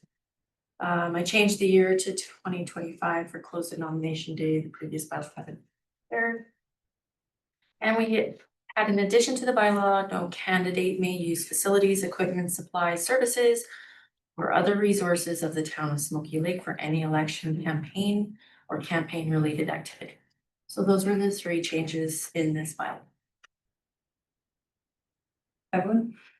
5.9 is that not already in our procedural bylaw? So just due to the upcoming Bill 50. In the code of conduct. It's in the code of conduct bylaw rather than, okay, So we're. that's, it's a clarification there, okay. Cause I know I've read that before, but it's in code of conduct, okay.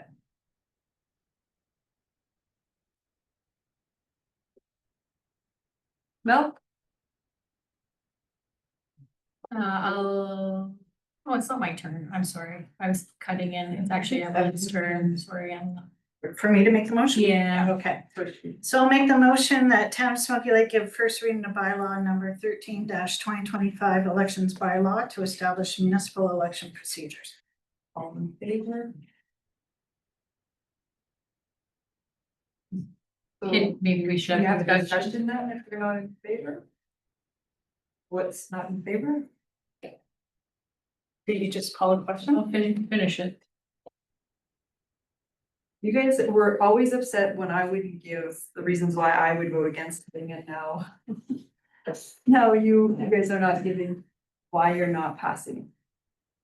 Or there has not been a second part of the vote. All it is 2 people put up their hands. You haven't finished the vote. Go ahead. All in favor? Well, we're not idiots. We know what happens when it's You can't do this, Amy. You called the question, so finish the question. It's procedure.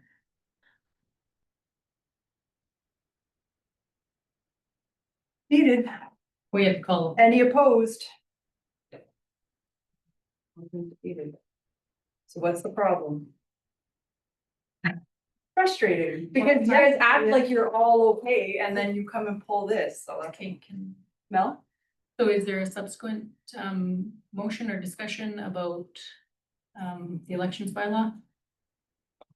Oh. For administration to be able to come back with something to be approved, so we can move forward? Is there some discussion on that so that they have some direction? Right. So I was under the assumption, so we waited for a while, right? Because we don't have a CAO, we have the interim CAO, and then we waited for a while, we brought it back to this meeting, so we didn't have it, the last time we had it was probably April, right?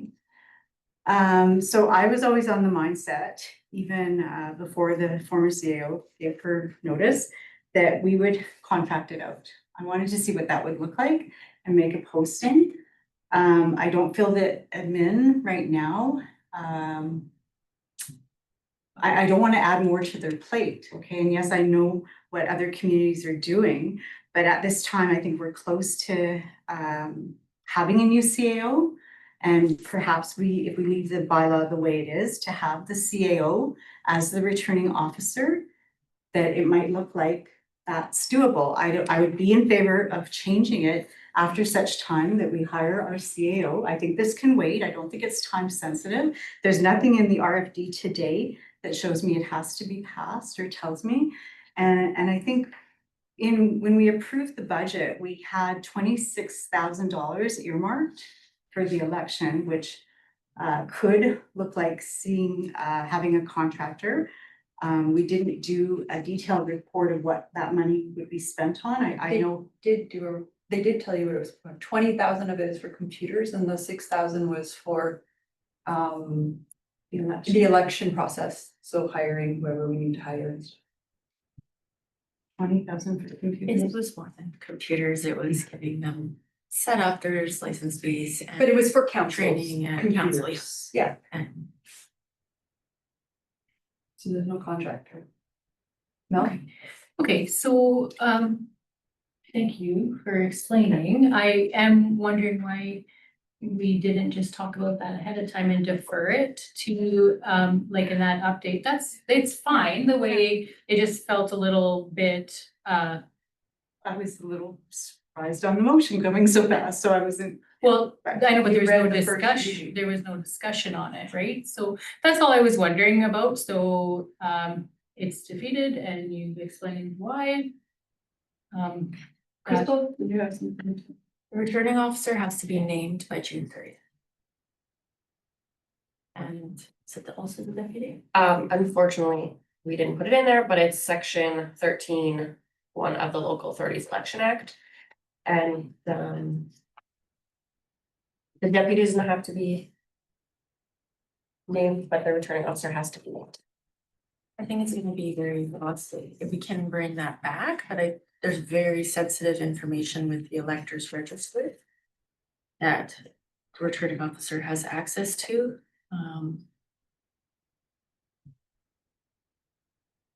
Believe me, we went back and forth on this one too, and I think having a returning officer in-house would be beneficial operationally, cost effective. And we are going to be hiring a deputy who has worked with the elections in the past. If that. Evelyn? We do have somebody who's run our elections for the last. Is that who you're referring to? Then I don't understand why she has to be a deputy when in fact we could hire her back as a returning officer. An experienced returning officer. I've gotten some insight on this, and it's just because there's a lot of changes to the Local Authorities Election Act that is privy information to in-house staff via AB Munis being members of certain groups, I want to say, that you would need to be kept up to date. So as of right now, I am currently the deputy. I am in all the training. I'm in all the returning officer training as is. Along with, I have several. I just want to point out that we were at a conference where they specifically said that they didn't. We have gone against the advice at something that we actually learned at a conference was about. And I am not comfortable, I never was comfortable with our previous admin taking over the position. I find it ironic that a CAO acts as a returning officer when in fact those being elected will be at the table. So I'm not comfortable with this. I do like the idea of an external returning officer similar to the county. I thought my memory jogged that we did get prices for a contractor and it was extreme. And is there a motion we decided not to? I don't know about a motion. I do know the county hired a returning officer. And so, Her first name is Stephanie. sorry, I didn't. Stephanie. Names don't matter. Marianne? Sorry, I missed the part where Carly said earlier that something has to be done by June 30th. Can you just reference that again? Sorry. Can I speak? Yes, sorry. So the county budgeted $32,000. And section 13 of the Local Authorities Election Act. Or if it's not named by June 30th, it goes to the secretary, and in the definitions, the secretary is the CAO.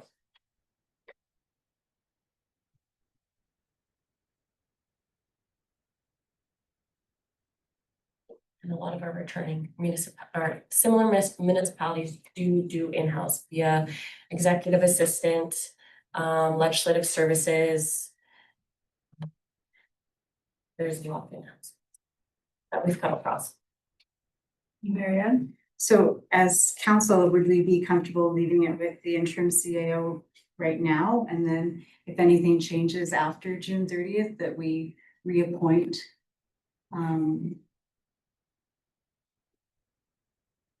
Because right now it's this interim CAO is the returning officer, is that correct? This is CAO, yeah. And so I guess if I can just finish, have we ever heard from Crystal that says that Crystal's not able to do it? Crystal's not able to do it. And can I ask why, or? There's a lot of work to be a returning officer. On top of work, that I cannot take that on. Okay, and forgive me, I'm sorry if I didn't know this or if I didn't remember it, and I didn't want to put you on the spot, sorry. Okay. So I didn't have that understanding prior to this reading. I wouldn't bring it forward if I figured I could take that on too. So we've gone back and forth with this one with administration, and we feel this is the best way to proceed.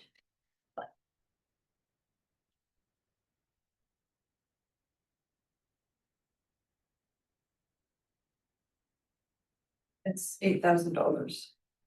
Motion. To hire. On top.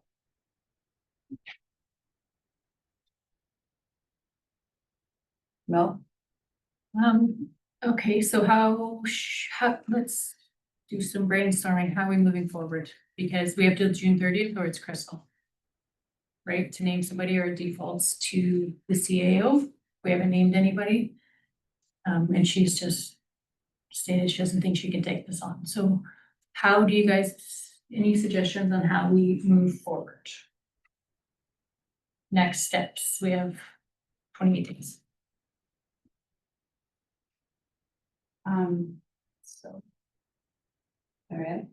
Yeah, I guess I didn't recall any of this, if that was what was decided before, that we were in this position as a result of the changes in the organization, and I think we have to do what's best for the organization. And I'm still in the mindset of we're close to having a contract or a new CAO. I think we let that ride out and we make a firm decision in the middle of July. And if Carly's willing to take on the training, it's still gonna cost us money for the people in our organization to go and receive the training. It's just, do they have the capacity for the workload? So having Carly trained is not a bad thing, but I think we look at what is going to happen in the next 2 months and how it unfolds here.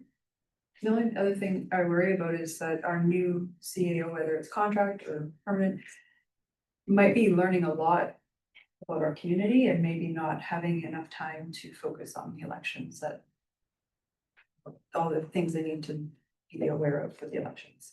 Like, I'm just thinking if we could have somebody else doing it and they can focus in on learning the ropes here. Just, yeah. Mel? Evelyn was starting for it. Prior to this, our CAO or previous admin often told us that we didn't have enough manpower or people in the office. So it makes sense that we bite the bullet, pay the money and have it done externally, especially because we did have a municipal intern at one point, but Now with that's two people that left at the same time, so I think it makes sense to actually to an outside consultant, and just a reminder. That returning officer has already done our elections before. It's not like this is a brand new person that we're hiring and so on. We don't need to post it. It is in fact often what a municipality does is go default to the previous person and say, would you like to run it again? Okay, that was actually my next question was, I understand what Carly had said, that there's some sensitive information, but is that something, that the deputy would consider taking on the person that was gonna come and help? Would they be interested in doing it? The returning officer. Yeah, I imagine. I don't know. okay. I know. So just to recap, so I can, Marianne, you're suggesting just leave it as CEO and hope that that we have, not hope, but plan to have hired a CAO that is capable of doing it. That's kind of where you're at. Marianne? Yeah, I agree with that, and I think I didn't know some of the information, so thank you, ladies, for bringing that forward. I hear what, it's hard, I know it's hard, and so if Crystal, to be very respectful of what Crystal's saying, in her capacity right now, she's helping us during this time, so I don't want Carly to go through the same thing as well, so that feeling like she's overwhelmed or has a lot. So I think for now, if we wait in terms of the timeline, if we wait and talk to don't know what person you're speaking about. Or I think I can guess, but I'm not sure. And there was other people in the community that are trained around the elections for other municipalities, but I look at that in terms of what is that gonna cost us? And where's the benefit to this organization in the town? I agree with you. Just to keep you up to date on all the election stuff, I'm running it anyway, essentially, as the deputy with the CAO gone. So I'm fully involved anyway, and I have the outsourcing resources of the previous returning officer who will come on board. It's just the legalities of things and having to purchase another computer with us having a reliable server when they aren't in office. Like I'm in office, we utilize the same resources versus outsourcing a returning officer. So just to recap, I'm doing everything right now. It would not be more of a workload essentially. As election comes near, we would obviously gain more resources to help, such as this third person we're speaking of. Just to be clear. Marianne, so now I'm even more confused. Thank you for saying that, Carly, and thank you for taking that on. So I think when you reference the previous returning officer, that was our former CAO. So I don't think I want to go in that direction. Sorry, Can I make a motion to go to the closed session? Yeah. Hey, Yeah. let's go into close. For point section 17. Exposure to harmful to personal privacy. Yeah. All in favor? None opposed, so carried. Not opposed. And all in favor? None opposed, so carried. And Marianne, you make that motion? I'd like to move that the Town of Smoky Lake Council direct administration to bring back to the June 23rd regular council meeting the information on the Elections Act as discussed in closed session. All in favor? None opposed, so carried. 10.1, Mayor, Council, and Committee report.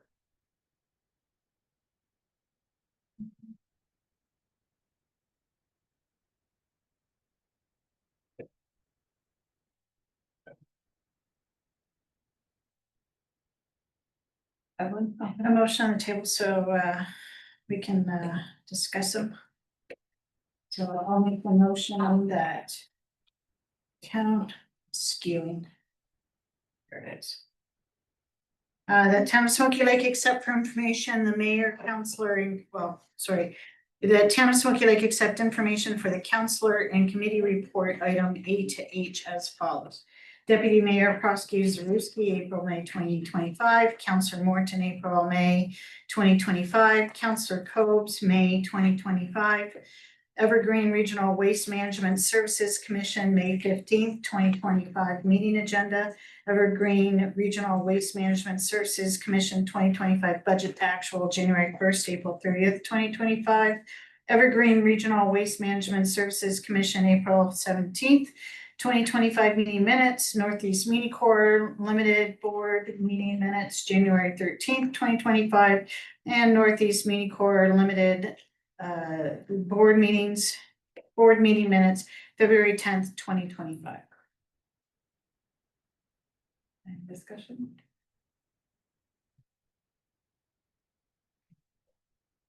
Evelyn? So, just an update on our new Heritage Collaboration Board. We've got 2 people here, so. What great strides did you make forward at your inaugural meeting? No? I'll update you. It was good. I really liked it. I did put a little bit of an update in my report that we had our first meeting. Very good report, Mel. Thank you. Plan to increase heritage tourism. So this committee was at our first meeting, and it was really good. A lot of brainstorming on what we're gonna do. CN Station is kind of starting as like a pilot project for the rest of the region. Partially because we have the STEP students and the ability to start there and then expand on that. So there's gonna be some informational videos right now, because like we talked about interacting, like they have people discussing heritage. Well, our STEP students aren't exactly trained in that. So we have some, actually we just purchased a smart TV and a thing to hang on the wall, and we're gonna have some videos. So you approve that from the heritage budget, like Yes. from the money that we allocated to them? So out Yes. of that money came this TV? So it went from the collaboration board to the heritage board where it was approved, and once it was approved, then we purchased start of a TV and for some informational videos to start being project. Also, I think I'll let you talk about the heritage board, what else was approved. So, and then for it to be expanded on videos, informational videos for the rest of the region as well, and to more target everything that's gonna be in the CN station for the region.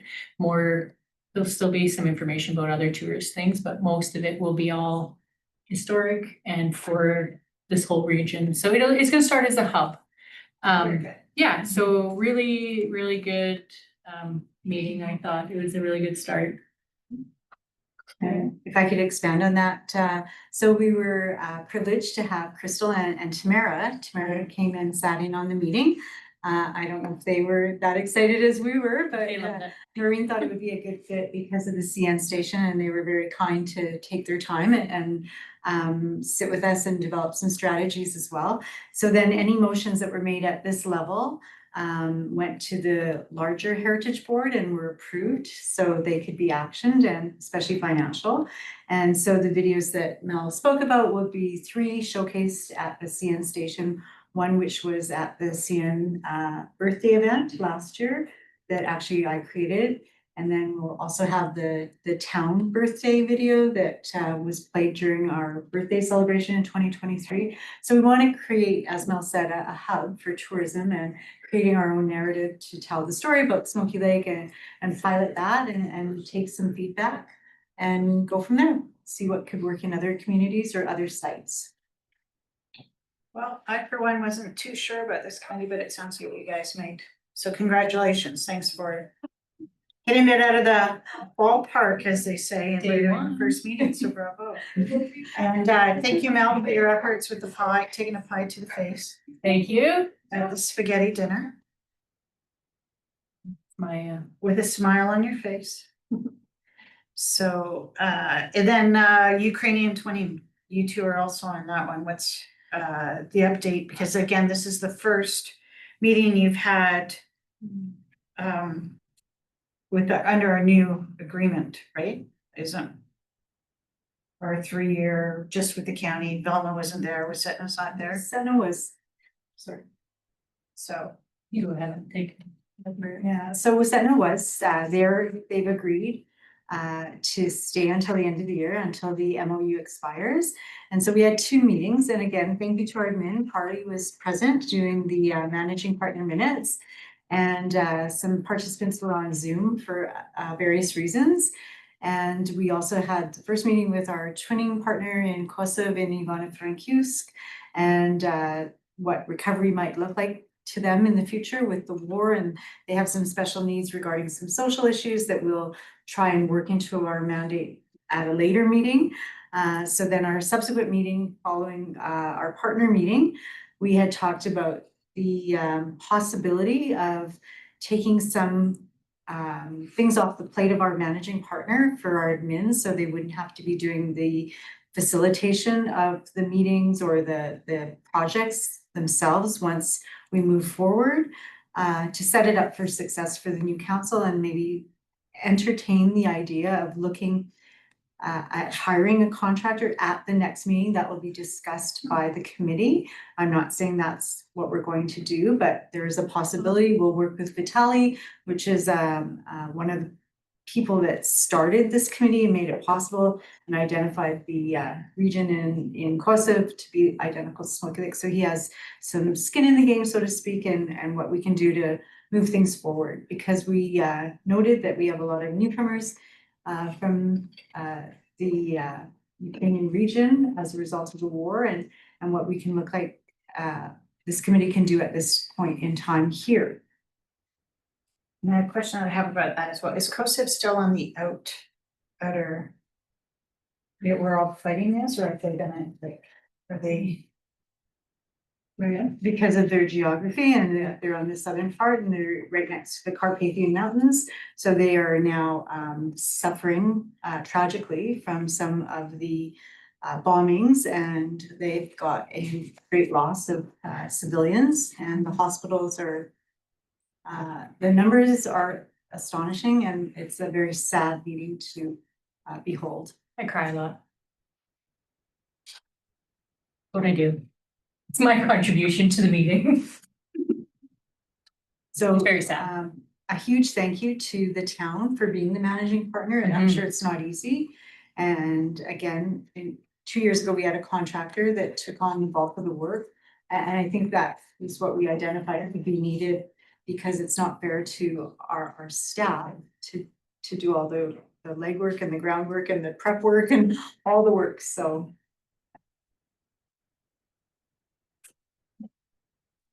Right. And I wanted to ask, we haven't heard about NAGO in a while. What's happening with NAGO? I'll have a follow-up next meeting about it all. I'm just not quite ready yet. There's a lot that happens, so I just want to make sure it's all together properly.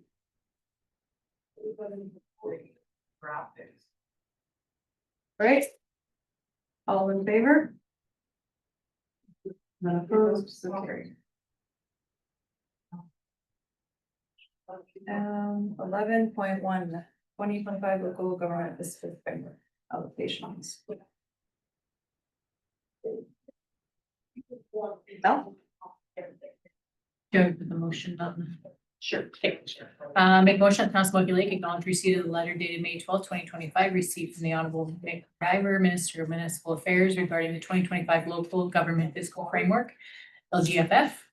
Allocations for the Town of Smoky Lake for the LGFF capital allocation in the amount of 231,000, and the LGFF operating allocation in the amount of $132,806. I said that number really crazy, 300. You know what I meant. So we knew that this was the allocations coming, and this is just official. So quick question, just for clarity, not to be combative, but on Mr. MacGyver's letter, it says the 48,910 are need-based funding. What is that in reference to? Is that specific programming, or what does that mean? There is a formula for LGFF. I did ask before. Population is a base cost for funding. It says needs-based funding allocated to local governments with a population less than 10,000. So it's just like a starting point with the population and then it's a big formula. But population is a factor. Okay, any further discussion?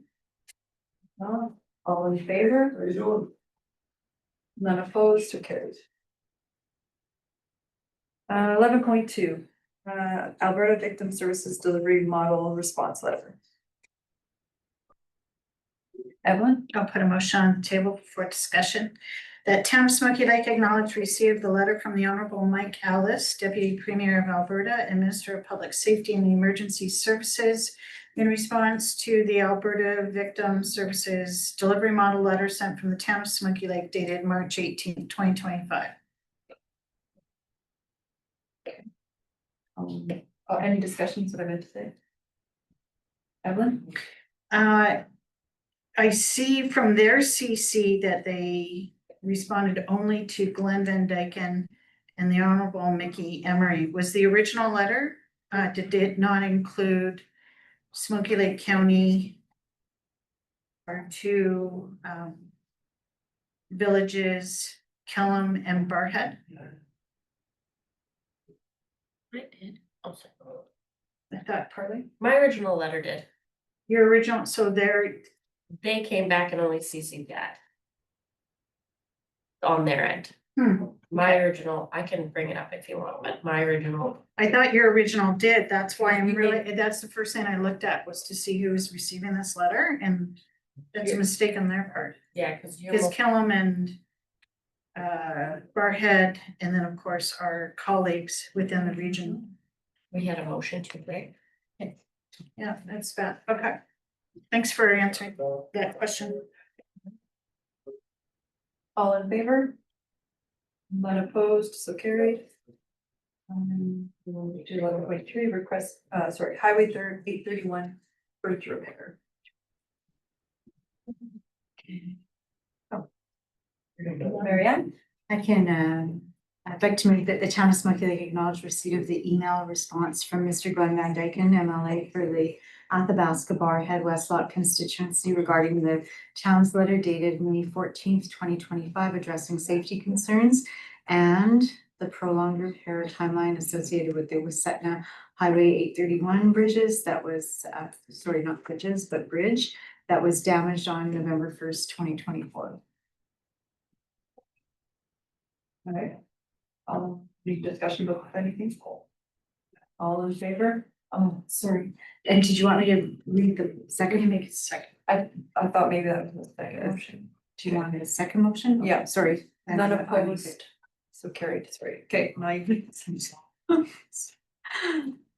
Marianne. I'd like to move that the Town of Smoky Lake file for information the letter sent from the village of Wasetna to Alberta Transportation regarding repairs on Highway 831 bridge dated May 15th, 2025. All in favor? None opposed, so carried. And then 11.4, bus line regional discussion. So there was a letter that I received from Mayor Copeland. I know we've talked about this a little bit, probably a year or so ago. And he's brought it up again, suggesting that we should maybe just discuss some options about having some funding or something for the regional busing for the northeast communities, from Cold Lake to Evelyn? So is this about cold shot? Yes, yes, that is what. Because we received originally a letter from Cold Shot, then we forwarded it to NAGO, and the response from NAGO is that we're only gonna focus on healthcare right now. Yeah, there was a few things on the plate, yeah. And So- there wasn't a lot of interest in it at NAGO, because NAGO is like all northeast, so this is I kind know who knows, yeah, so they're not, so this is now just the municipalities. You're saying it's too big, there's too many, it might be the northeast, but all of Cold Shot doesn't serve all of those communities, whereas now Craig is contacting all mayors along the highway. Because in that case, yeah, I'm really every time I see Cold Shot drive by me on the highway, So I it would feel bad for them. I think I don't wanna lose you. I think you're very important to our community and that we need to do this. So I'm significant. I shall make that motion because I really would like to see you attend this and. Can I ask one question before you have motion? Before I make it? Yeah. Yeah, please. Sure. Cool. Thank you. So in the letter from Mayor Copeland, he had asked for the feedback by May 30th or interest, so just, and I've talked to him good. and So said we're that good. our meeting. I said, pretty sure it'll be okay, but our meeting is officially on the second, so if I pull out, okay, you'll know by the second. I would support the recommendation. Thank you. So I'll make the motion that Town of Smoky Lake approve Mayor Chernichen to attend a virtual or in-person meeting to obtain further advocacy information regarding the regional busing for the Northeast communities, date to be determined in reference to the letter from Craig Copeland, Mayor of Cold Lake, dated May 2nd, 2025. All in favor? None opposed, so carried. 11.5. 2025 Power Up North Conference sponsorship request. Mel? I just had a question before I go ahead. So you have the motions from 2023 and 2021. There was no request last year? Not that I can say 2022. Huh.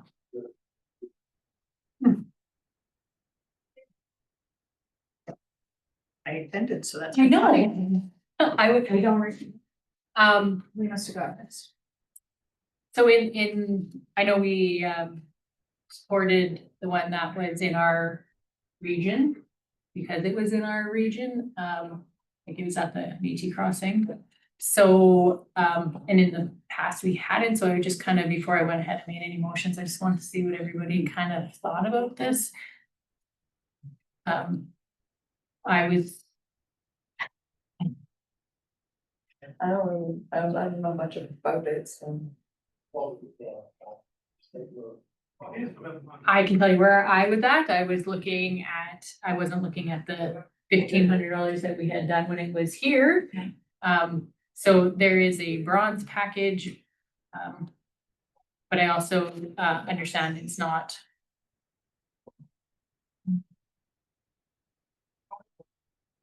That's kind of, but I just kind of want to see what the rest of the council kind of thought. I would support the recommendation. Okay, yeah, I wrote them on. Evelyn? I'm fine either way, but I'll play devil's advocate for this because it is something that I've attended for the last 2 years. It is something that because of that sponsorship, I didn't have to come.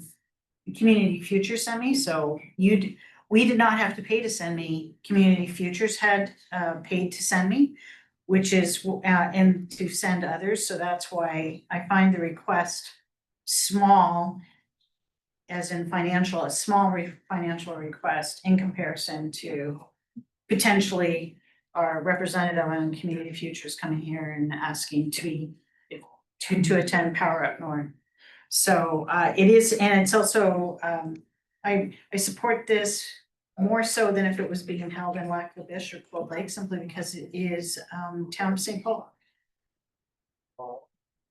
And they are, as someone who goes to St. Paul more often than I think I'm in these chambers, I would like to support one of our committees.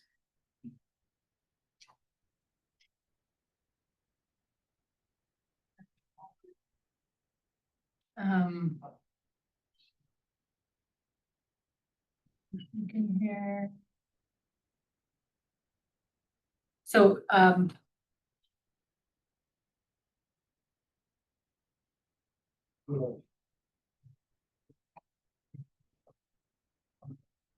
what's is there a deadline on this that I missed? I'm sorry. The event's on October 7th. Sorry, October, yeah, the event. The event, Okay. yeah. So the only thing I was kind of leaning towards is, I'm assuming the county also got a sponsorship letter. I'm not really sure, but.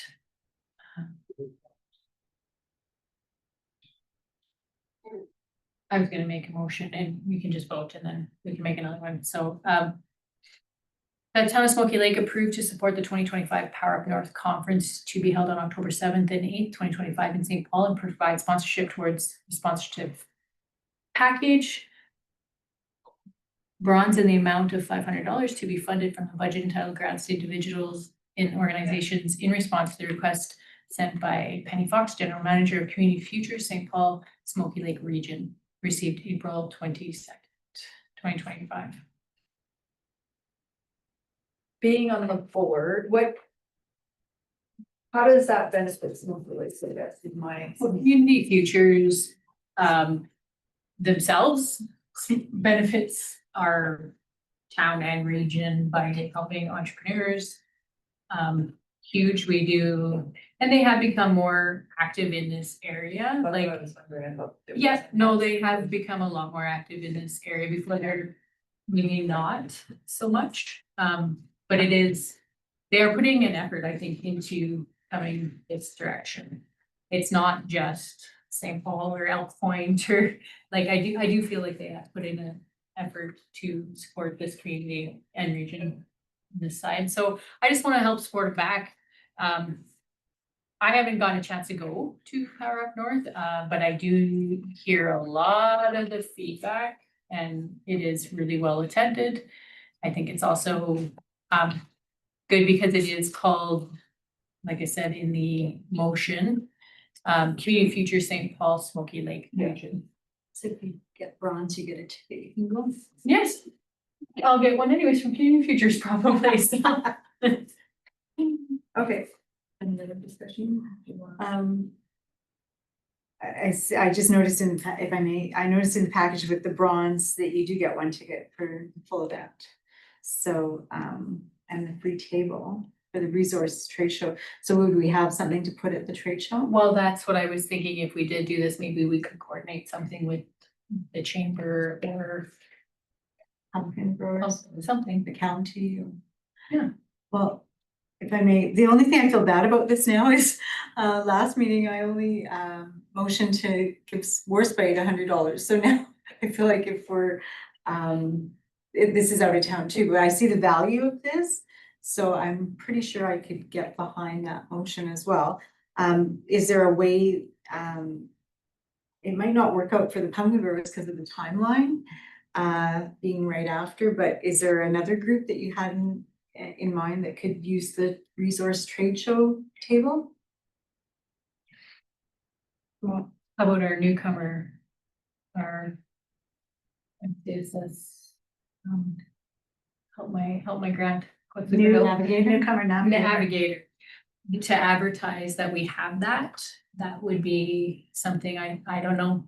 We could have administration reach out to Penny but I think to promote that we have this in our community would be a really good thing. I would be much more supportive of that over the Chamber of Commerce, which goes anyway. So regardless of what we do today, Chamber of Commerce is already purchasing and going, whereas that's actually. And seeing how a lot of entrepreneurs are also newcomers, it might flow really well. So. Wow, that's a good suggestion though. And sorry, Councillor Norton, that was a very good suggestion. Well, I'd like to keep it official on the road. Okay, that's my motion. Okay, I'll call the question. All in favor? None opposed. So you need to make another motion. Yeah. Okay, Mel. I just wanted to make another motion to have, I don't know who the contact person would be. I'm just gonna say it. Yeah. The silk one, right? Yes. To have, since we're a bronze sponsorship, for Sue to reach out to Penny to discuss table. If they are available also to go. The timeframe works. Okay, all in favor? None opposed or carried. 11.6 Federation of Alberta Gas Co-op's request for advocacy. Marianne? I'd be happy to make this motion, and on a side note, Tommy P is in our community quite often. He has a family member that lives here, so I see him quite often at the bakery and visiting our lovely town. So I move that the town of Smith Lake submit a letter based on the provided template to the Honorable Nathan Newdorf, Minister of Affordability and Utilities, urging the government of Alberta to enforce compliance with the Gas Distribution Act and protect the interests of regulated distributors across the province as requested by Tom Key, Executive Director of Federation of Alberta Gas Co-ops Limited, received on May 14th, 2025. All in favor? None opposed, so carried. And thank you, Carly, for preparing that RFP. And 12.1. I'll let that one. I'll make the motion that Town of Smoky Lake file for information, the correspondence item titled Key Messages on Municipal Policing Costs and the Police Funding Model. All in favor? None opposed, so carried. And 13.1, ask for review of last edition regarding the review that we have here, I believe.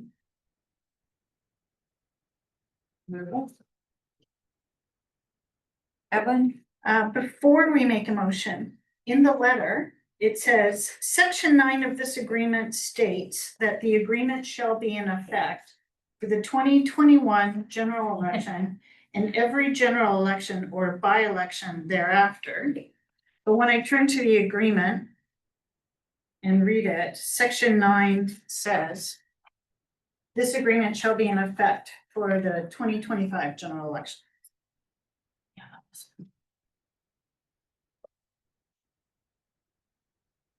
Carly? Look, she sent that previously, and then we asked her to update it for an agreement per election, just because the elections acts change and people change and it changes. So just to have it come back every election is what we requested. And I missed that in the RFD. It's in the agreement. It's in the physical agreement under.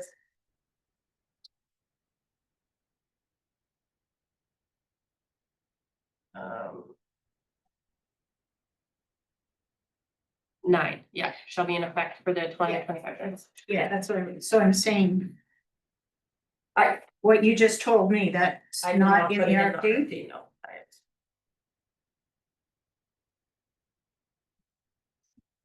And then, what I'm also a little bit surprised, to read about is that she wrote, she doesn't have an executed copy of this, the last time she has a signed agreement is from 1991. So. What did it say in the is this already in the agreement from 1995 that it would be all the elections, like, what? This is. There wasn't a signed agreement in 2021 or the previous one. For every, yeah. I would have to connect. As far as I'm aware, there was no signed agreement for 2021. It was just. And then when you check your election files, this agreement that they said that they sent to our previous admin in June of 2021, you didn't find anything?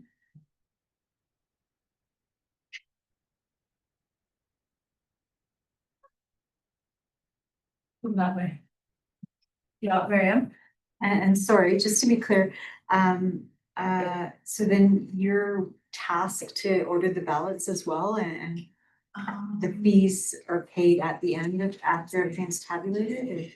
So just from my experience this year, all the supplies and stuff, they do everything, they execute it all. The only place where the town comes in is we would physically have to get them to sign Form 13. Every person has to sign Form 13, which is a little bit more work, and then we send them an invoice for the rental, I think. It does say in their letter, Yeah, Aspen View will provide all necessary election supplies to ensure that no additional costs are incurred by the town. Yeah, so we would just run the election. I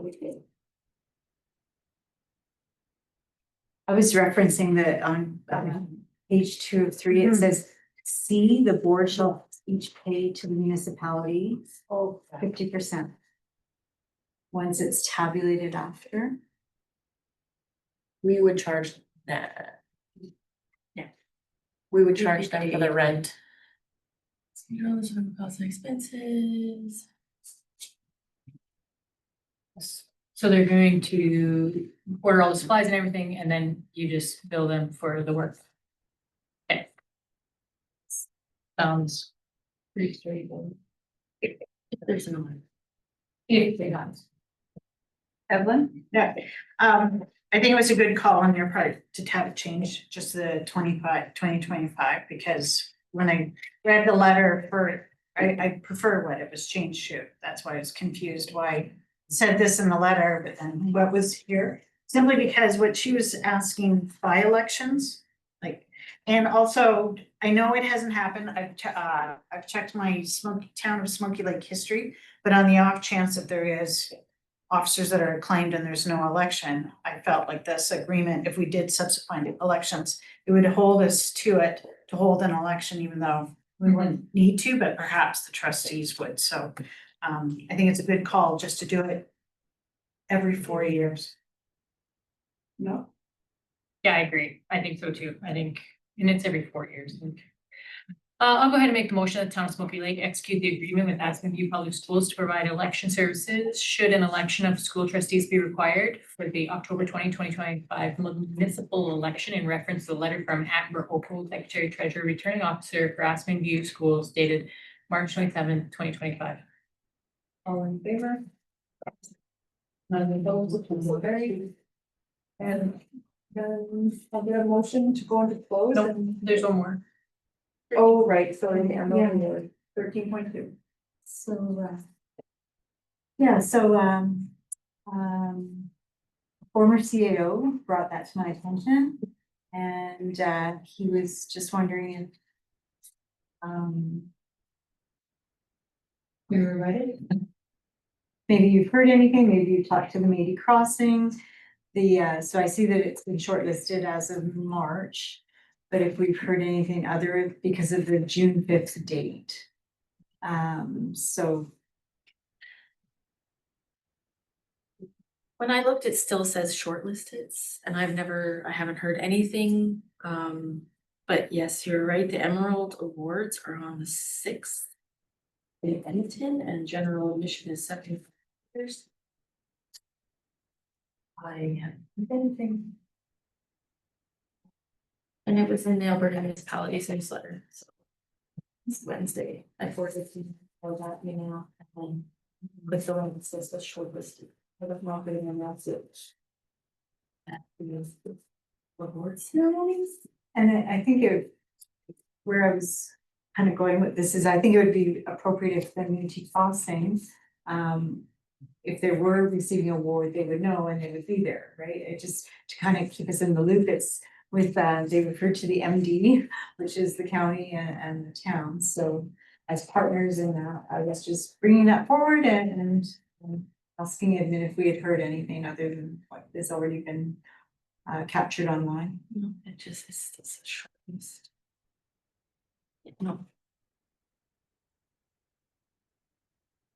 All right. We need a motion to accept for information. File for, sure, I can move to file for information, the solar project Emerald Award to be announced at the ceremony on June 5th. All in favor? None opposed, so carried. Okay, I'll get a motion to go into closed session for the 18.1.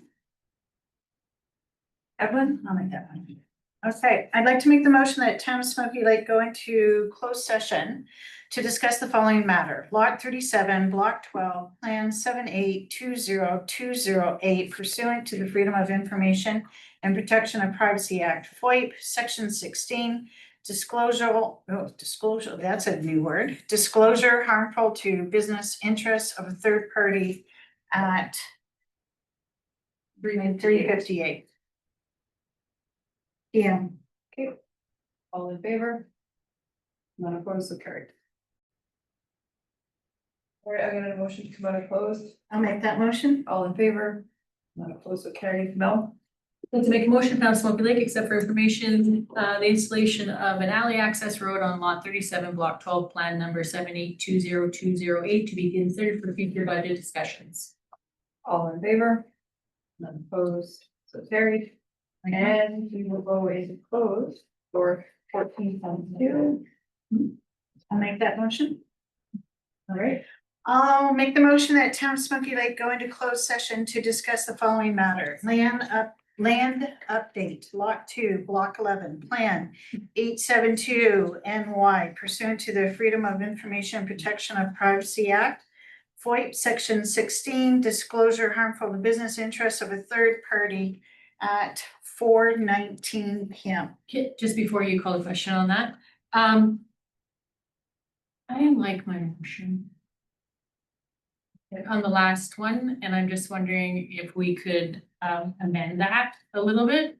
Cause the way the budget, the RFP is, or the recommendation is, it says to bring it back to a budget discussion. But if it's a very small budget item, I'm not sure we need to wait till 2026 budget discussion. And I was just wondering if we could make, the motion is Just take out just to budget? take out budget and for administration to bring it back for discussion, not to the budget. It's a good catch. Would that be okay? Yeah. And do we already have a motion on the floor? We'd already called the Yeah. question on that. So it was already To approved. go back into. Yeah, but we didn't call the question yet, so we're not. You just withdraw that then? Okay, so I will withdraw my motion to go into camera for 14.2. Can't have too much on the floor. yeah, no, And then I would like to amend, a friendly amendment to the last motion that says to the, for future, and then strike budget out of it. And for administration, just to bring it back for a discussion at a future meeting, not budget meeting.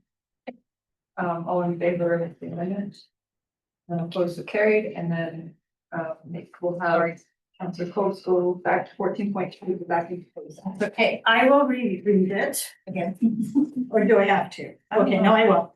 14.2, that Town of Smoky Lake go into closed session to discuss the following matter, land update, lot 2, block 11, plan 872, and why pursuant to the Freedom of Information and Protection of Privacy Act, FOIP, section 16, disclosure harmful to business interests of a third party at 4:21 PM. All right, all in favor? None opposed, so carried. You got it, thanks. Got a motion to come out of closed, I'll make that motion. all in favor? None opposed, so carried, and we'll have something to say, no, with the motion. Make motion Town of Smoky Lake list lot 2, block 11, plan 872 NY, address 4204 54th Street. With Remax realtor for 138,000. All in favor? None opposed, so carried. And I'd like to make the motion that Town of Smoky Lake Administration provide quotes for the demolition and lot cleanup of the house located at, there's the lot 2, block 11, plan 872 NY, address 4204-54 Street. And the cost, oh no, never mind, that's this one. All in favor? To a future regular council meeting. All in favor? None opposed, carried. I need one.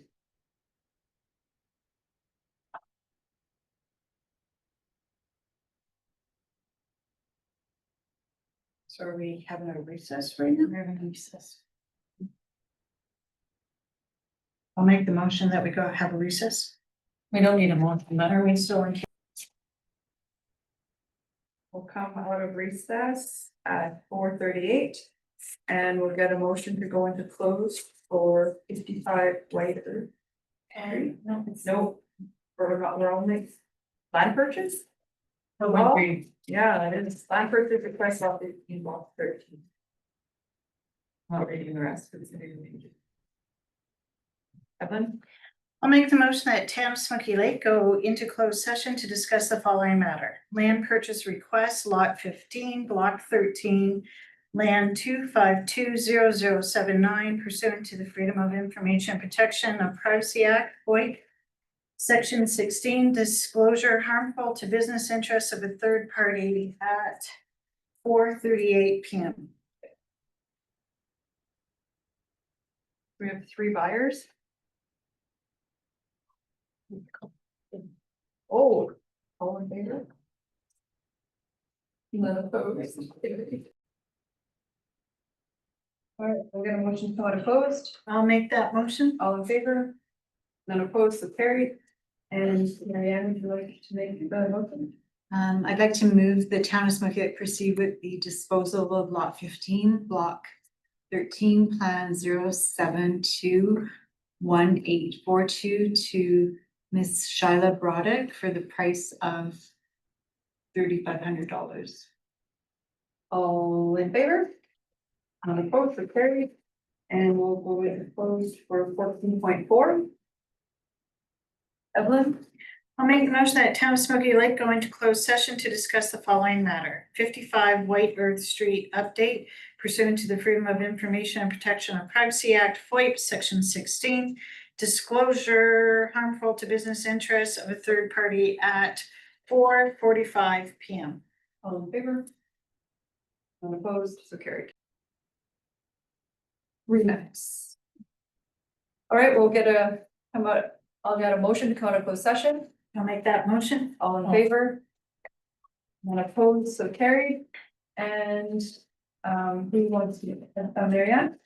I'd like to move that the town of Smoky Lake proceed with listing the property at 55 White Earth Street.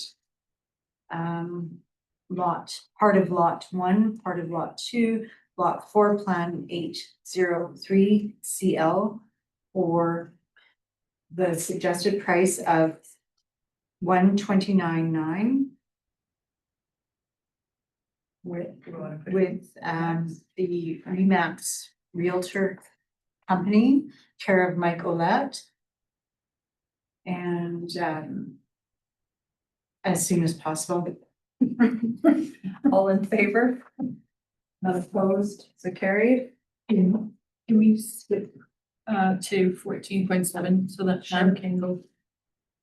We'll go to 14.7, 131 Rider Street, section 6. Sorry. Evelyn? I'll make the motion that Town of Smoky Lake go into closed session to discuss the following matter. 131 White Earth Street, land inquiry. Pursuant to Freedom of Information Protection of Privacy Act, FOIP, section 16, disclosure harmful to business interests of a third party at 4:53 p.m. All in favor? None opposed. I do. I'll get a motion to not close. I'll make that motion. All in favor? None opposed, so carried, and we'll have Evelyn, your turn. Or you again?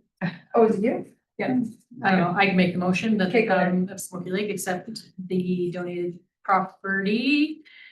131 Whiter Street, commercial property lot 15, block 1, plan 803 CL, and provide a charitable donation receipt. Okay. In the amount of the tax assessment bill. All in favor? A friendly amendment? Yeah. Do you have to say the name? No, I said the lot, that's my who. All in favor? None opposed. The carry to the owner of this commercial lot. Okay, so Pam is done. Or do you have, is it the next one too? Yeah. Okay, 14.8. I need a motion to go back and close, everyone? Yeah. 14.8. Yeah, that's. the Oh, R. I see. Okay. I'll make the motion that, I don't have the number, you gave a number earlier. Point section RFP. 16. Sorry? Point section 16. Yeah, but Oh. what I have here is RFP number. 02-2025. Yeah, it's up here, yeah.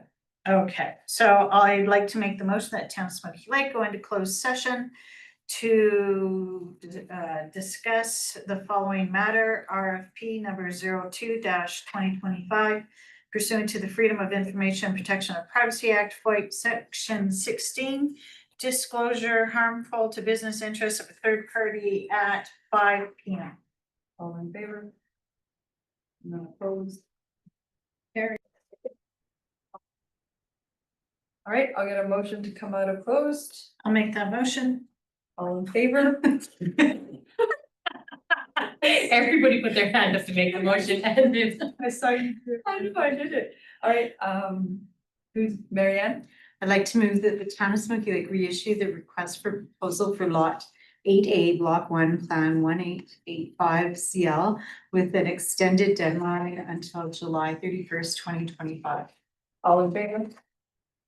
No opposed, so carried.